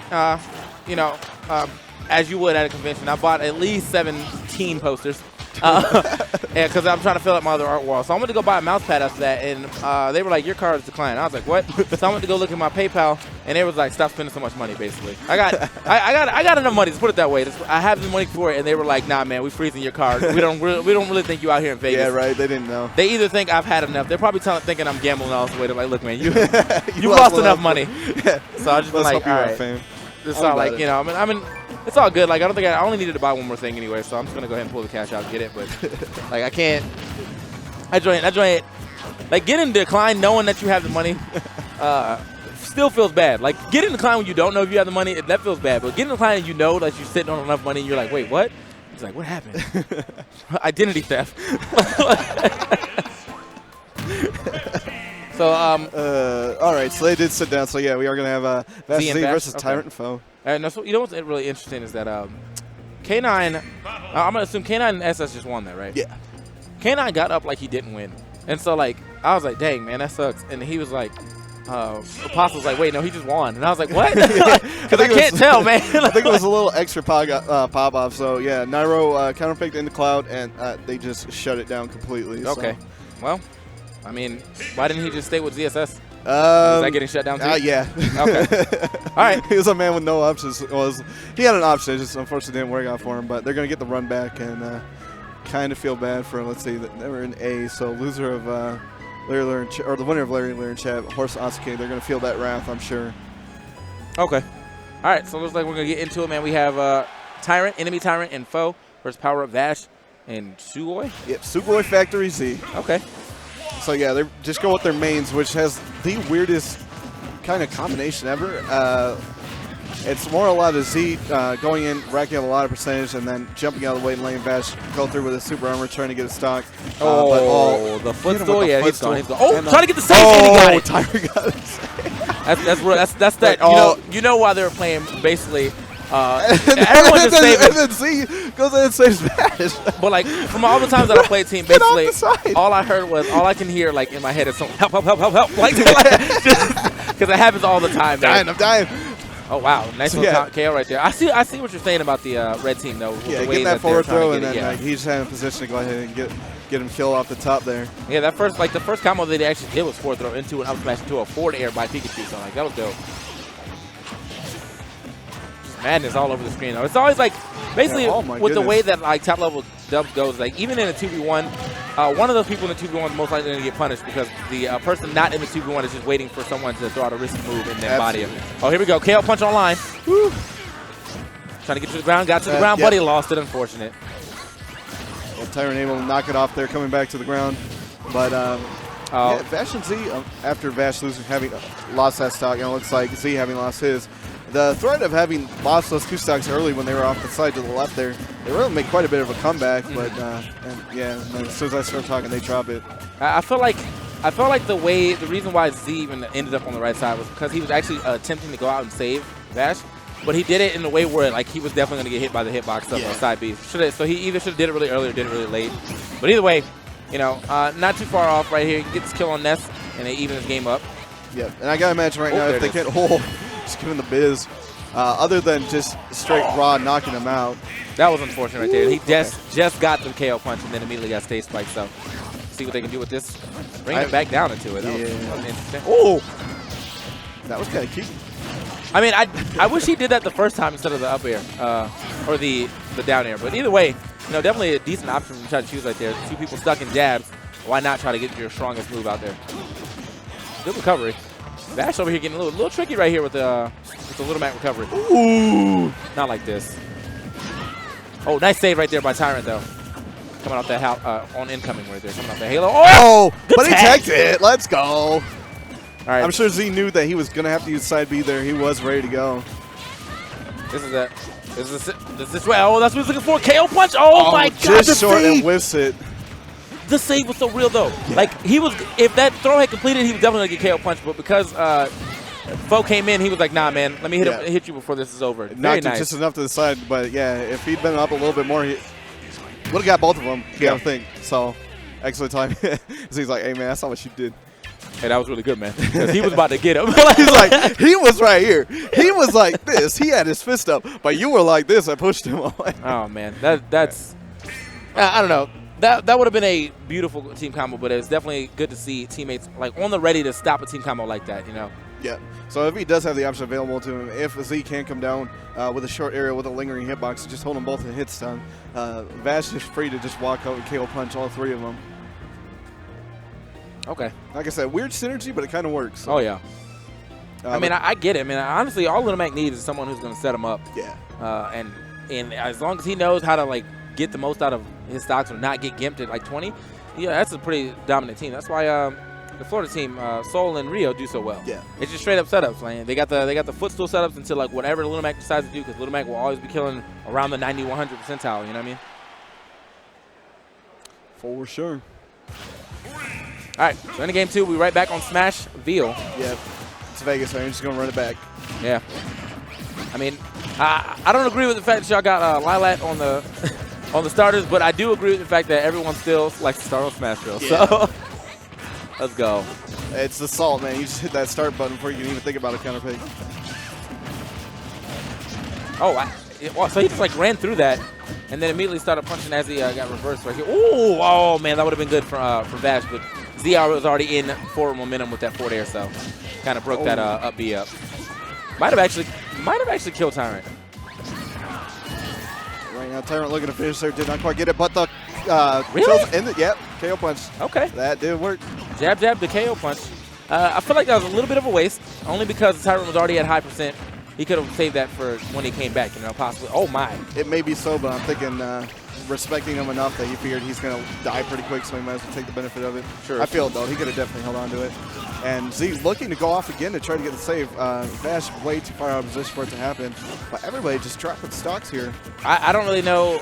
All right, so Foe threw a PK, like an ill-advised PK fire, by the way. Vash was never going to get that high, so he kind of just hit Tyrant. Tyrant, I guess he used all his jumps in there and ended up dying because of that. But either way, man, right now, red team, nice little lead right here. One stock ahead of the green team right now. Both of them looking pretty good in percentages as well. True. But Tyrant looking to catch it up real quick. Fortune coming just down. Vash able to recover off the top and be safe. Another KO punch ready to go. Oh, they're definitely going to make sure he doesn't even get a chance.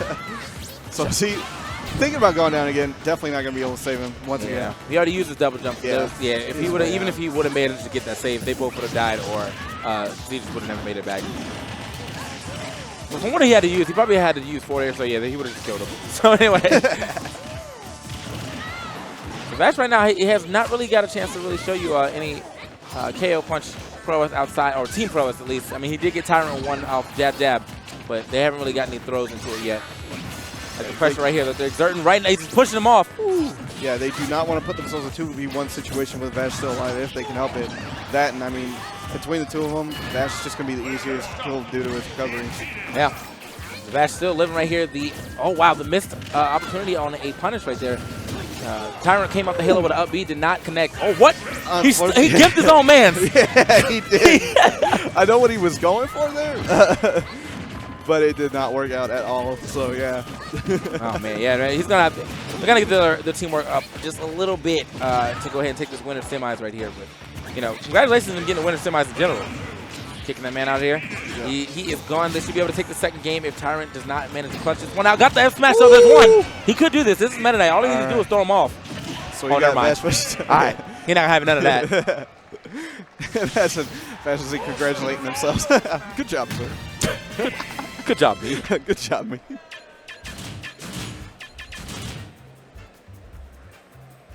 So Freddie talking it through here with Tyrant. I'm pretty sure they're going to be picking somewhere else. I think I smelled Battlefield, but who knows? I'm thinking Battlefield is probably good. Nope, run it back. Okay, we'll keep running it back. Battlefield would have been the place to go, in my opinion. But, you know, I'm not going to take anything away from him right here.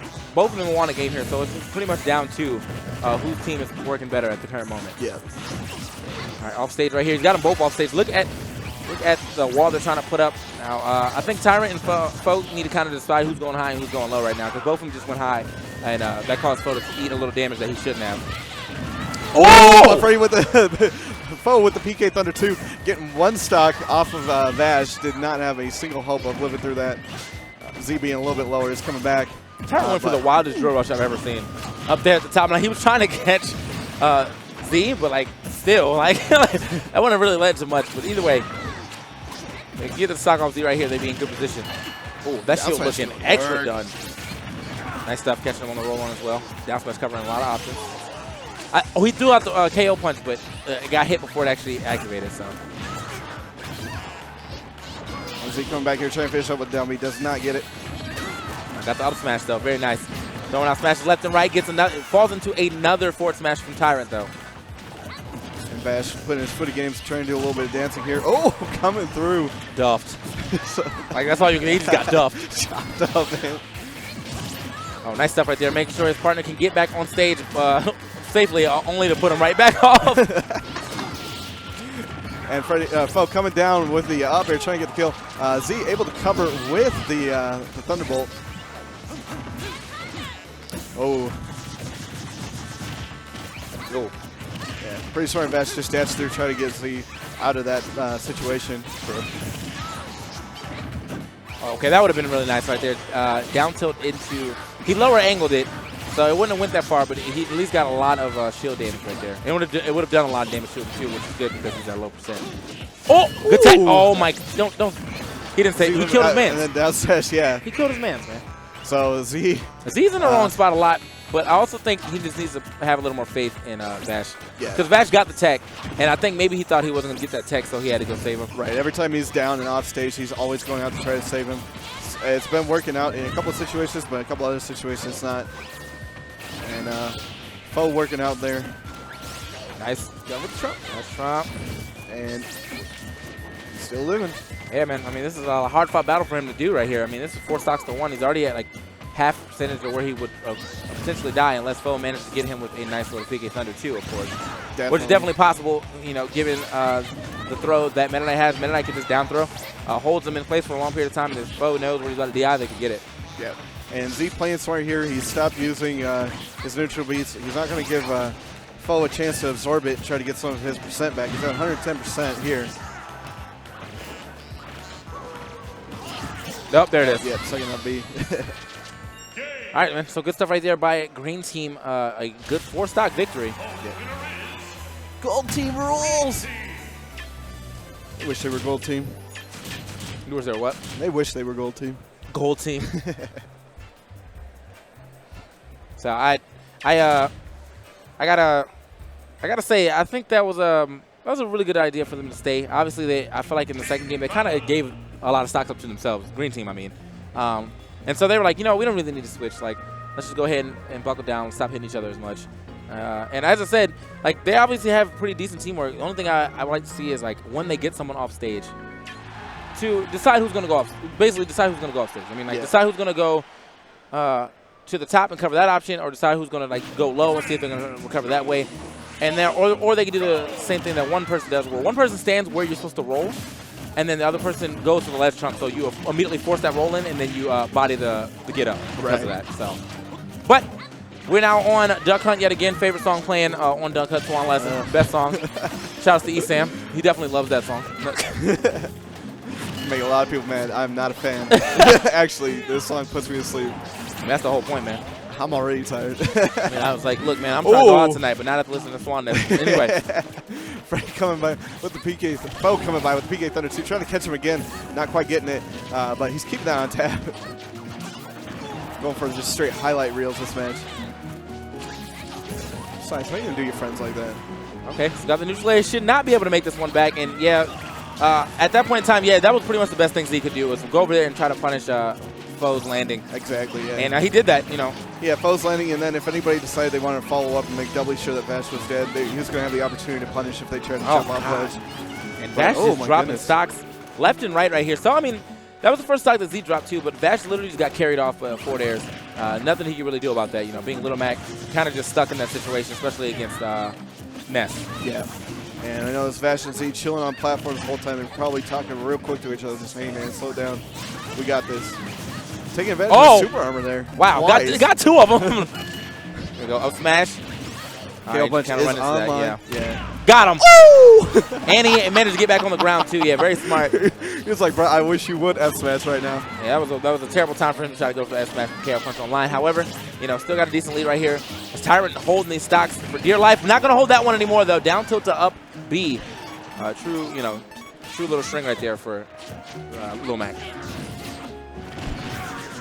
Foe coming through with the down smash and a couple of up airs. Working on getting a lot of those stocks. Now very bad position here for the red team again.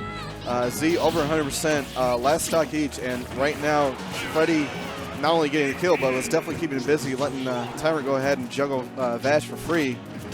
Now it's a 2v1, so we're going to see some impeccable footy games. Hopefully it'll be enough to. I mean, I'm seeing some good footsies, man. This guy's over here with the perfect pivot up tilt someone else. Let's go. All right, first setup there, not getting it. KO punch is online after that PK fire. That was a decent idea for him to go for that right there with the counter, but he just ran right back into the PK Thunder. So unfortunate for him, but either way, good stuff right there for Tyrant and Foe. Moving on to winners finals right here of the Dubs tournament. Yes, they will be seeing K9 and SS.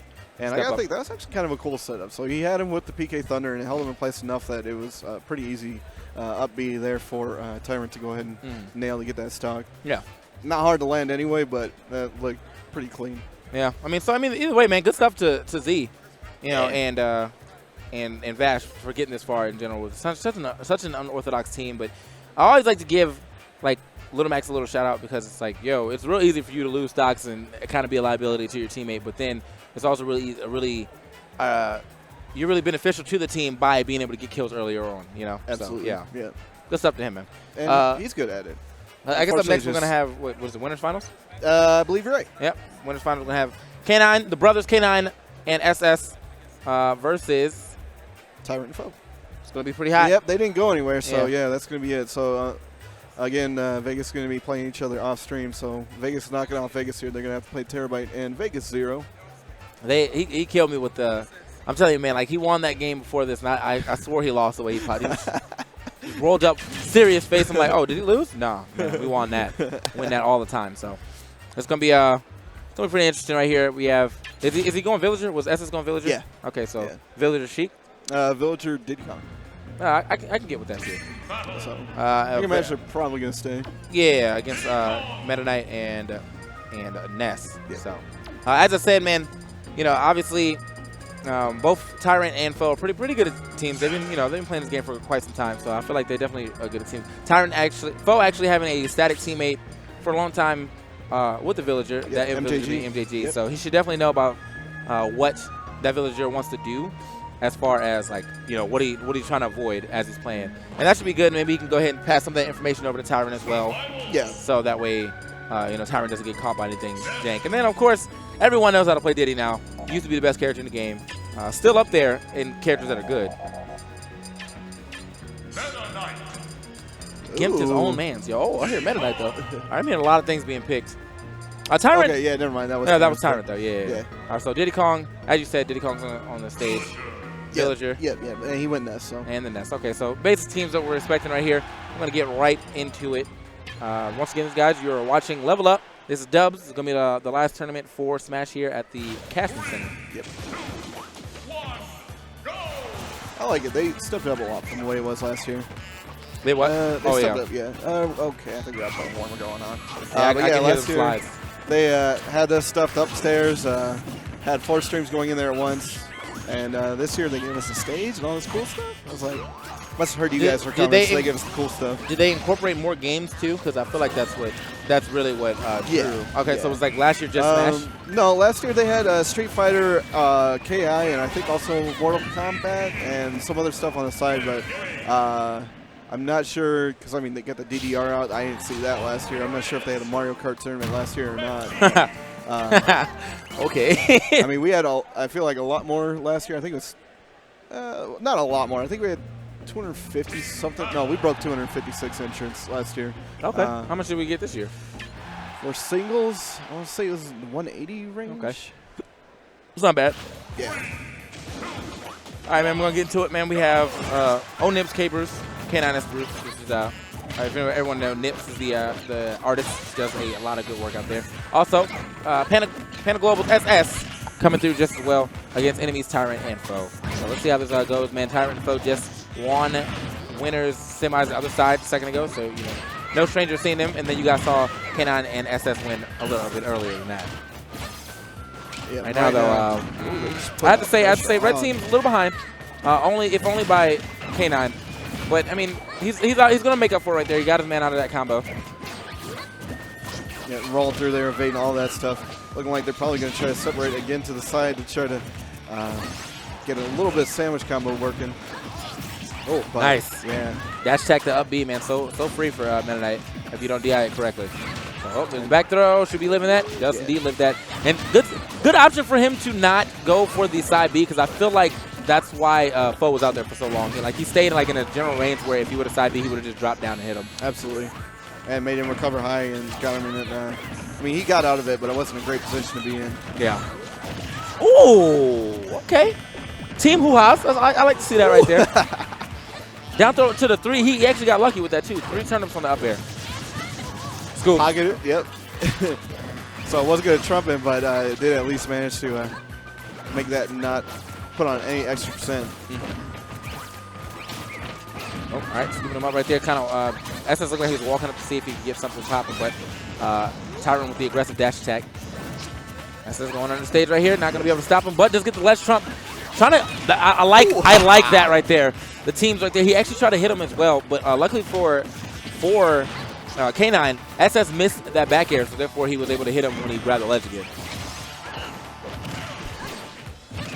And right now, Freddie Foe coming in heavy with the up airs. Trying to get started here. It's going to go on the stage yet again. Such a good recovery that Villager has. And No, straight no off real the fear. floor. Oh! He rolled right into it. Fantastic read. But I was going to say, SS doing what he's doing by going around the world like that puts them in a position where either they can try to sandwich him in the middle, or if K9's getting pressured on the one side, he can go and help him out. Yeah.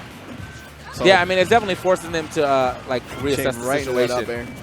He's like, all right, man, he's about to recover on the right, and then he ends up going to the left. And you're like, all right, but what's K9 doing as well as he's recovering? So Right, but it's a great option, too, because it's so safe. Like, Yeah. you're not going to get any kind of pressure down there. and no one's really going to chase you. I mean, Meta Knight could attempt, but like, it would be so unsafe for him to do that. He might. I as well could just- see Foe getting froggy on, like, last stock kind of situation, trying to Yeah. go for it if they were well ahead. But Maybe throw a PK Thunder down there. Oh, but the neutral air to go ahead and take that stock, and now we have K9 as boost on on his last stock as well.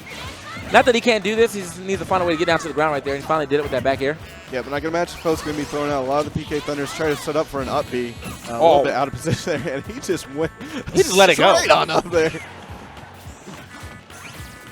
All right, so K9 man trying to slow it down right here, trying to figure out a way to get down to the ground. Got the monkey That flip. works. Side B on the stage. Yeah. And right now he's been very elusive, getting around both the PK Thunder and the up B coming out of Tyrant.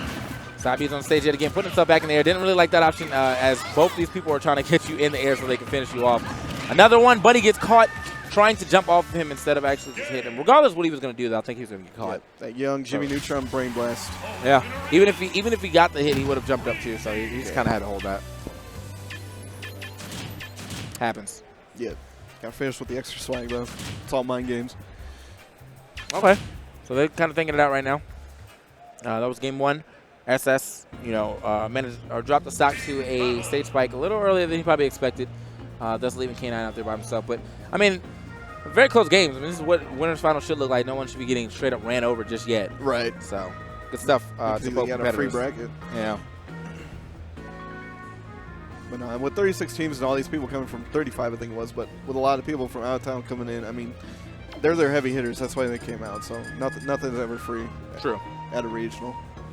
I feel that. Now, if you stay extra, you go to the local Arcadian, that might be a little free. But Are you guys doing that? Not right now, no. Oh, okay, we might yeah. be getting back into it. Yeah, I think the Arcadian rules need to change a little bit, and just to the point where it's kind of like there needs to be a time frame of when you were on Power Rankings where you can't get on. Because I was Power Ranked in Maryland on the first Power Rankings is number 20 for some reason, and now I can't ever enter Arcadian, like ever. So Yeah. I don't know. That's kind of dumb, but whatever. You're too well known. Yeah. All right, so out into game 2 right here. We are on FD. Finally getting a little bit of a switch here. Yeah, and I think that was a pretty good pick for him. Just get a little bit more room to breathe. And the only unfortunate, well, he can still do it, I'm sure. But PK Fire in a forward smash there actually didn't move him at all. But racked up quite a bit of percent. Oh, I actually thought he killed him off the top with that. And I was like, yo, that was godlike. So SS with the very good shield there blocking the PK Thunder 2 on the forward smash back. But able to punish with a forward smash of his own and forward smash the Lloyd rocket back at him. I just like the SS moved out the way so that K9 can get hit. Like, he could have just pocketed it, and he was like, nah, I'm on. Hold this, man. You got a good bit of forward smash. You need that rage. All right, so SS is trying to get back to his teammate. Down throw into the up air, but, it's Diddy's up air getting a little bit of nerf, so not going to be able to get that stock just yet. That Throw. extra percent. Went for the footstool there into the PK Thunder, but it is all. And Phil, once again, man, taking his partner's life. I mean, it happens between them, but, like, it doesn't seem to fluster them too much. I mean, I guess it's just something they both understand is going to happen. So they're like, all right, man, it's not that big of a deal as long as it's not the last stock, you know what I mean? Right. And, after something like that, they get grounded, slow down a little bit, go for grabs, guaranteed percent instead. Try to get the stock count back in their favor. Right there on the left side, they actually had an opportunity to get that stock off a little earlier than expected, but they both hesitated. So K9 did a forward throw, and then Foe jumped, but K9 Tyrant did a forward throw, and then Foe jumped, but Tyrant also jumped, so they're both like, so who's gonna get this hit? And then Tyrant finally, or K9, Foe finally hit him, and then it was too late. Yeah. So it was like kind of unfortunate. You have to believe, man. In dubs, you definitely have to believe in your partner. Yeah. Just gotta tell him, hey man, I'm going for it.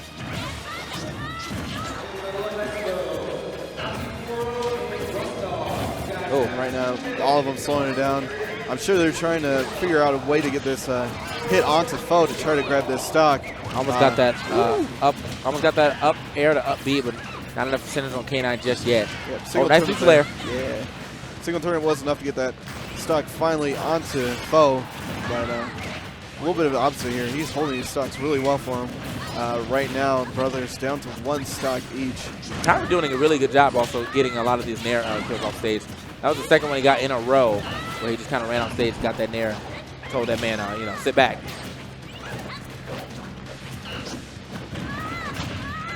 Tyron right now chilling out, choosing not to go in, waiting to bring the fight to them.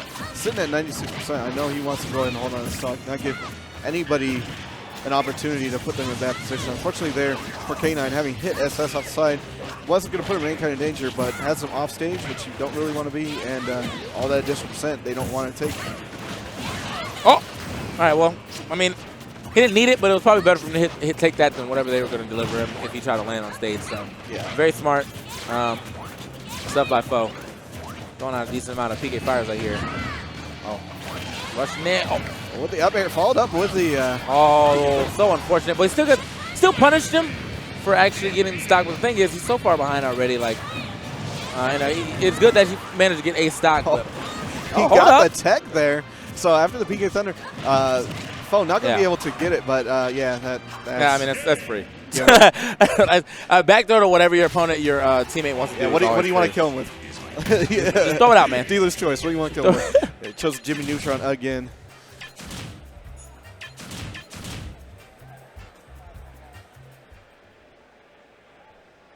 All right, man. So yeah, going a lot of back and forth here, but Green Team managed to pull another 2 here. So they are on set match here. Yeah, set match. In the winners finals or grand finals. Oh, grand finals. While they will go to losers finals, but then we'll see. You know, losers semis between 2 competitors that lost them earlier. Yeah, I think they are holding that because they haven't started it yet. Yeah, so it's going with Void Nairo and Vash Z. That's neat. I'm glad. Yeah. I'm actually kind of surprised Void and Nairo not in the winners finals, but I heard that Nairo tried to switch over to Cloud and it just did not pay off for him at all. Definitely did not. I think he took 4 or 5 of their stocks. So there you go. It was early SD, and then just after that, they were just covering him so well. But interesting that we got to switch over here to the Nest from SS now. SS obviously does have a Nest, but I feel like if they made it this far with Villager and Diddy, they probably just should have just stuck with it. I mean, at the same time, though, he will have a better opportunity to get these kills off of up throw or up air because it's a very consistent up air. Yeah. Yeah, there we go. Oh, there you go. And I get getting a little something started there. Oh, the explosion, but still living. Nice recovery. Foe looking to cover there with the down smash, not getting the benefit of it. But again, it looks like they're trying to separate into a 1v1 because Tyron is just going free with a lot of these aerials and up Bs, getting some stocks. Yeah, I feel like once they switched, Tyron probably literally just told him, yo, let me take care of this Nest. Yeah.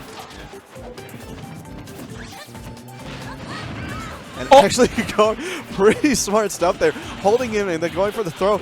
Managed to, I mean, he got a double kill. Yeah, he got both the Nesses, but very also nearly getting K9, and that is going to do it for his stock. So that move was actually really difficult to try to beat out, like when it's coming down. Like just let Meta Knight rock with it and then punish accordingly. So just like that, yeah, the stock has been shared. Maybe at the wrong time, and now we have my man SS on his last stock of winners finals with his secondary character, basically. Yeah, because all he had to do was that. I was going to say, all Foe has to do is absorb that PK Thunder, and that's why he was chilling out down there. He's like, yo, I'll use my second jump whenever. I can hang out all day, and then let me go ahead and absorb this. It happens to him enough that I think he'd like to be able to get a little bit of revenge. All right, man. So, yeah, that's going to be it for them right there. Looks like they will be, everyone will be packing up until the next match is concluded, where we will see SS and K9 come back to stage to play whoever's about to win this next match between Void Nairo, Vash Z. Pretty interesting right here. This game? Oh, it's going to be Vash Z and Terabyte and Zero, yeah. Oh, we haven't played that yet? No, I don't think so. Well, I don't know. Let me see if they're playing. Yo, we should have been doing top 4, so it should have definitely been whoever wins that. They might have been waiting for all of them. Okay. So I don't see anybody playing. Yeah.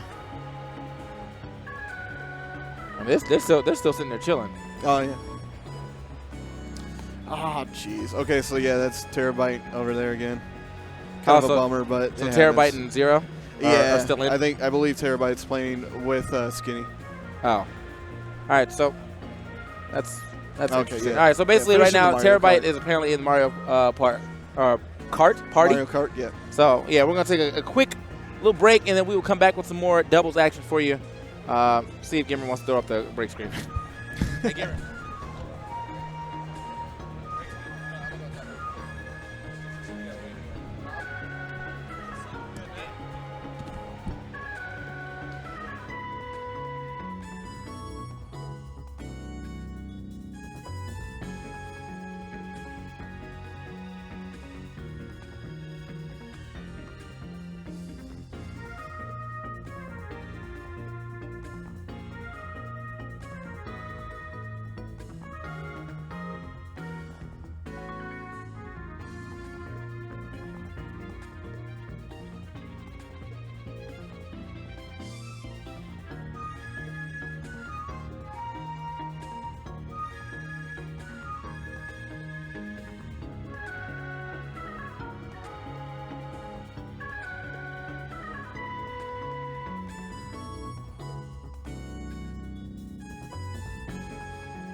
All right, man, we are back, and looks like Terabyte either won or got bodied in Mario Kart. Mario Kart. So he's back over here, and we're going to go ahead and get Vash and Z to play against him in Zero. Yeah, so Terabyte and Zero, I assume Zero he might be going Rosalina, or he might be going Olimar, depending on how he's feeling. Okay. And I think Terabyte's just going to let it swing with his main. Why not? These guys are both from Vegas? Yeah, everybody's from Vegas. What's oh, true. What's his main?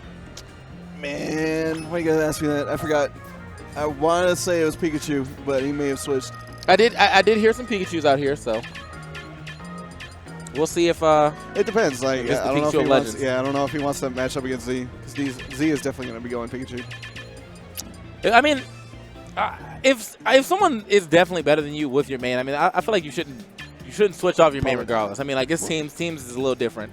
So like if I was ever playing against, I don't know, if it was like me and Pink Fresh against like John Numbers and whoever he was playing, John Numbers is obviously a better Wii Fit than me, but I would most likely still go Wii Fit because I know the team chemistry between me and Pink Fresh. So it's just like, yo, man, I get it. Yeah. Just saying. Not that I think he's gonna do that, but it's just you brought up a fair point that yo. At least try it before you knock it. You know what I mean? Right. Like, just all right, this isn't gonna work, man. His Pikachu is so much power. He's like so anime. So much power. Well, I think you play the first match, and if you just get straight bodied, I mean, just put in the ground, then you probably should switch. Yeah. All right, I hear Lil Mac and Pikachu. Yep, Pikachu okay, again. so he's going Pikachu. Hey, I was right. Good job. Another Pikachu. All right. Are they just dicking around? I think they're just messing around right now.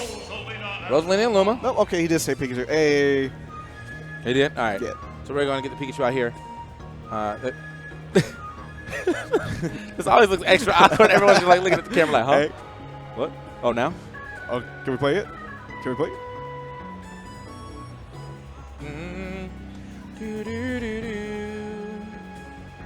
So Zero rocking his Rosalina Luma shirt and his hat. And that's Vegas Zero with an X. Man doesn't play Smash. Yeah. Repping take I heard he IMB. just came back, right? Yeah, like he retired, and then everybody went to Genesis, and then he went to a local not using his tag. I was like, he was such a scumbag. Good stuff, man. Like, that's definitely what you got to do. Like, look, man, I'm not going to Genesis, but I'm about to get this free 220 at least. Like, what's really good. All right, so Rosa, we have a 3v2 right here, and Luma's gone, so now we have a 2v2. Let's see if they have the chemistry between them. Now, I'm actually kind of interested in how Pikachu and Rosalina work together. Because, I mean, I've already seen how Pikachu and Little Mac work together. That man just got a full combo all by himself. Very nice. He's got the KO punch on deck. He's kind of just sitting back, waiting for his opportunity. And there was, expecting an air dodge down, but very smart for Terabyte to jump. Oh, wait. Yeah, to avoid that instead of, air dodging down to the ground like most people might have. Oh, and Zero trying to come down with a down air. Instead, he takes a down B and sets him up for Vash to go ahead and get that stock. Oh, duffing him. Okay, we're kind of messing with the shield right there with those down tilts. Very safe on the range as well. If he would have tried to shield grab him, he would have definitely got hit by the next one. Back throw, put him off stage. Still trying to find his way down to the stage. Yep, Zero, wow. Very good at covering a lot of those options, using a lot of lingering hitboxes when he can to go ahead and just make him think twice about how he's going to land. Yeah, they definitely had a top option to punish Terabyte right there. And too. Z Grab just the goes twice. ahead and gives him the F slash. Goes A-fan. Yeah. There you go. Look for the Thunders up here. Everyone, all these Pikachus out here making it stormy. Yeah. But none of them really connected just yet. Uh-oh. Oh, Vash whiffing it, unfortunately. Whiffing it, but he also DI'd up, so he wouldn't be in that situation. And I think that that Thunder Jolt was kind of in place for him to not even be able to get that regardless. He's got to figure out a better throw for that. I feel like on a platform level, like if this is Battlefield, he could have just stood on platform and got it. Yeah, absolutely. And right now, Z dropping his first stock. He's been holding on to that bad boy. And Terabyte sitting on his last one. They've just been absolutely punishing him. Zero, he's a bit of a passive player, so he has a tendency to hang back and try to look for openings, but he's got to jump in and try to save Terabyte when he can. There you go. Nice stuff right there by Terabyte. Once again, trying to get himself back on stage. Does immediately do that and lands behind him. But Z always to the rescue, man. Yeah, again, we're going to see Z coming off a lot to try to save Vash when he can if he needs it. And it looks like he slowed it down a bit because earlier he was saving it in positions where he didn't need to be saved from, and it was costing him stocks. That's very, very, very close to getting that stock, too, right there with that up B. Vash threw out as Terabyte was kind of flying by it. 0 for 3 right now with the KO punches. Yeah, whiffs it and gets punished with a F smash. Dash attack, but the dash attack is going to get Terabyte punished, so he's going to be off his last stock.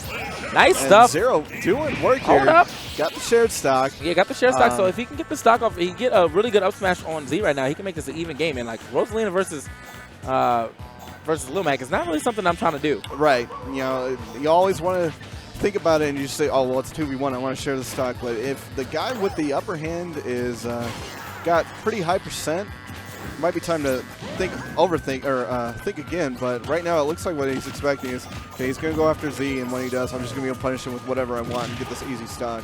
Yeah, and it's very smart for him, too. Like, anytime he throws Z off stage, he doesn't really have to worry about getting chased off stage by Little Mac, because, like, Little Mac's just not going to do that. Right. So, you know, he can just go off stage, mess around, see if he can force Z to recover weird and possibly body that and then recover back to stage. The only thing he does have to worry about is, as he is recovering, worry about the down smash coming in from Vash.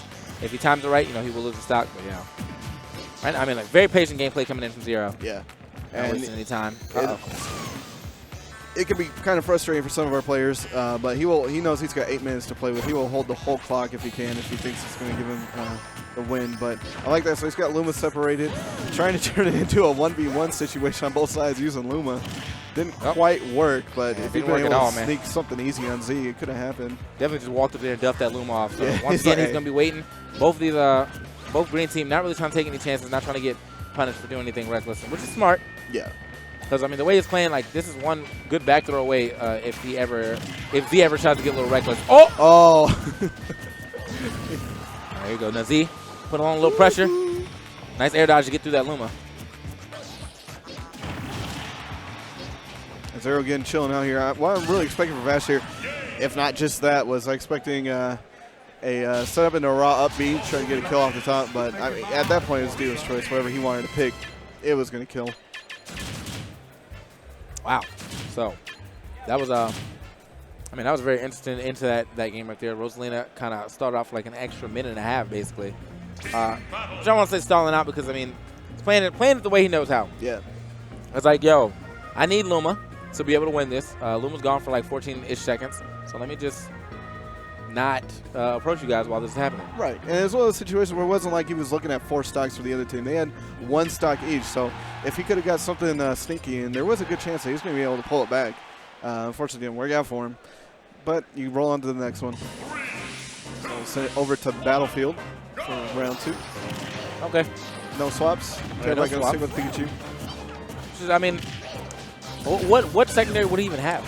I'm trying to remember. I've seen him play around with a couple of things, but I don't know if he's got anything that he feels comfortable enough to take against at least Z, not to mention Z and Vash.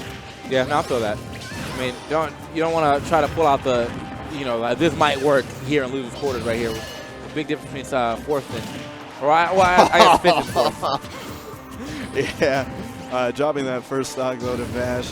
And it's another one of those things that even if he was taken out, if he thought it had better synergy with Zero, how passive Zero plays even in doubles, it's not going to save him all. He'd have to go for straight survivability. Oh. The KO punch finally lands. Terabyte dropping 2 stocks within the first minute, and Zero doing absolutely, well, I wouldn't say nothing, but very little to help him out. I mean, I don't know if there's much he can do. Yeah, that's true. Z has been keeping him very busy. Terabyte managed to zoom through that situation, but Z still on the offensive, dude. Even with Z, even with him grabbing the ledge twice, he still managed to actually be the one on the offensive right there saying, hey, man, nah, I'm not really going to die to this just yet. Managed to make it back again. Pikachu from deep af. Jesus. That was a Raichu level quick attack. Oh, yeah. A light ball Pikachu out here. Yeah. Nice dash attack right there, punishing that throw. And Zero hanging out off stage. And that is going to be a stock. Yeah, angled it wrong. And should have just got back on stage, man. He's probably pretty flustered. I'm not sure what he tried to go for when he let go of the ledge, but that's the reason why he got hit by that quick attack. Yeah. Which is only going to lead to Z immediately dropping off Pikachu with that new Slayer. I'm guessing he's trying to stuff Z and see if he could get in with a stage spike, but I mean, the move in itself kind of tells you it's called quick attack for a reason, man. Like you gotta be on your P's and Q's to punish that. Oh, they all trying to get a piece, but he ends up getting a power shield right there. Oh yeah, they're all over Vash right now. And even though Z is at high percentage, they're kind of leaving him alone a bit. Just looking to get an opportunity to maybe smash him or something like put the pressure on Vash, which I kind of agree with because, again, you're going to get the easier kill at any percentage on Vash than you are on Z. KO Punch is online. Oh, he tried to go for the up B anyway, just in case that wasn't going to finish, which is super smart from him. KO Punch is indeed online. It's just going to be swag. Just hold him. Oh. Guess not. Maybe I think he was probably expecting that down throw real rap. Could have been, yeah. Yeah, but now the KO Punch is offline, so unfortunate for him, did not get the swag out right there. Still should be able to get the game. He definitely rolls right into that. Only option he really had to, I guess, to avoid that would have been the jump. But I think even then he might have actually got caught. So let go, you really need to. But yeah, so that good stuff right there for Vash and Z yet again, taking game 2. Going to move into game 3. See if there is going to be a character switch just yet, or is he going to stay with the Pikachu? Now, he's wearing a Pikachu hoodie, so I'm going to assume he's definitely not switching. Yeah. I mean, Z's got his Pikachu hat. I don't know. Every Pikachu main here has a Pikachu swag. Yeah, man. So they're just going to run it all the way back. Everything. Stage, characters, all that good stuff. Out here to game 3, where Z and Vash are up 2-0 right now. Yep. Terabyte was having a terrible time in that last game, I have to say. Yeah. Like, just losing stocks left and right. And Zero not really having – Zero didn't have, like, the best time either. He just really couldn't do anything because of the pressure that Z right, put yeah. He couldn't save him, but even then, they just didn't let him ever get back to center stage. If he'd been able to do that, he might have been able to break some stuff up like he's able to do now. I mean, not saying they're not getting the percentage knocked on. KO Punch. Sent him packing right there. That's what I'm talking about. So his KO Punch ratio has went up immensely since going in Battlefield. He was up like 0 for 6 earlier, and now he's basically like 2 for 3. Yeah. And right now, Z just hanging out. Well, unfortunately, his positioning made it so Vash was not able to recover. And that smash super hard to punish right there. Just punching straight through his partner right there. Almost actually got that stock, too. So I can agree with that if you're going to get a stock for it. Yeah. Oh, I'm looking for the up B right there. I don't think that was going to finish on this stage having higher blast zones, but it's still a good option to try to go for. Oh, double thunder. Yeah. We're throwing the down Bs right now. Everybody's still looking to get something happening here, but that high percent. Vash really looking for these. Oh, yeah, I'm not going to finish just yet. Vash really looking for these up smashes right now. That's what I saw earlier. Yeah, both of them.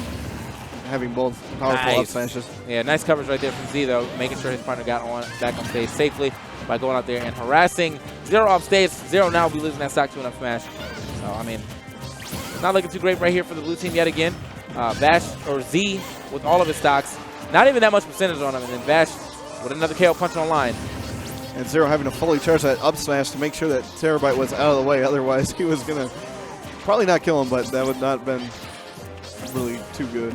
Yeah, Zero's just kind of chilling right now because he knows he's not trying to get punched again. He already suffered one of his stocks. Another KO KO punch. punch. However, Vash saw the opportunity to get one because of that throw, and he took it. Yeah, so that's 1 for Zero and 1 for Tera so far in this match. Zero finally coming through with the F smash there, grabbing a stock off of Z, his first. And they're going to have a lot of ground to make up.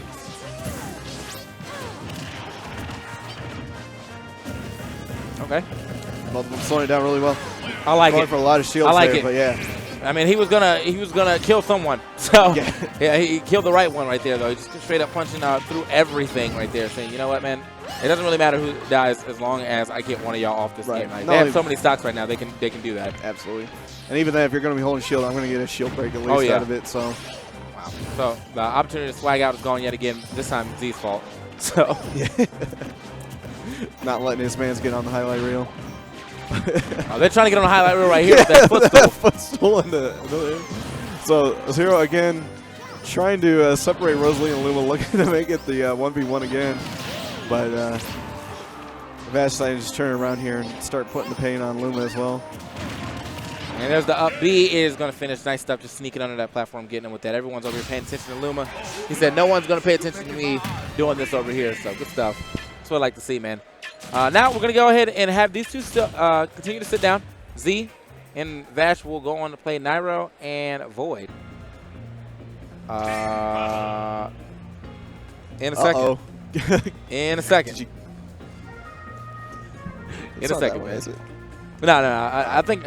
I think my legs are so long that I always end up kicking stuff. So. Oh, okay. Cloud. So he's actually going to stay with the Cloud. Which I think is kind of smart. Did I hear Shulk? I really hope not. Nobody has. Well, I can't say that about Nairo and Void, but. I mean, if anything, I was like, if anything, there was going to be a Mewtwo on the screen between them because I know Nairo has a decent Mewtwo, but I know that Void actually has won a decent a low tier tournament with Mewtwo, and on top of that, he pulled Mewtwo out in the non-low tier tournament of a Xander. I think it was Glitch, and still won those games too. So his Mewtwo got some pros on it. I'm hearing a lot of characters being picked. I just heard Robin too. Yeah. Back in the day, that used to be Nairo's waifu. Might still be if he went off Cloud. I was not paying attention. Oh, they're still in character select.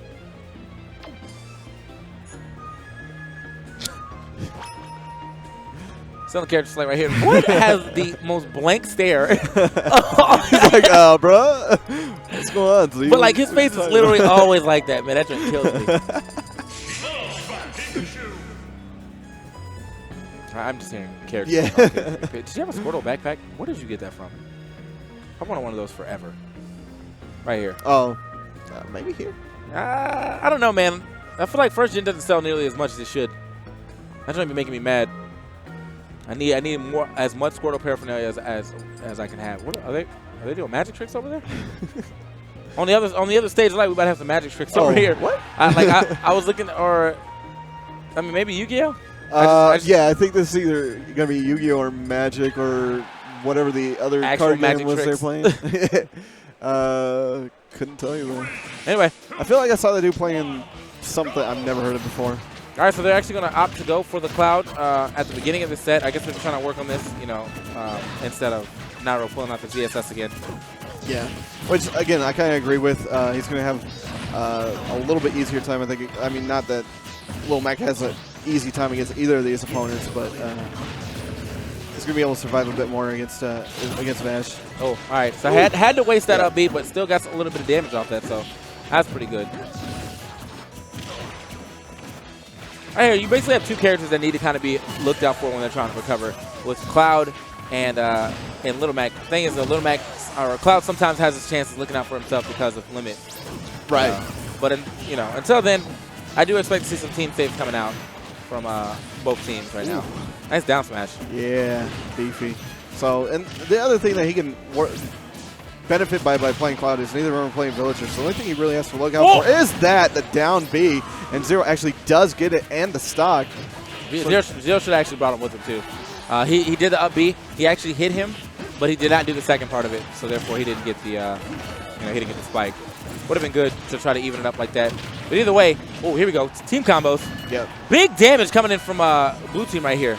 Well, both on platforms are leaving. KO Punch is online and nice. Immediately get that out of here. I was seeing that Bash was delaying as long as he could to try to get them busy with Z so he can come back with KO Punch, but they're not having it. Not having any of that right there. Even if he was going to get hit, he would have powered through that regardless. Yeah, limit break online and nice. Fully punishable. Okay. So I do like the fact that, he's finishing his stocks as efficiently as possible right here. And also, I do like the fact that Void is still stock tanking right here. Yeah, absolutely. 126% with 3 left. And it's given Nairo the flexibility to play around quite a bit with all of his options. Yeah, going off stage. He can get a little more reckless if you want. Absolutely. But just like that, man, as we said, that man was stock tanking. He ends up getting taken out by an up B on the left side of the screen. Yeah, it's inevitable at that point.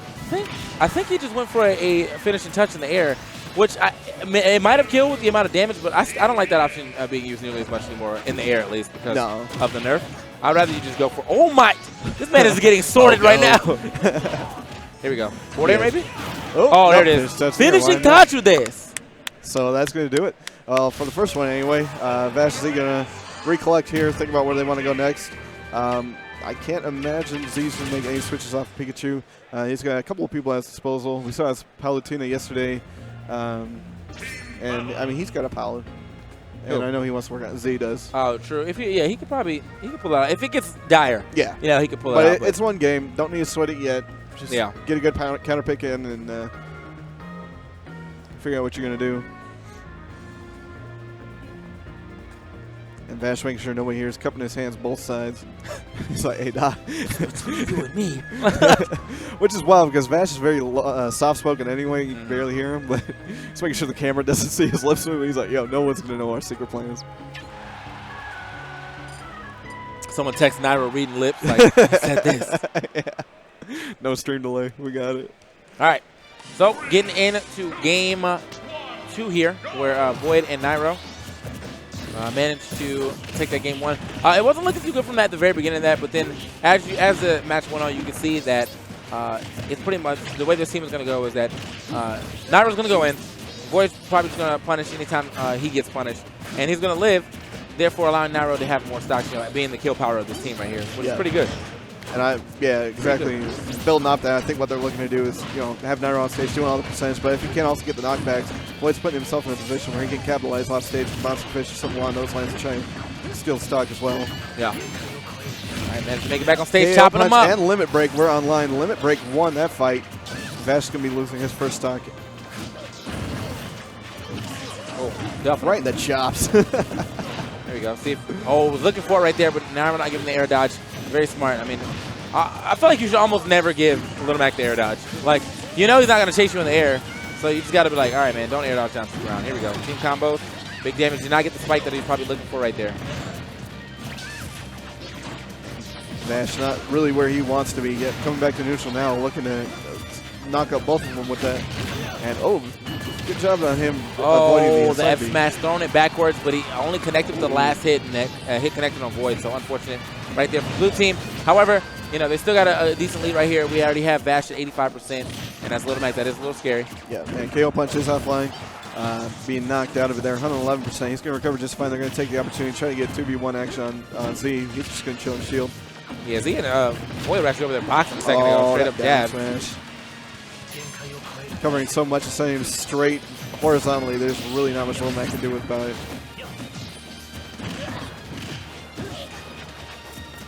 Okay. Nairo just trying to figure out a way to get back in here. I got the footstool, lands behind him. The jab, he'll take that up smash, but not too crazy just yet.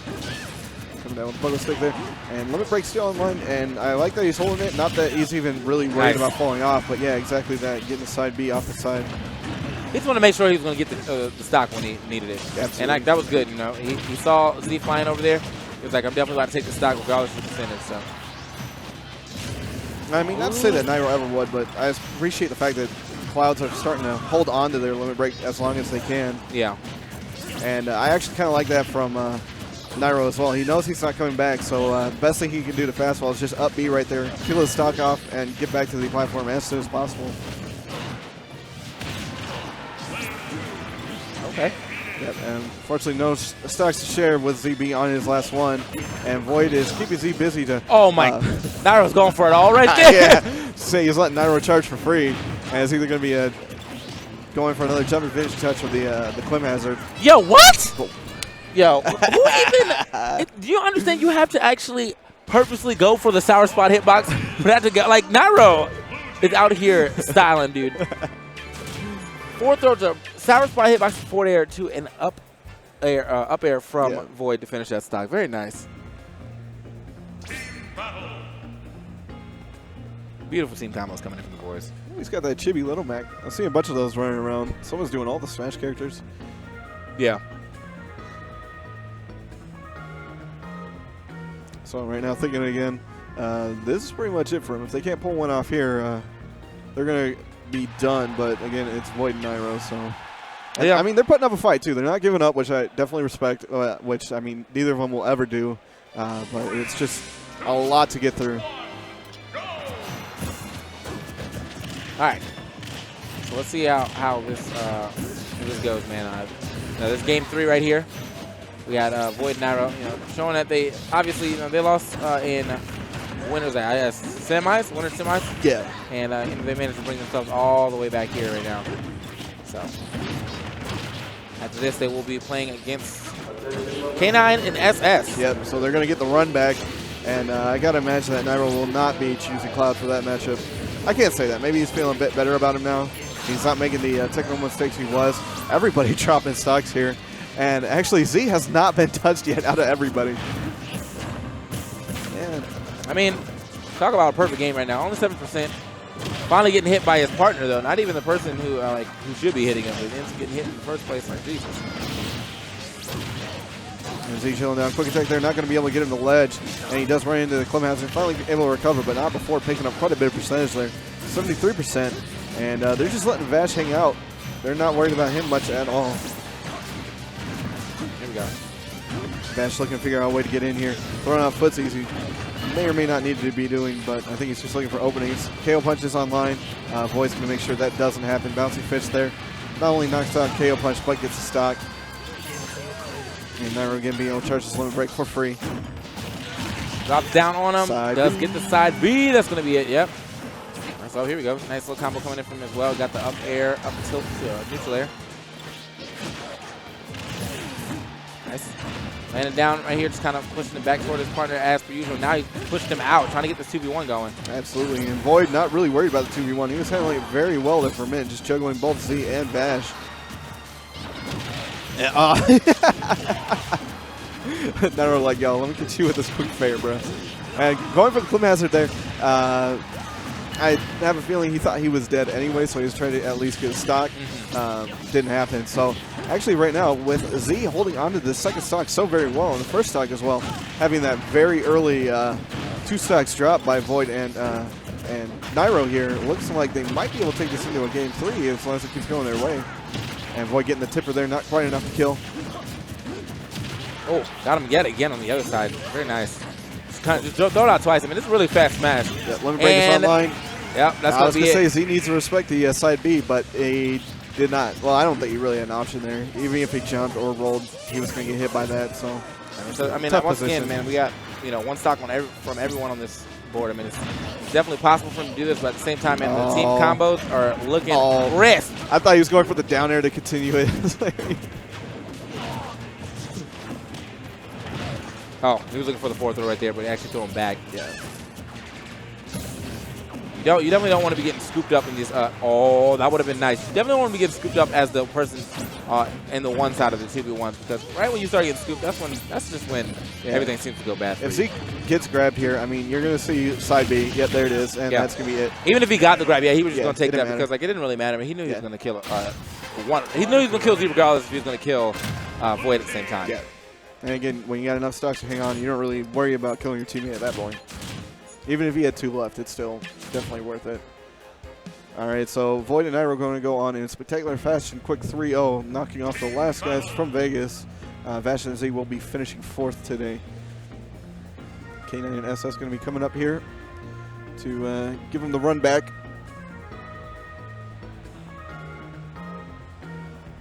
Yep. There they go, stepping up. Oh, I'm sorry, ready Vegas to go. isn't done. What am I talking about? Foe's still hanging around. Who? Foe's still hanging around. Yeah, Foe's still hanging out. You're right. You got this, and then you got grand finals between, K9. Whoever wins between K9 and SS, Void and Nairo. Which this is run back earlier, where K9 and SS did win. So history showing a little bit of favor toward them. But let's see how this works out this time. I mean, we might actually see Nairo switch to a couple other characters too. But, it was looking pretty good for him right there. The cloud was looking kind of nice. Yeah, as long as he's comfortable with the cloud, he's not making the technical mistakes he was earlier. Accidental SDs, a couple of other things. There it is. I would think that, or maybe even might try Robin if this doesn't go too well for him. Kirby. But, yeah, I had one of these two teams winning it all, and right now they're sitting in losers finals. So if they can get the reset on Tyrant and Foe, it might happen. But Tyrant and Foe showing that they're very strong right now. Yeah, I mean, Foe's probably playing a little bit of that fire from yesterday, too. So he was like, he wasn't happy with his performance in singles, so he's going to try to do the best he can in dubs. And, he's in grand finals right now. Yeah. So definitely was happy, but he kind of shrugged it off. He said, at least I beat my 4th streak by getting 9s. But, anyway, we're starting off here in Smashville. Okay. And right now, just giving them no room to breathe. That was kind of what was screwing them up the other time, was a lot of grabs and keeping one or the other of Nairo and Void off stage, giving the brothers time to rack up a lot of percentage. Right now, they're just giving them absolutely no room to breathe, which is what they did in the first game. Yeah. He's playing CSS, which got him the win. Very nice right there by Void. Yeah, just kind of sneaking under him with that up smash, chipper up smash, too. Yeah, taking that stock about as early as you can. Absolutely. Probably busy looking at Nairo, not even looking for Void. Yeah. I see what you're saying right here, though. Like, Void and Nairo, so good with the sandwich technology right here. Oh, my goodness. All these up airs for Nairo are connecting. And Side B is going to grab that stock. Nice. Looking for somebody with that F smash, not getting it.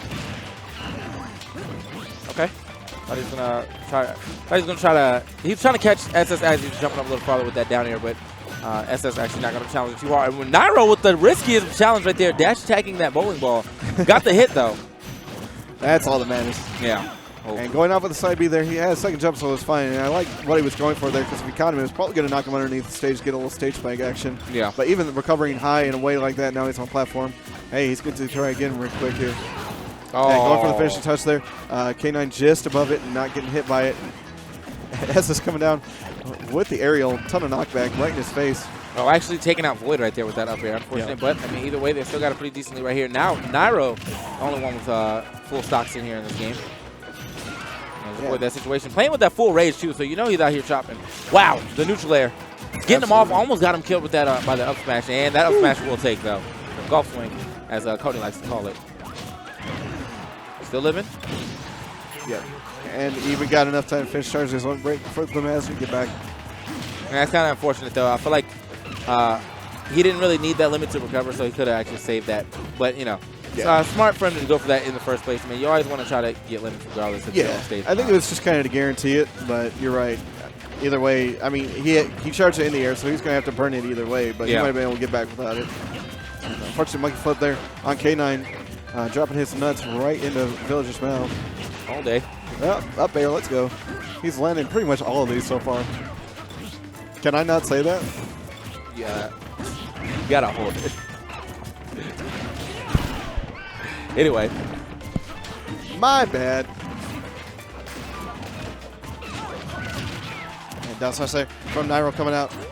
Not going to be quite enough yet, but again, connecting everything here, all that he wants, and still able to hold on to these stocks. Still sitting 2 stocks left with 71%. All right, K9 actually got lucky that he wasn't over the ledge right there. What? All right, so he hit him out of that grab. Just go ahead and take that stock just well. Very nice. You know, coming in from. And managed to get all the way around that side B, not taking any of it. Very fortunate for him, but yeah, it's working out for him. Trying to get these teams right. 104%. I definitely see them trying to get some limit stuff right here. Yeah. He's going to charge it up. Might not even need it. Bouncing Fish there doing so much. And Nairo just didn't need to do that.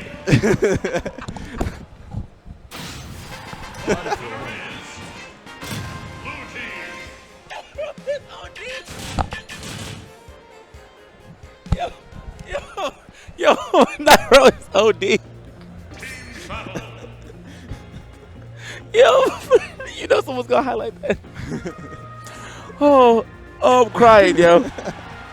Oh, that was the most OD thing I've seen this tournament so far. Like, he already went off stage, and I was like, why is he charging all this limit off stage? Then he charges the rest of the limit off a fast fall into an immediate side B. Nairo, you already won one tournament, man. Calm down. God.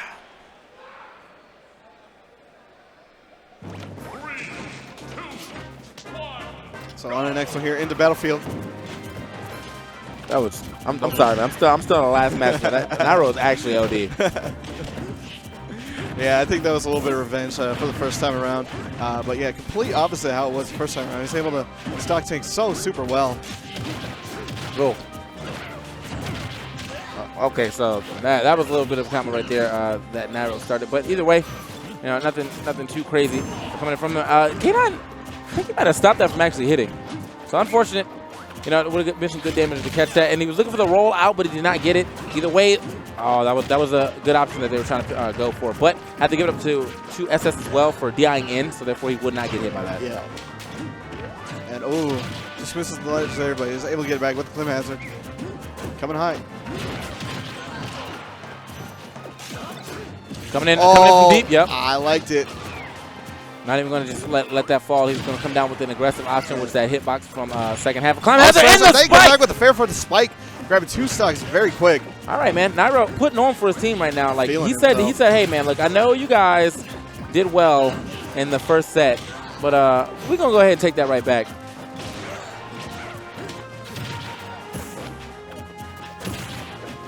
And coming back down with the back throw there from SS, trying to get the stock off of Nairo. Nairo in limit break, 124%. Anything he's going to throw is going to hurt.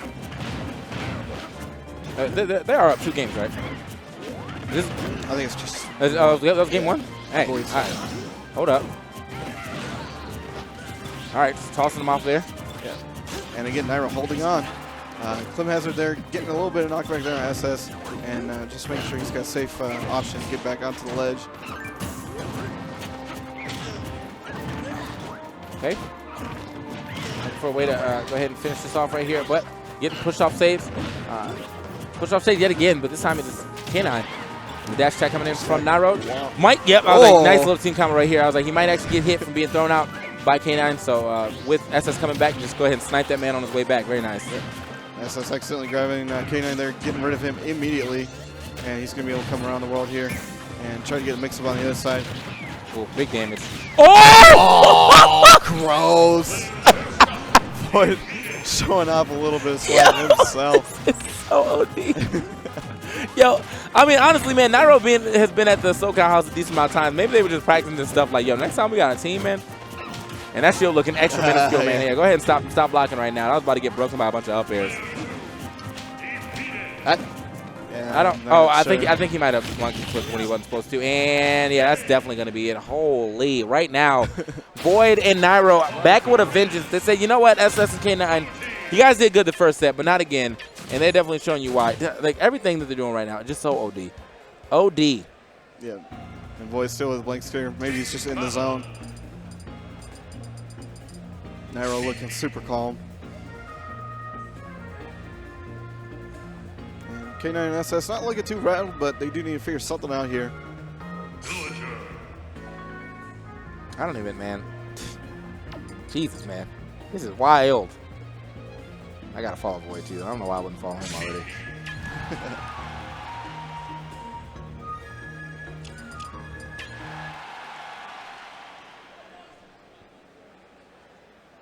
Three, 2, 1, Okay. So they made the switch to Sheik here, getting off of Diddy Kong.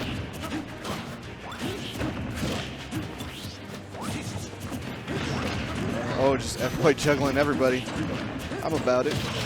I mean, everyone, like, the beginning of a doubles match always looks mad hectic. Yeah. Until, like, you know, someone starts to get that, like, percent lead or that stock lead, then it's like, all right, there's a little bit of strategy behind what's going on right now. Nice stuff. Dude, Void has, like, really good reaction time, too, because, like, he always seems to know what option to pick off of whatever Nairo decides to throw out. Void doing just a really good job of covering exactly that, making sure SS wasn't able to get that F smash off. And just like that, dropping first shot from K9. And Nice. goes for the finishing touch in the air. Does get that one. Yeah. You know, Villager being a little lighter and that already being over 60%, that was pretty good percentage for him to ensure that finishing touch was going to finish. That finishing touch finished. Okay. Yeah. Here we go. And SS really fishing with his forward smash. Just not really getting too much work out of it, but it's making him respect the approach.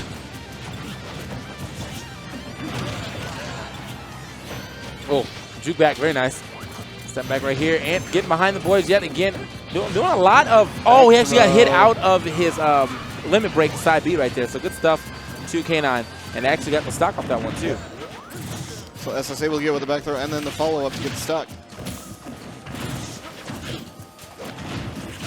Nice. And Void coming in with the tipper. Yeah. I mean, like, just like that, man, he saw the opportunity, he saw the throw, and immediately punished that throw. That throw's in lag, basically, with that up smash. Very nice. Cool. All right, SS. Putting back out there, and a good recovery on stage right here by Void. A little risky, but, I mean, it worked out for us in his favor.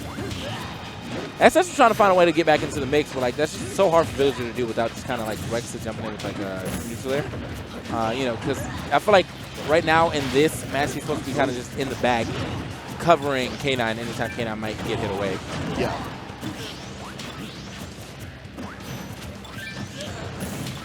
Trying to keep them separated. I like it. Exactly that, but they do have to worry about when they're separated that Nairo is going to have the opportunity to keep charging his limit break back up. And the coming up with that up there was enough to get SS. Oh my goodness, so he goes to the side B, manages to clip SS with it just a little bit, but the very last pixel of it looking like it hit K9, so he is going to be out. And SS, if he wants to keep him in, he's going to have to run 4 stocks here. Run the gauntlet. Yeah. And which I feel like it's super hard as just Villager. I mean, like you can kill decently early with bowling balls, but like at the same time, man, you still have to worry about the other person. And Nairo just going to fully charge his limit, man. Yeah, and SS not really working on challenging that at all. The spike right there. What? Oh, all right. Okay. Yeah, well, he did grab the ledge twice right there. Yeah, I mean, you kind of deserve it at that point, but. Nairo right back to doing this thing. He didn't even get a chance to. No. So charge that limit forever just to watch his opponent, his teammate go ahead and finish the game for him. And they'll be moving on into grand finals. So brothers dapping it up, man. Absolutely. Neither of them looking too happy, but I mean, at the same time, man, they did get third, so. Yep. So Void and Nairo are able to reverse it, getting the 3-0 themselves after getting dropped 3-1 out of winner semis. So that's going to be your grand final, though. It's going to be Tyrant Foe versus Void and Nairo. And they have not played today. Yeah, they're actually 2 different sides of them. Yeah. Right. So, yeah, man, they would have played if Nairo had beaten Void or if Nairo had beaten K9 and SS the first time around, which honestly, man, like, what a turnaround, dude, because if they got demolished like y'all are like saying they did in the last game where he decided to pull out Cloud, that I guess he just needed a little bit of warm-up because he used that time before, you know, as he was playing Vash and Z to warm it up, and then he was just going off. I mean, like, he had the off-stage hotness with the limit side B. You know, they had some beautiful team combos. He's actually still finishing touch, regardless of that move being nerfed. You know, everyone was kind of like, oh, it's so hard to use now. You know, it's like way better on the ground. But he's still getting killed at 60, which is a lot earlier than a lot of things were killed in this game. Yeah. Especially in dubs. So, you know. And all to the benefit of that, because you got 6 stocks to get there. Yeah. So now it's time to see if they can, this teamwork will carry them 6 games in over this Ness and Meta Knight combo. Where, you know, honestly, I can see it. I can see them actually running this on them only because Tyrant and Foe's teamwork is not nearly as clean as Void and Nairo's right now. Yeah. At least today. Yeah. there's been a couple of times where both of them were in the same position when one could have covered high, one could have covered low, that kind of thing. So a lot of hitting each other and stuff yeah. like that. So I mean, we'll see if they manage to clean it up. Maybe they talked about it on their downtime. But yeah, we're gonna get into it right now with the grand final. We had no ads to run, right? And there is a Corrin and a Roy. So probably not. I guess we're just gonna go ahead and get into it. I mean, they came from loser's side, but if they got the one to play with, I figure why not? But kind of interesting. Straight, yeah. I'd say interesting choice. I mean, it's interesting. I'm more so interested in the fact that the man went Roy because like everyone. When Roy first came out, everyone was like, "Oh my god!" And then, like a week later, Roy sucked. So Yeah. I don't know what happened, but So last one. this man is what is he doing? God, I know. Last I heard. Nah, man. I mean, you never know, man. People be doing some wild stuff. Yeah, we gotta do this live. I was gonna say in Roy's defense though, I know fair to either forward smash or up smash. Now it's guarantee combo. I hear it all the time from one of my friends because that's his reasoning for playing Roy now. Forward smash to up smash? Forward air and forward smash. Oh. Yeah, forgot that's foe. He's gonna want the warm up.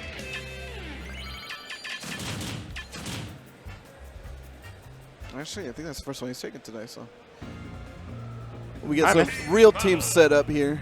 I mean, they might still run this. Who knows? No. heard that immediate character come back. Like bring that back to the hand, man.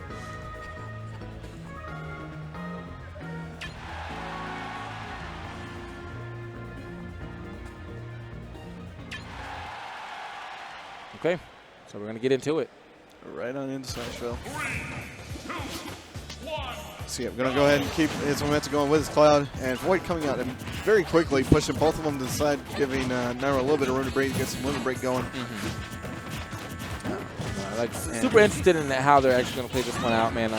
I feel like with the way that Void and Nairo are playing, it's probably a little lucky that Tyrant and Poe were on it. Well, not lucky. I mean, it's just, seeding-wise. Would have been a really interesting winners finals to see. But now we're in the grand finals where they have to win 2 sets to go ahead and take it back. Don't want to count out Tyrant and Poe at all. I mean, obviously these guys have showed you that they can do it because of where they are in the set. But Jesus, very risky for him to go for that up B, knowing that the Lumen Throw, that finishing touch was around. Yeah. I think I would have just pulled back real rap. But this is first. Wow, the double back throw. This is the first set of the first game of first set, so you can take a couple risks before you decide. All right, man, maybe I should pull back a little bit. Freddy dropping down, getting the arrow for the stage spike, grabbing a quick stock himself. Still chilling on 76% on his first stock, but just like that, Tyrant dropping one and Foe getting knocked down. So yeah, Tyrant went for that tornado. Not really sure why he was trying to recover with that from solo. Like, this isn't Brawl, and then I guess Freddy was going to actually try to save him first with the Pika Thunder, but then he realized he wasn't going to do it, so he looped it back to himself. But Nairo already there with the punish, just straight up spiking back down.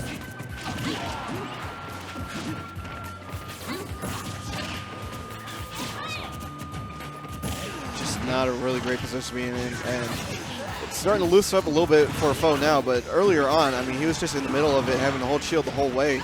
Back air is going to get that first stock on a Nairo. Yeah, Void was looking for the fourth throw right there, but I think he got hit out of it, and so Nairo basically threw out the finishing touch, thus getting himself punished by that back air from Foe. Oh, so unfortunate. I mean, he had to recover right there, though, so that could have definitely got them back into the lead right here, or at least back on the good graces. But just like that, looks like first game might be going to the blue team.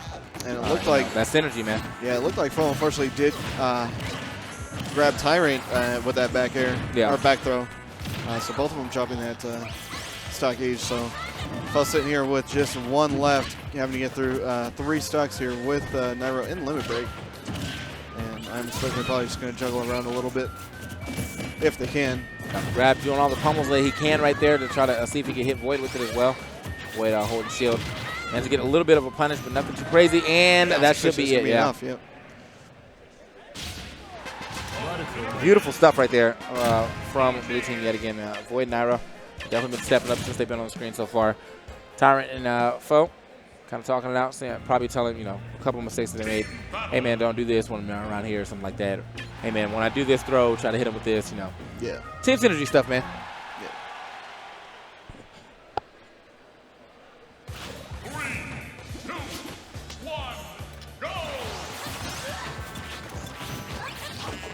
All right, just like that, man, we're out to game 2 right here.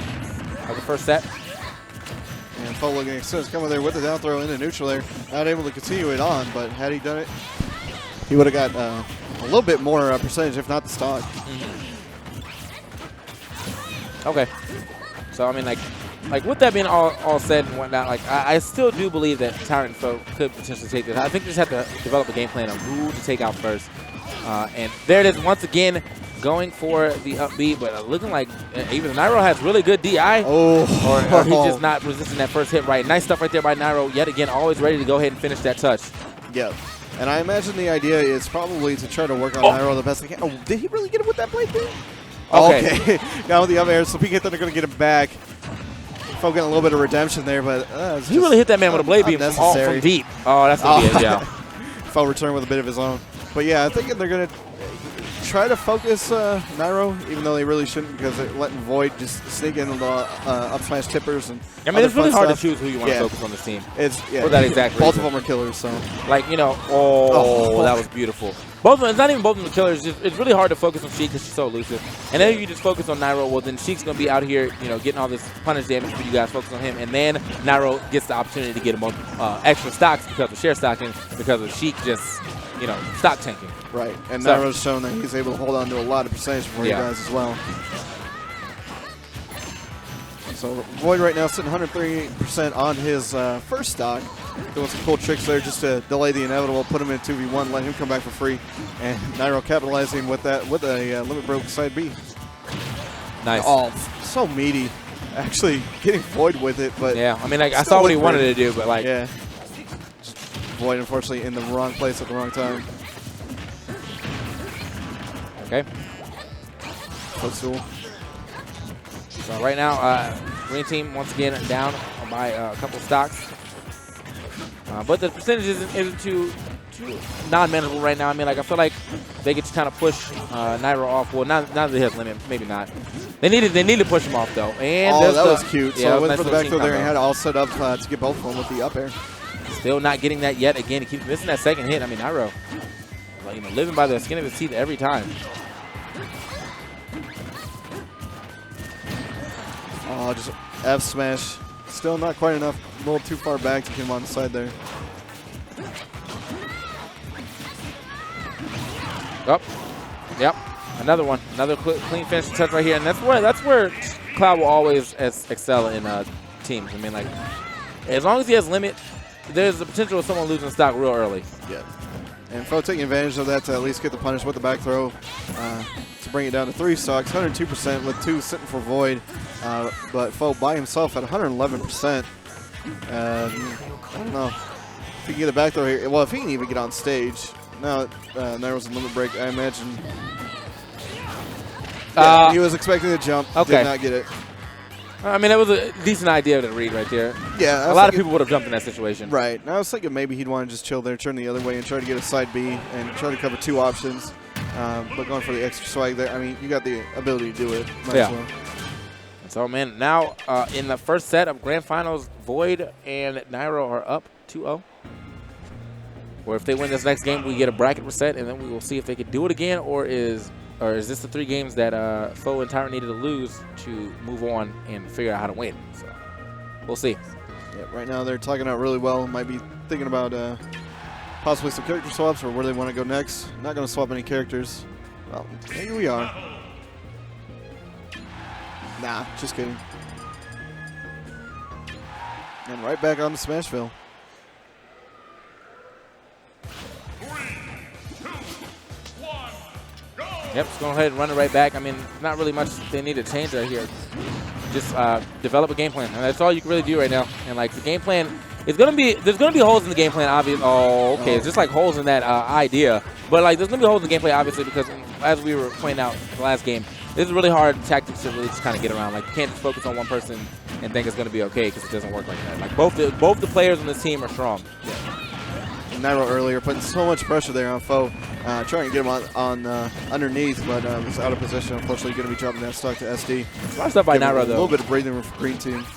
When Tyrant went for the up air or up throw, he didn't try to challenge it on the way down. A lot of people, we saw that earlier in a set where Tyrant actually got a double kill on his partner and SS because they tried to challenge that. So don't challenge it. Just let it rock and then punish the landing from Meta Knight. Anyway. And right now, Foe doing Foe stuff, trying to get something started here. Looking for a couple of grabs to get a chain started for some percent. Nice. And Nairo's breaking up the whole party with that Clem Hazard. And Clem Hazard, and then did the down, or the second hit of it too, so he can land with a little bit of a hitbox as well. So here we go. Nice F smash right there from Tyrant. Over here trying to help his partner back out, but instead ends up harming his partner. Yeah, so Foe looking to get the PK Thunder 2. Void getting around that with the air dodge and then getting the punish, and then everybody took at least one hit on Foe there. And he's coming from low, but did manage to get it, and it looked like Nairo was trying to challenge it, dropping down, but instead all he did was drop down into that hitbox. Yeah. And lost his stock for it. And now we got an even game right now between them. Got two double. All right, they got two stock tanks between Meta Knight and Sheik, but it's just who's going to lose that stock first, and it happens to be Meta Knight trying to go down there and punish it, but the invincibility of up B. Going to get it back. Is he going to be able to make this? He does. Void still adding that extra damage. Yep, he's still looking fresh, so Nairo said, hey, man, I'm in low rate. Come look at me. Throw sight be the wrong way, but gave Void the opportunity to get back on stage and into position. And just chaining together there, finishing up with that up air, very nearly getting that stuck on the Foe. Oh, yeah, Foe's going to drop to that down smash, though. And the switch, or the stock take right there, as Tyrant was definitely stock tanking, so that's what you expected to do. But I guess Foe is going to be able to use the stock to his advantage. About to find out. There's a down throw. Nothing off of that. See, that's what I'm saying. Like, you can see the difference in team chemistry between the blue and green team right now. Where, had that been a down throw from like Void or Nairo, the other person would have definitely came through with a follow-up. So, I mean, Tyrant and Foe got to work on the teamwork just a little bit. At the same time, though, I'm pretty sure these two don't team that much. So, don't expect a crazy amount. I mean, I wouldn't think that Void and Nairo teamed a lot too, but I mean, he was at his house for a long period of time. So, you learn some things when you stay with someone. Absolutely. And right now, Nairo again choosing to just go for percentage, not bothering to charge limit break just yet. Everybody, though, on their last stock. But now Freddie by himself got a good fair chain there, very nearly getting Nairo out of the picture, which would give him a fair chance. But yeah, being stuck there, waiting for your up B to loop back around, gave him an opportunity to absolutely bury him.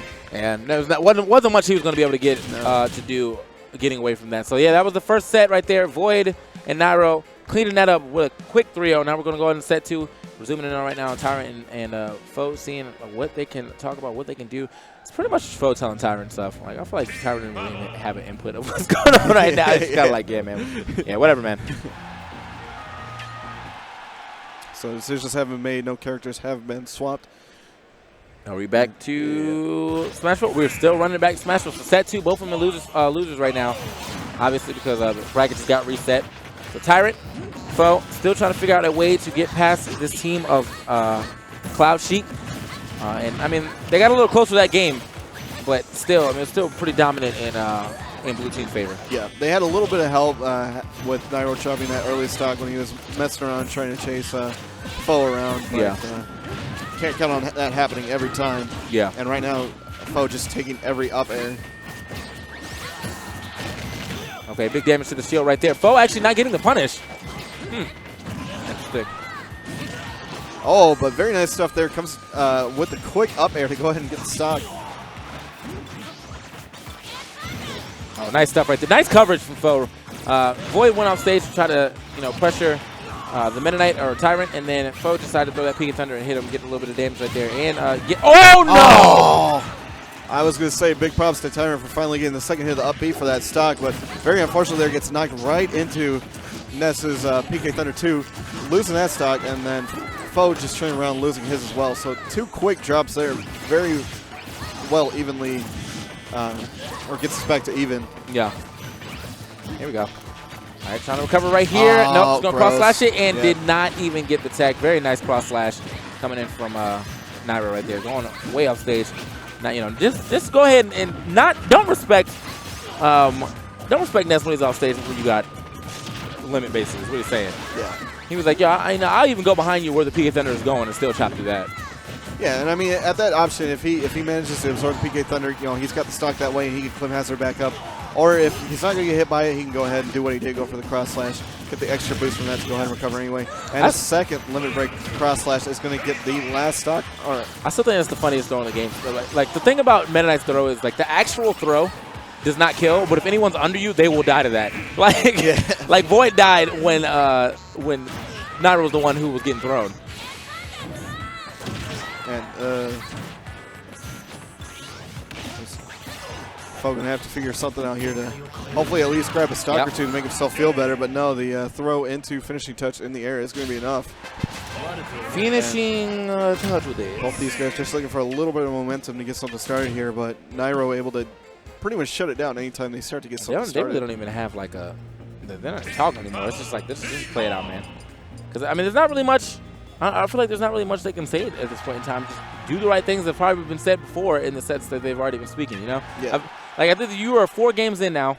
You guys still not figured out what to do. And now we're getting some character switching as well, which, you know, could possibly help. But as I always say, man, Diddy Kong being one of those characters that everyone's probably learned how to play pretty early on because of him being the best character in the game. Sometimes might not be the best switch. And weirdly enough, at the beginning of this game, Foe actually just hit Tyrant. Just like straight up down smash and hit him. I guess he was expecting he did a reverse down smash, so I guess he was expecting Void to run in on him, but Void did not do anything. He's chilling. Yeah, but I don't mind the swap here either, considering the fact that they weren't ever really able to get some kind of chemistry together, right? So it's not like they got to start from scratch figuring out what each other is doing. Well, they do anyway, but they never really got started, unfortunately. Okay. Nairo trying to chop him up right there, but he managed to get out of that situation. Landed on stage right there, okay. Actually, good stuff from Foe there, able to shield through all of that and get the punish with the grab.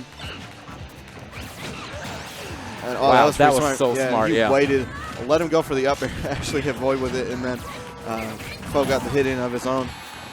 And still living. Yeah, we're going to recover to the platform smart. And Foe is just walking the dog all over this platform right now. So we got the limit back on deck. Looking for him to air dodge through him, but Foe actually staying on the same side and does get the stock just as well. So, I mean, as you said, man, the switch might pay off. We'll see. There's the back throw. Yep. So just like that, still sitting on 5 stocks. Foe has not dropped one yet, sitting at only 88%. Yeah, I mean, and with no limit on the deck, on deck right now, he's pretty much at a he was at a safe percent at least.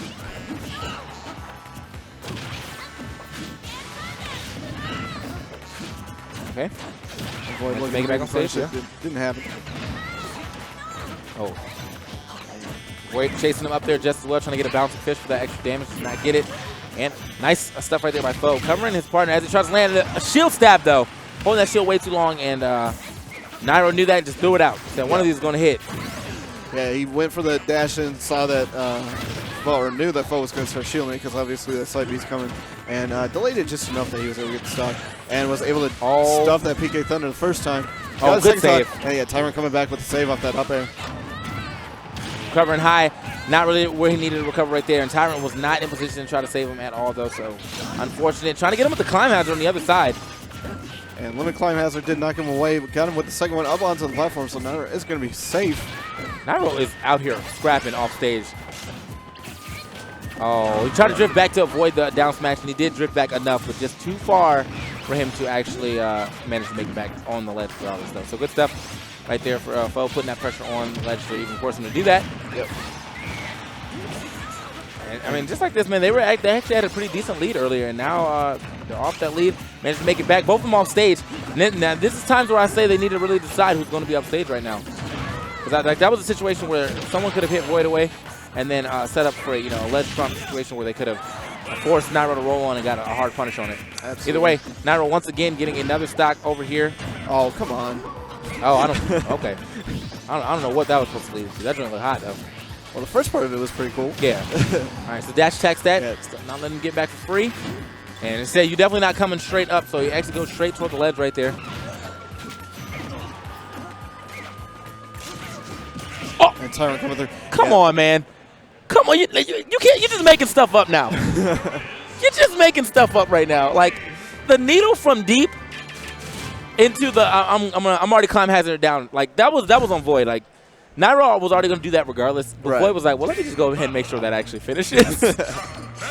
not only are you going to be able to come back, but yeah, exactly. So Tyron going to go ahead and swap back to Meta Knight. Obviously feeling that the Diddy Kong change did not benefit them at all. Yeah, I mean, honestly though, I feel like they were a little closer, in my opinion. But that was from the entire set. Like the first set did not look that great. The first game of this set looked decent. Yeah. And then he switched, pulled out the Diddy. Did not work out, but it was a lot closer than what I was expecting. And now we're back with the main team on Lylat.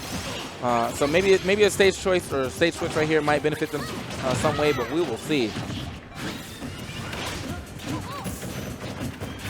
And right now, again, Foe managing to get the down slash there, and is chucking Void around, but does not get him with the PK Thunder there. Tyrant looking just to get back on stage. As soon as he does, is immediately juggled back around. Is having to recover from on high. He himself, if he can just find himself in the neutral under a platform or something like that, he can definitely get some work done. But between that throw and that up B, he managed to get quite a bit of work done getting Void's first stock. Okay.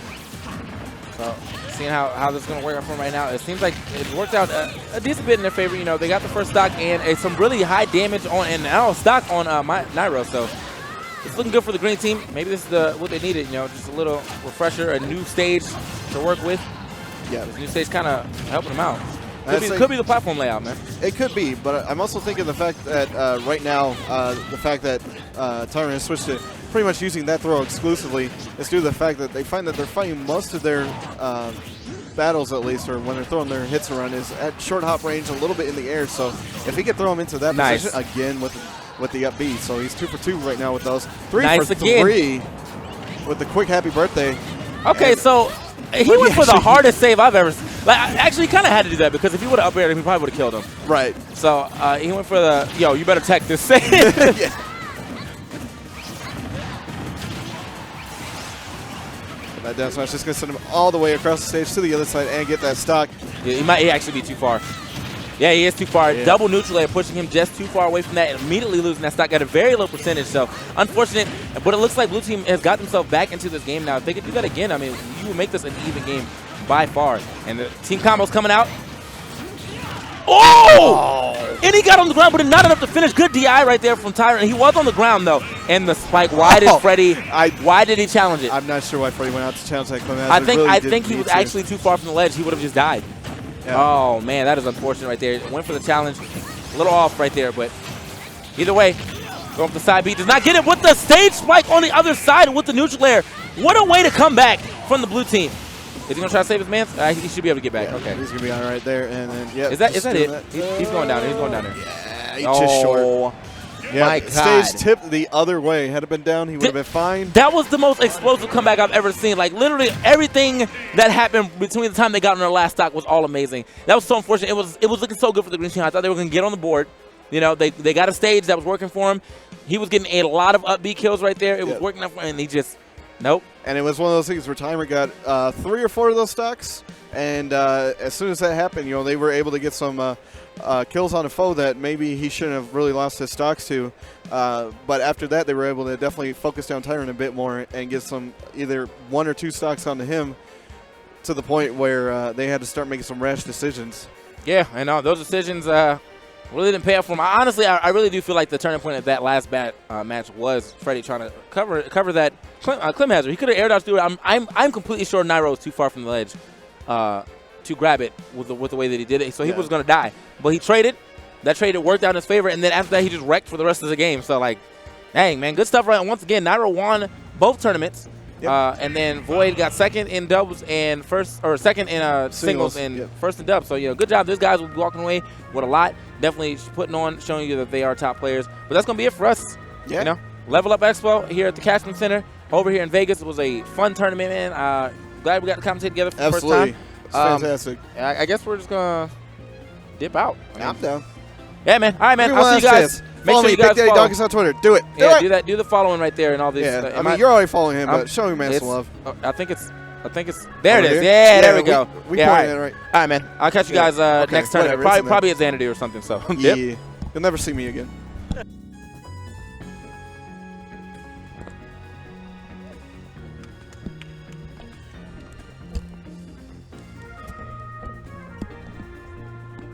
Hey everybody, thank you so much for watching. VGBC Gimmer on the mic.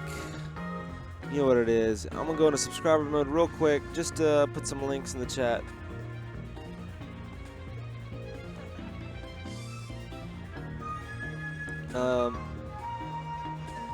Make sure to follow us here on Twitch. We stream Smash all the time. Also, follow us on youtube.com/VGBootcamp. You know, if you want to see these matches, they're going to start going up tomorrow and Monday, all with thumbnails. Beautiful, beautiful stuff. So check that out if you want to get those matches. You can follow... Oh, wait, somebody did that. But follow the squad. Everybody that was here. And we are going to head out. Thanks again for watching. I hope you guys had a good time. We got to pack up. It's going to take a couple hours, so I'm trying to get it done now. Anyways, again, thanks again for watching. Follow us in those places. I had a fun experience. I hope you guys did too. I think we had some really good Smash 4 Smash action. Anyways, I'm tired. Peace out. Love you guys so much. Thank you for watching. Thank you for supporting us. If you want to be extra supportive, you can hit that subscribe button for $9.99 a month. It helps us buy new equipment and do better stuff. So thank you again. Bye.